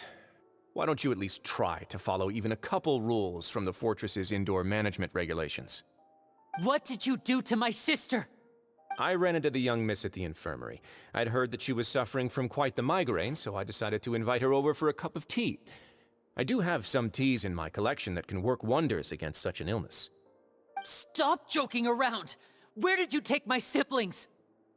I have also heard that your performances are quite the spectacle. Miss Lynette would sometimes enter a box filled with water, only to emerge the next second from another place altogether. Maybe she'll appear behind you right now if you were to turn your head. Is he trying to trick me into turning my head? No, he's probably not looking to attack me right now. All of the hostages are in his hands, and he's even in the mood for small talk. That means Lynette is probably still alive. You knew we were investigating the infirmary from the start, so you deliberately aroused the Traveler's suspicions and baited us into continuing our investigation, just so that you'd be able to kidnap Lynette. As for Fremine, no, you probably didn't even interfere with Child's escape. You let him go, so you could purge the Fatui members that we had planted into your ranks. There was no need to do so. The Fortress of Meripede is a pretty pleasant place. Most people enjoy their lives here. The only ones who act differently are those with personal agendas. It was quite easy to identify your colleagues. You removed our original members and spread the news of Child's escape so Father would assign our team to come down and investigate. Fremine has also fallen into your hands, right? If you're oh so omnipotent and so in control, why would you need hostages? One correction. Lynette is in my hands right now, but Fremine is not. He's not. What do you really want? Lenny! Oh, wonderful. Everyone is here, so I'll only need to say this once. Thank you so much for cooperating with me. Eager and to the point, I see. Alas, only Miss Lynette is currently having a cup of the fortress's finest tea. Although, as per your original plan, Mr. Fremine should also have returned to the fortress by now. But he has neither shown up within my gates, nor has he been taken into any kind of custody. So where do you think he may be right now? Wait, you can't mean you locked him outside in the sea? I closed the fortress's gate to the outside world. That's all. Fremine's a star diver, so he should be fine, right? No, we're still here, so he'd definitely try to find a way to come back for us. So we can't assume he might have made a break for the surface.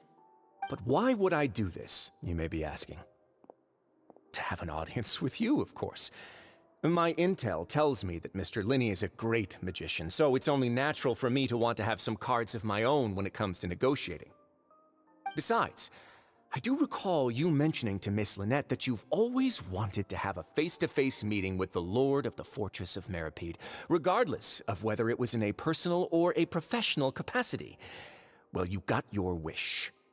So, you've been keeping tabs on us before we even set foot in the fortress. Some of my folks just happened to hear a thing or two, that's all. In any case, I will be straight with you. I was willing to play dumb and turn a blind eye, so we had a pleasant few days playing games together here. But once you started focusing on the Forbidden Zone, all of that changed. Mr. Linney, the cards are stacked against you right now. Miss Lynette is in my hands, and Mr. Fremine is still slowly being pickled out there in the brine. You know just as well as I that he cannot last out there forever. You need do but one thing to guarantee their safety. I would like you to contact your superior, and ideally invite her over for a cup of tea with me. You want to see Father? But why should she bother giving you an audience? Well, if she cares for the well-being of her dearest children, she should have plenty of motivation to join me for a parents' evening. I've heard that the bonds between the members of the House of the Hearth are like the bonds of family. I don't see why she would refuse. Why did you think Father sent us to handle the Fortress of Meripede? This place is basically a no-man's land. It wouldn't be fitting for anyone as important as a harbinger like Father to come here in person. Oh, I see. So it's because she doesn't care for my place here. That's such a shame. After all, I've amassed quite the tea collection. I was looking forward to sharing it with her. Both Monsieur Neuvillette and Lady Farina have already received many samples as gifts. Was this the extent of your master plan to get to Father? No matter how much pressure you may put on me, I won't allow you to use us to blackmail her. You people really are difficult to get along with. All I'm asking for is a face-to-face conversation. Does she truly have no interest in the fortress's secret? Mr. Linney, you have one last chance to invite your father here. If you refuse... Linny!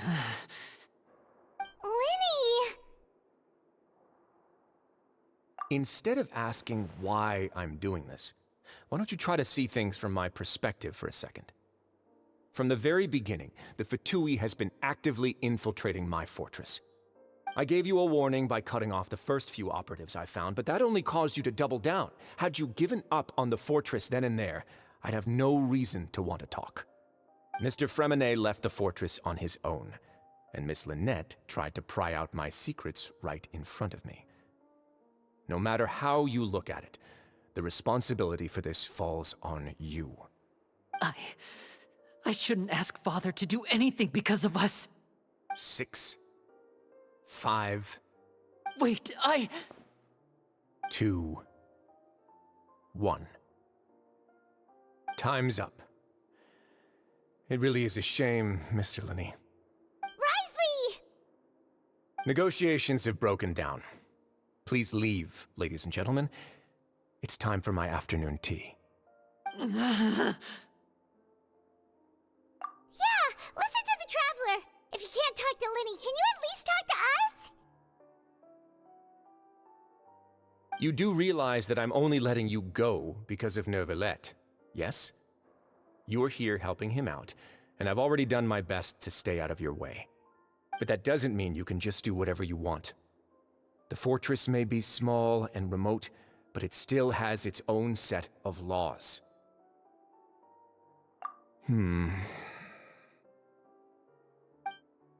Then how about this? Those who are capable deserve respect. You've spent quite some time investigating my home turf by now, so why don't you tell me a thing or two about what you found, I'll ask you 3 questions. Answer all of them correctly, and I'll agree to your request. Question 1. Regarding the hidden rules of the production zone, what is the truth behind the one about not being allowed to work for 3 days in a row?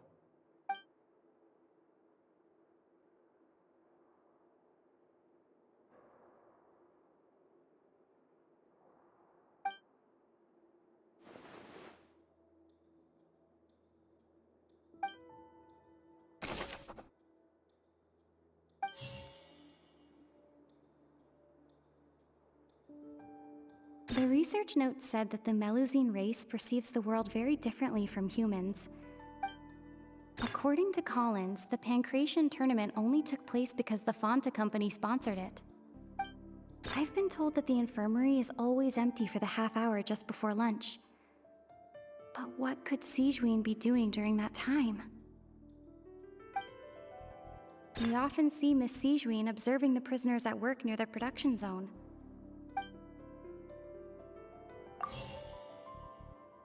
I've been told that the infirmary is... Fanta's internal reports suggest that they're starting a new trial of an unnamed and... The research note said that the Melusine race perceives the world...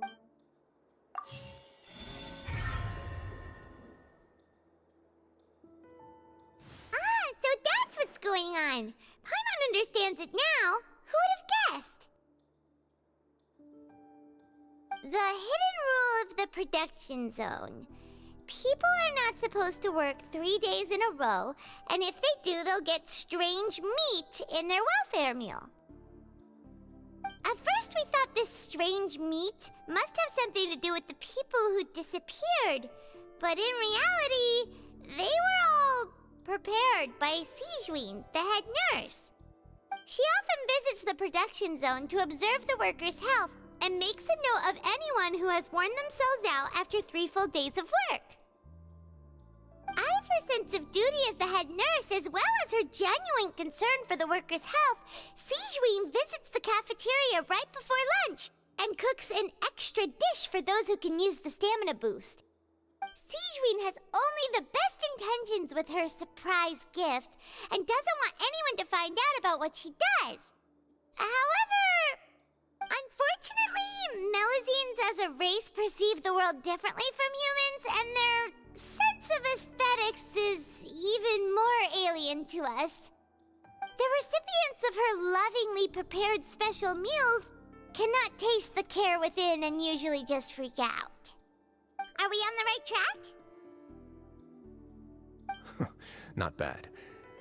You've uncovered Sigewinne's secret and even guessed her intentions correctly as well. It's nice to know that her efforts have not gone unacknowledged. All right, now for my next question. There are also some hidden rules in the Pancration Ring, including the one that you're not allowed to support both sides of a fight. Why is that?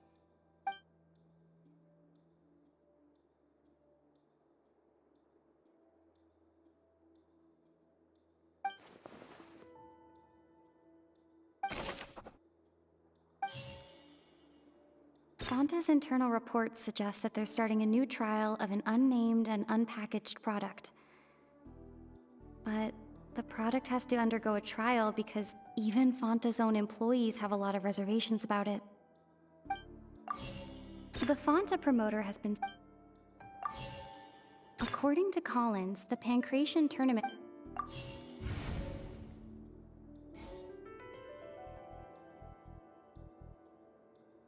The Fonta promoter has been struggling. The research note said that the Melusine race perceives the world very different. According to Collins, the Fonta's internal report...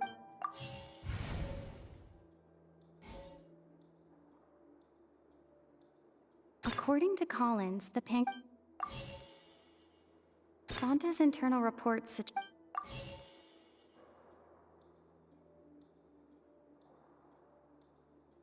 The research note said that I've been told that the infirmary is always empty for the half hour just before lunch. The Fonta promoter has been...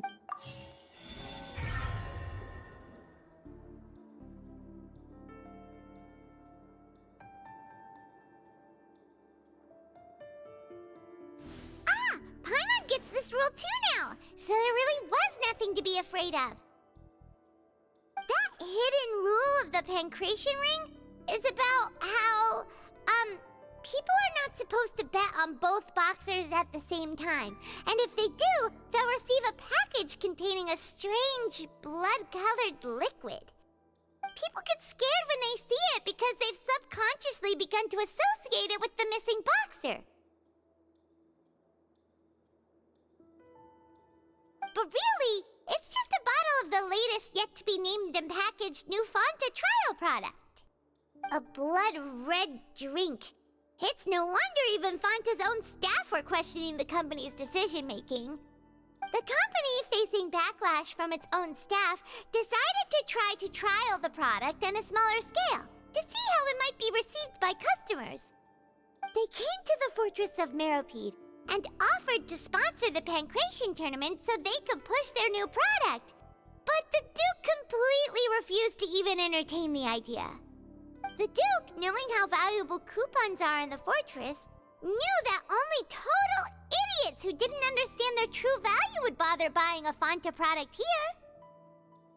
And so, only those who proved their stupidity by being dumb enough to bet on two opposing sides of the same match were selected to receive the drinks.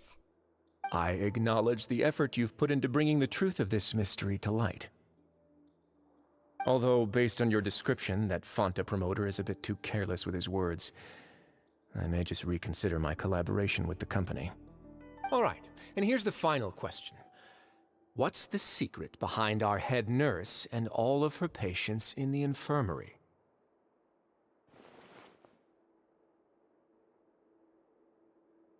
Stop your cruel and pointless games, Risley! You know that we haven't finished our investigation, so there's no way we can answer the last question. The thought of sparing Lynette and Fremen... You'll pay for this! Ah!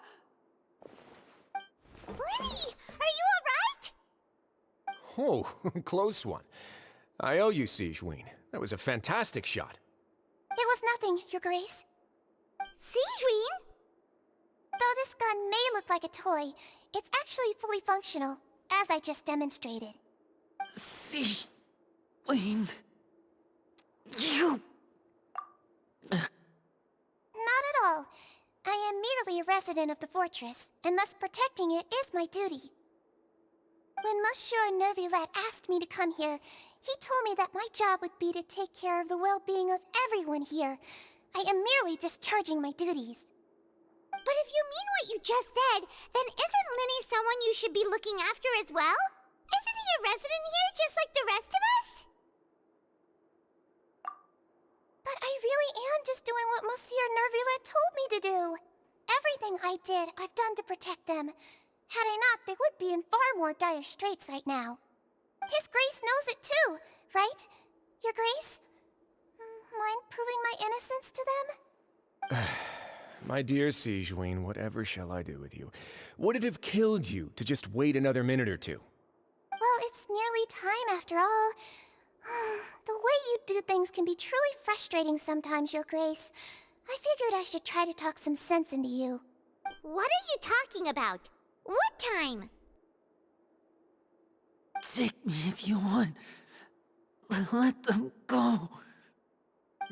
How touching. Can you just give me one more minute? Don't be like that, Your Grace.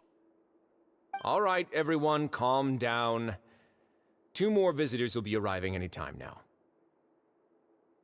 I'll go get a cup of tea. Miss Sigeween, I leave Miss Lynette in your care. You... What are you doing? I believe I hear footsteps.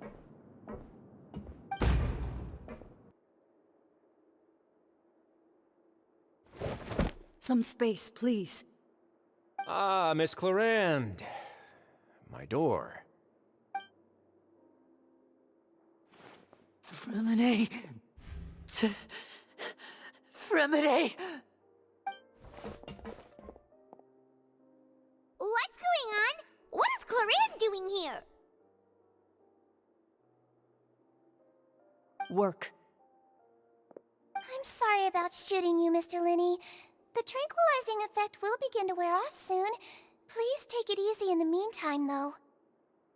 What happened to Fremine? Wasn't he diving just outside of the fortress? Why is he looking like this?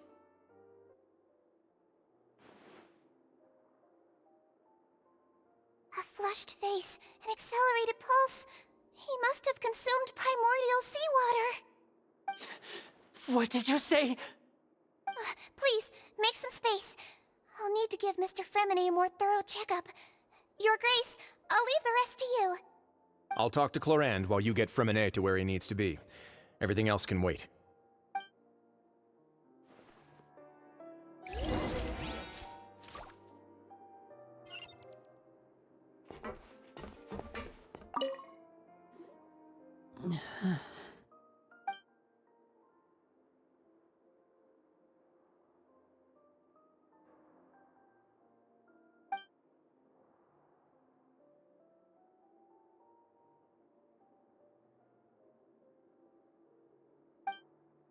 How is he? These symptoms are probably caused by an acute ingestion of a large amount of primordial seawater. Still, his condition is not critical. Of course, it would be best if he stayed for further observation. Let's leave him here for now, and move him to the infirmary once he's recovered a bit more. Sorry.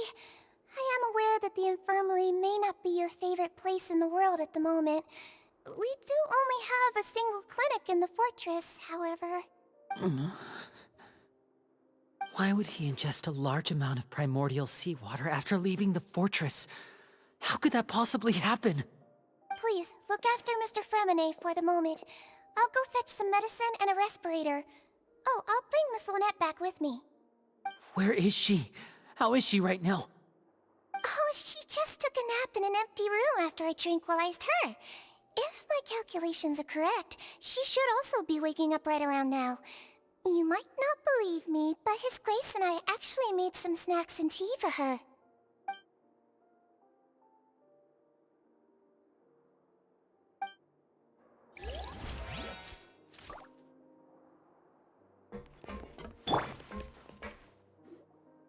that look on your face? I thought I made good time on the way back. Oh, I'm just admiring your punctuality. Had you arrived just a few minutes later, Sigewinne may have been forced to shoot Mr. Lenny again. How's the situation out there? The water has changed. It's pretty much as expected. The concentration of primordial seawater has increased significantly. I was only out there a short time, so it wasn't too bad. But if one were to stay for any significant amount of time, well, you can see how that boy's doing. Where was he when you found him? The abandoned zone at the end of the pipes. A good distance into the water. Closer than I thought. He must have recognized it early on and tried desperately to swim back. Locking the door was necessary. I don't think we could have saved two. Well, I did try to convince him that I had my reasons. Never seems to work, though. It would probably work on Neuvillette. He has a knack for picking out who had good intentions, even when the outcomes were all terrible. It's a bad sign if you're having to plead your case to Neuvillette. Want some tea? Not particularly. If you want to drink some that badly, just say so. Fine, I'd like to get some tea. Want me to get you a cup too, since I've already made it? Might as well then, I suppose. Actually, do you have a towel? I would like to dry my hair.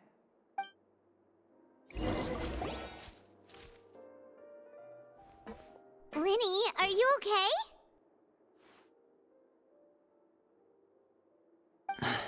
I'll be fine. They're all here now. Don't worry about me. Are you sure? You don't look alright. My hands and feet are still a bit weak, but that's probably just the residual effects of the tranquilizer shot. I'm back, everyone. Lenny! Oh, Traveler, Paimon, you're here too. Freminet? Is he... He'll be fine. But for now, please help me lift him up.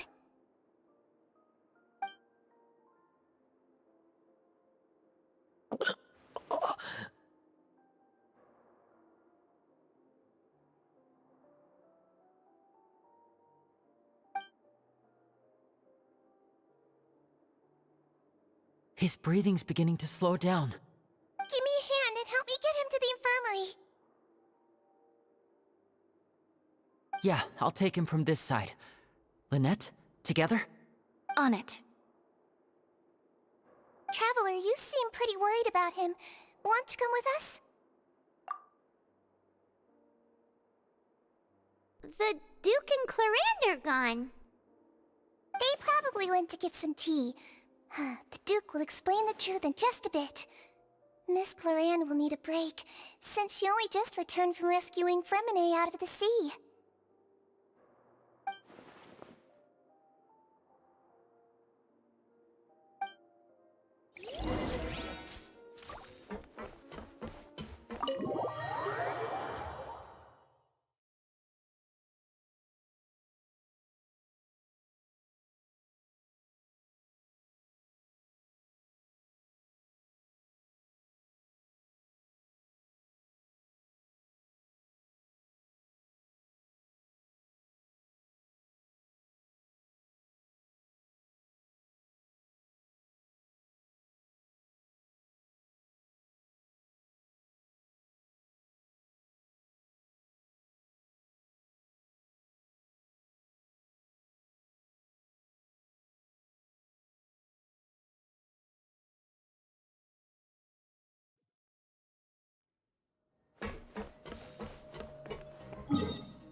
He's awake! Fremine, how do you feel? Lenny... Lynette... We're all here. Where... am I? The infirmary, at the Fortress of Meripede, Mr. Fremine, and you are no longer in any danger. How do you feel? Don't push yourself if you're not feeling up to it. Traveler... Paimon... It's been so long. The sea! There's something wrong with the seawater. Shh, it's okay. We can talk about it after you've recovered. No, listen to me. This is really serious. There's primordial seawater mixed into the regular seawater. I don't know why it's there, but no one should touch it. Pipes... Right, the pipes. It's all coming back to me now.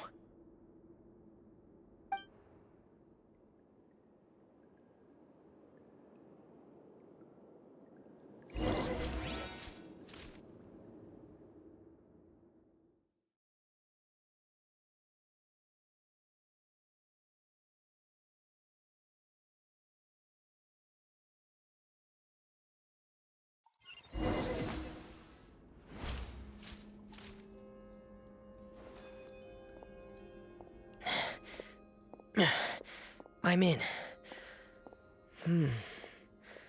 Seems like this pipe hasn't been used in a long time. It looks abandoned.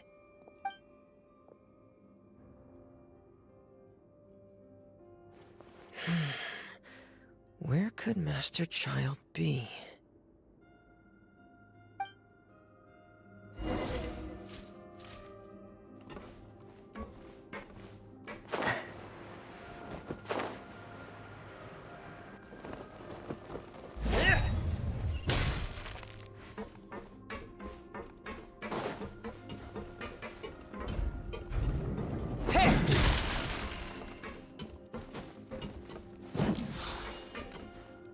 Huh.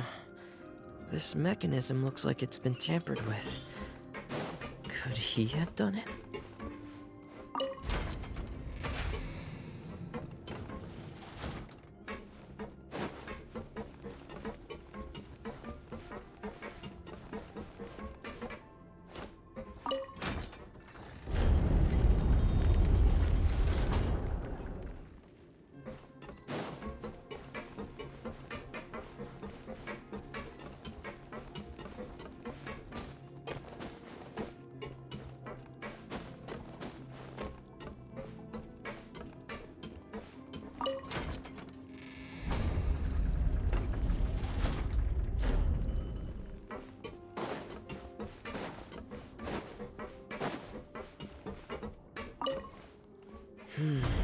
It's getting stuck on something.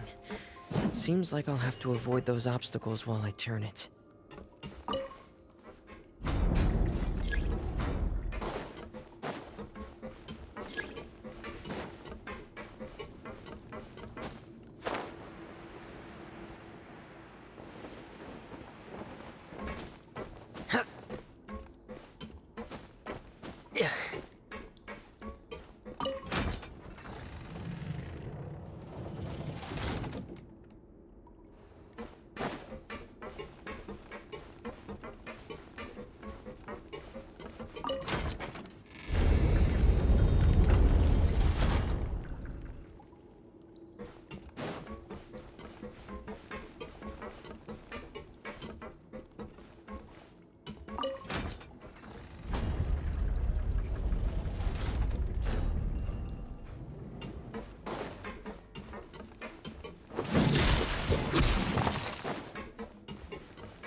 This is where the water starts.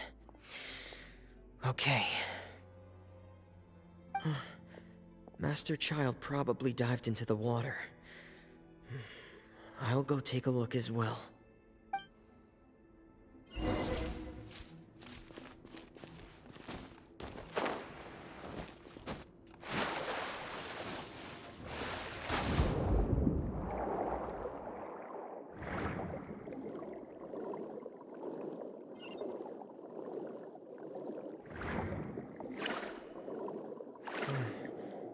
The vegetation here is a bit more sparse.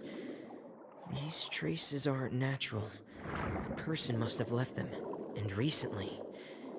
I should be going in the right... Oh, there are traces here too. I need to keep going.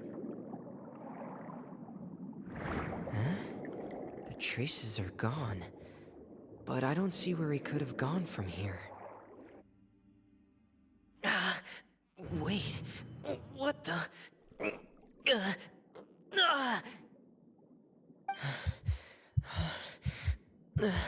My heart is racing, and it's getting harder and harder to breathe.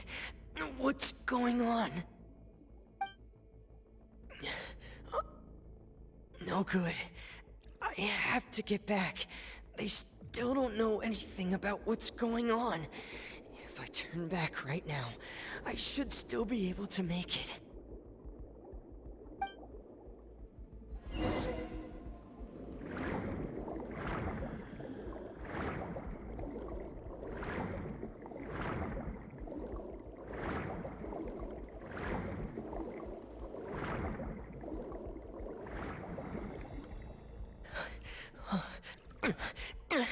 I can't die here.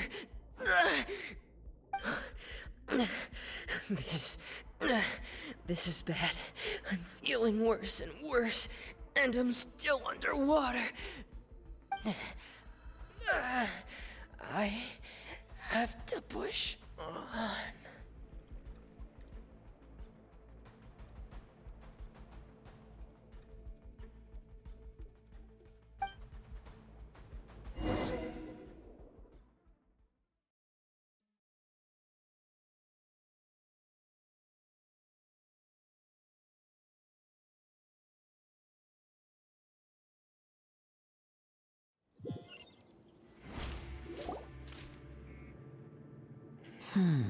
So, in other words, the trail you were following vanished, and you had no idea where Master Child could have gone. But there was also no obvious place for him to have disappeared to. That's right. I tried my best to swim back, but I had already put some distance between myself and the fortress, and I just couldn't find the strength to keep going. I probably passed out some time after that, and you know the rest. Miss Clarande brought you back, but we also don't know why she just suddenly appeared at the fortress, or why she went out to save you. Miss Clarande, you say? I must go thank her in person. You're still too weak, Fremine. You can go after you've had some more rest. Miss Lynette is right. I believe Miss Clarande will stay here as a guest for another few days, so there's no need to hurry. A guest? Then I can assume Risley was the one who invited her to come down here? You should ask His Grace about that. He'll be able to explain better than me. Yeah, it's about time he actually told us what's going on. Wanna come with us, Lenny? No, please go on without me. I don't want to leave just yet. Lenny. The logical part of my brain is aware that we're safe right now, but I still can't bring myself to leave. Both of you are just in danger. Understood. Then let's just sit together for a while. In that case, I'll leave the infirmary to you. The Traveler and I are going to head out for now. As long as you stay in here, I don't think you'll be disturbed. Thank you.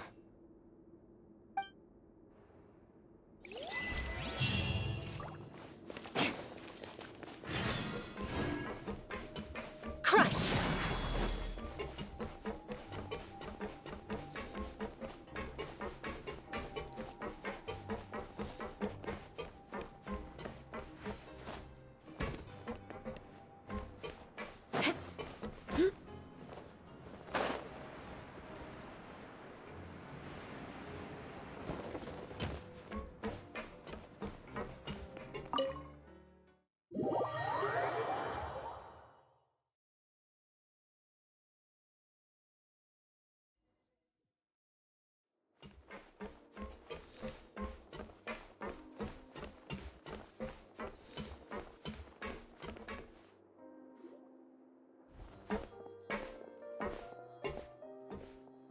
Excuse me. I take it Mr. Fremonet's condition has stabilized? Of course. I wouldn't have left the infirmary otherwise. I've been expecting those two, but might I inquire as to the purpose of your visit, Miss Siegeween? I wanted to check up on Miss Cloran. How are you feeling? Mostly fine, I think. If you don't mind, I'd like to perform another quick physical exam. It'll just take a few minutes. All right. Thank you for looking out for me. I'll take my leave for now, then. Well, want to explain yourself, Risley? Of course, but I'm not partial to the word choice of explain. How about enlighten? Where should I begin?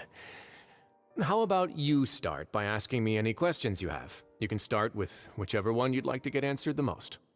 Then Paimon will begin. Did you know about Lenny's goals from the very beginning?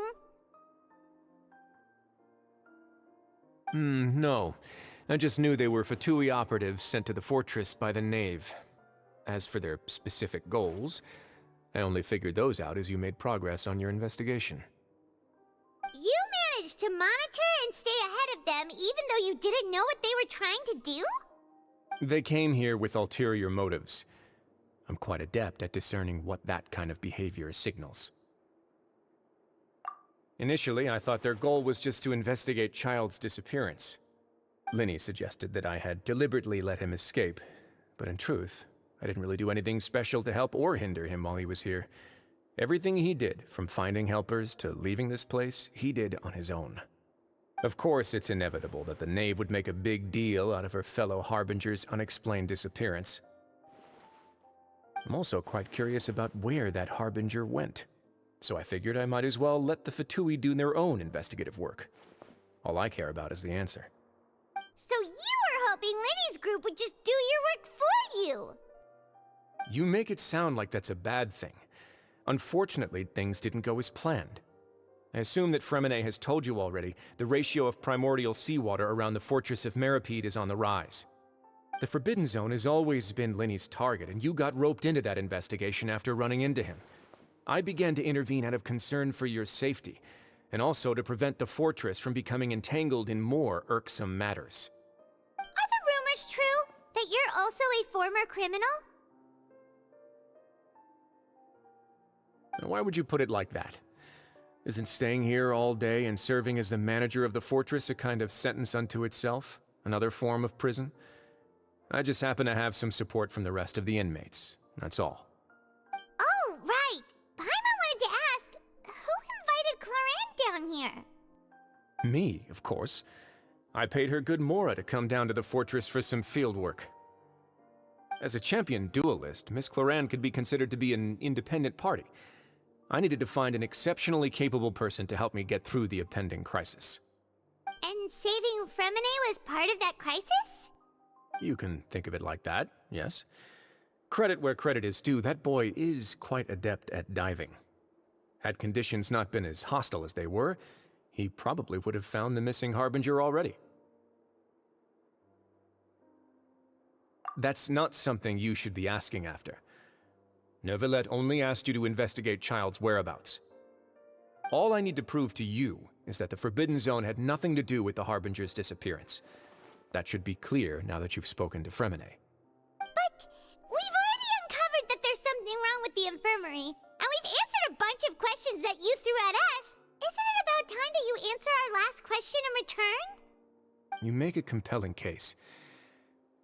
Do you really want to know the answer that badly? Yeah, Paimon really wants to know! Even if the truth may not be pleasant? Follow me.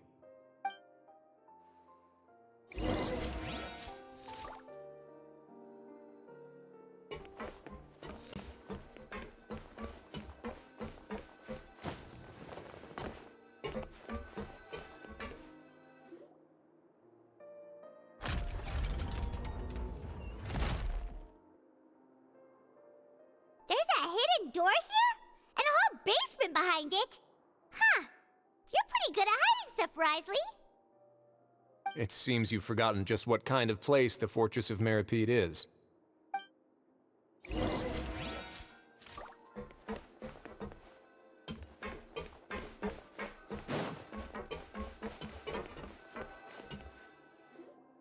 Stand on the central plate. Wait, is there a secret mechanism or... Whoa!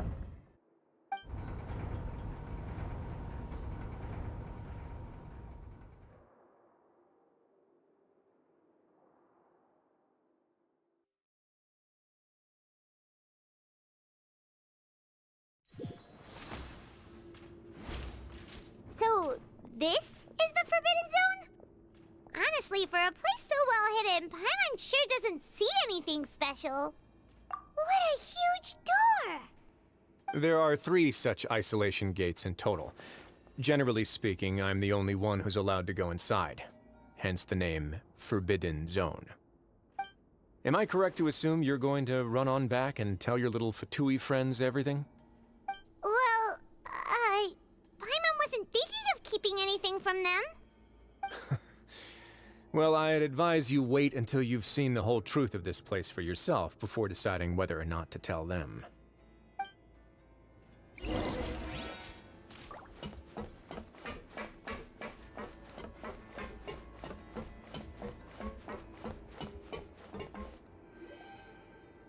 Huh. So there's a switch on the side. Stand back.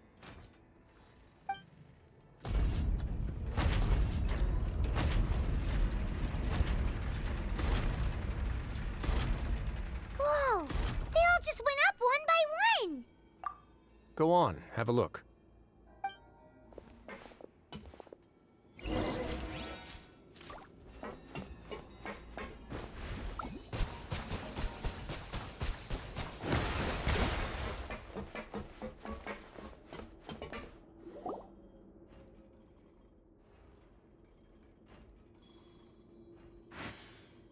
I've been interested in what lies beyond that gate ever since I assumed leadership of the Fortress of Meripede. Of course, it would be unwise to recklessly open it, but it'd also be risky and negligent to simply ignore any potential danger that could be behind it. The readings on that dashboard have not budged since the day when I first laid eyes on this place.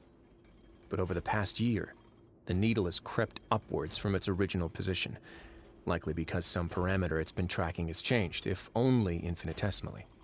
Normally, I would have ignored it, but I happened to have some free time when I noticed it, so I investigated. Any guesses what the reading could be tracking? Very reasonable guesses. I've considered both of those as well. Unfortunately, our dashboard is tracking something less ordinary.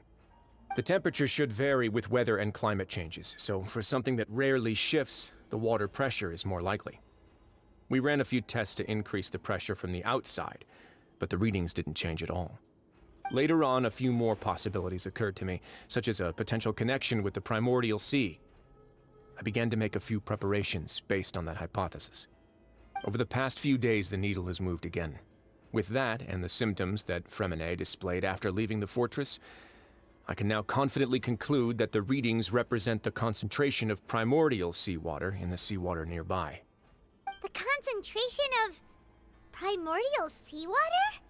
But we're already under the sea! And that is precisely the problem. We're at the bottom of the sea, and now we're surrounded by toxic seawater. Somehow, primordial seawater got mixed in, and the concentration is steadily rising. Yes, that's very likely. But forget about the two of us! Not even Novelette knows where the primordial sea could be, much less where we could find and plug a leak. Oh. Seems like you've figured it out. I believe the primordial sea lies directly beneath this sluice gate. For some reason, the primordial seawater levels have risen significantly, and it's now very close to us. The indicators are now red. Although the gate still stands, some primordial seawater has already leaked out and mixed into the sea around us.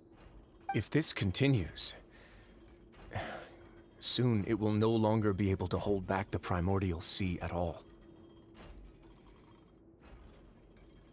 Yeah, you know what the legends say. If this place falls, then everyone in Fontaine will be turned into puddles in the span of a night.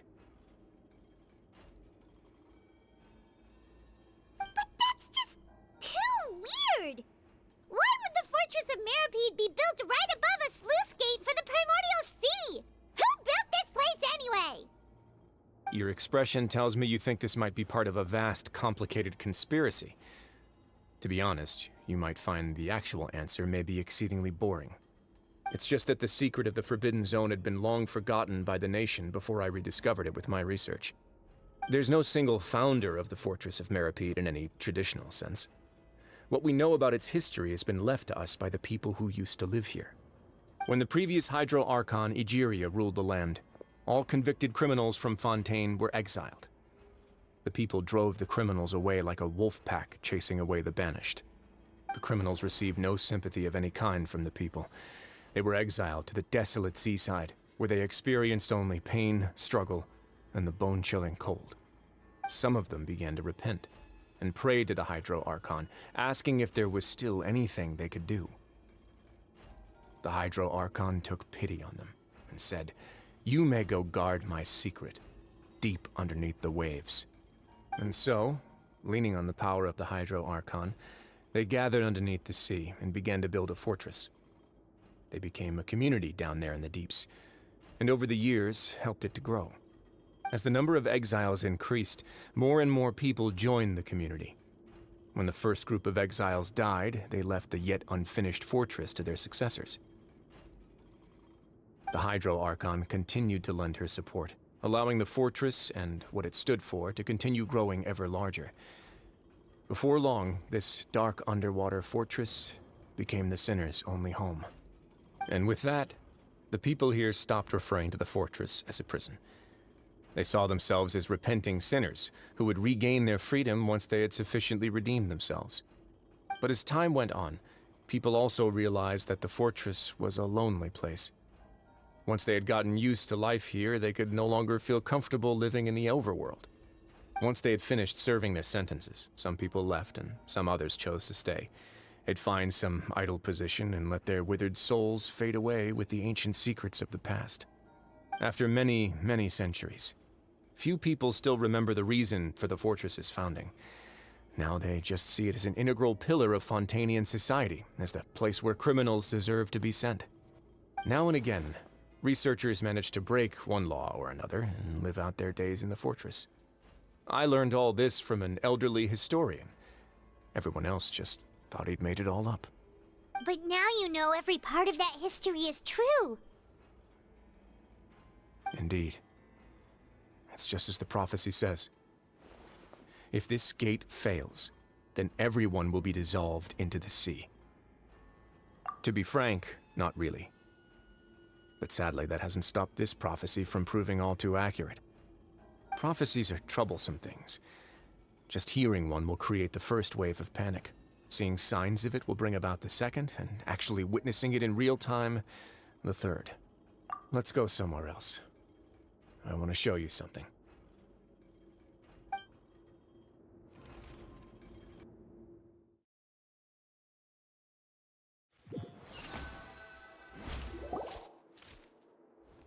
This is it.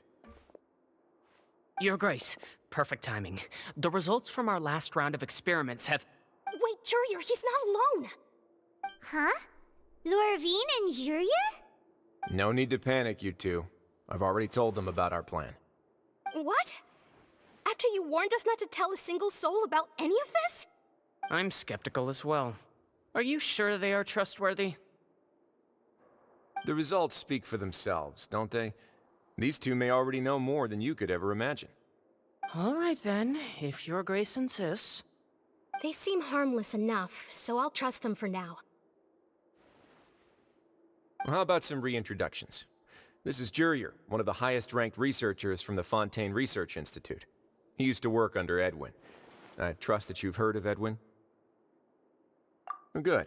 Saves me a bit of time explaining. Edwin's main areas of research were archaeum and gravimeters.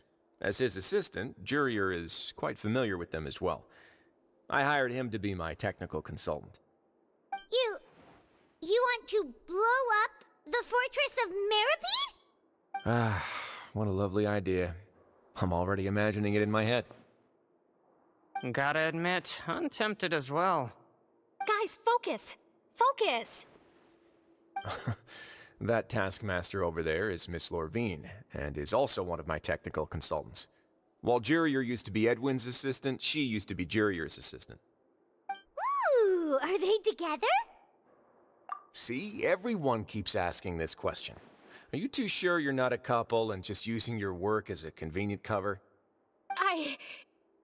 Your Grace, I am not in a relationship with this man. If I dated her, I'd officially be madder than Edwin. Jeez, forget I said anything then. Follow me. Whoa, there's another door that goes right up. Your constant amazement makes it seem like the fortress can do anything. But Paimon really thinks everything's super cool.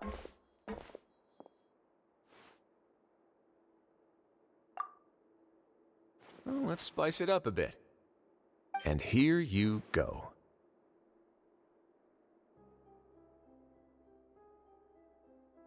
What a huge ship?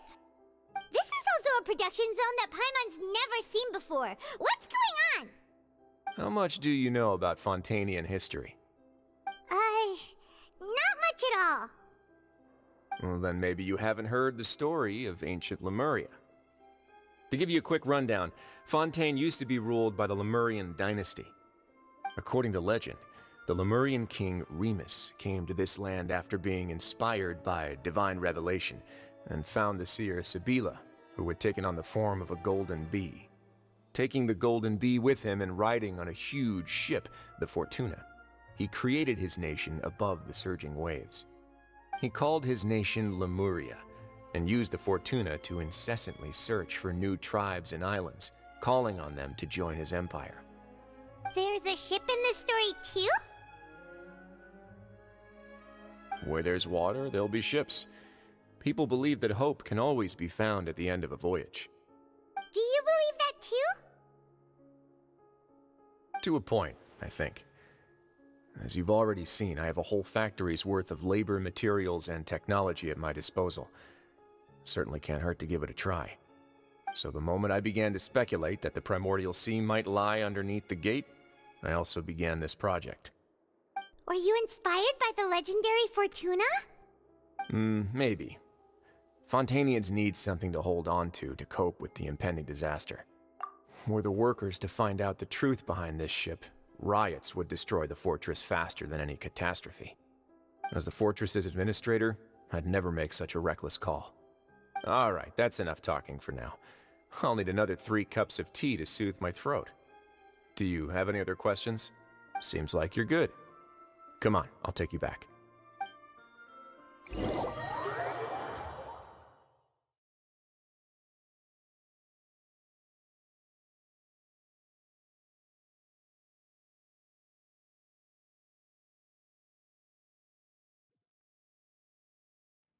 I'll leave you here for now. Oh, thank you so much. No worries. But don't forget, it's up to you whether or not you want to share what you just saw. What you do from here on out will likely affect those 3 as well.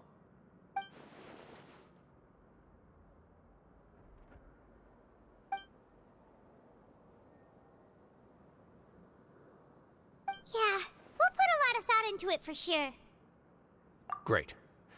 I look forward to what happens next.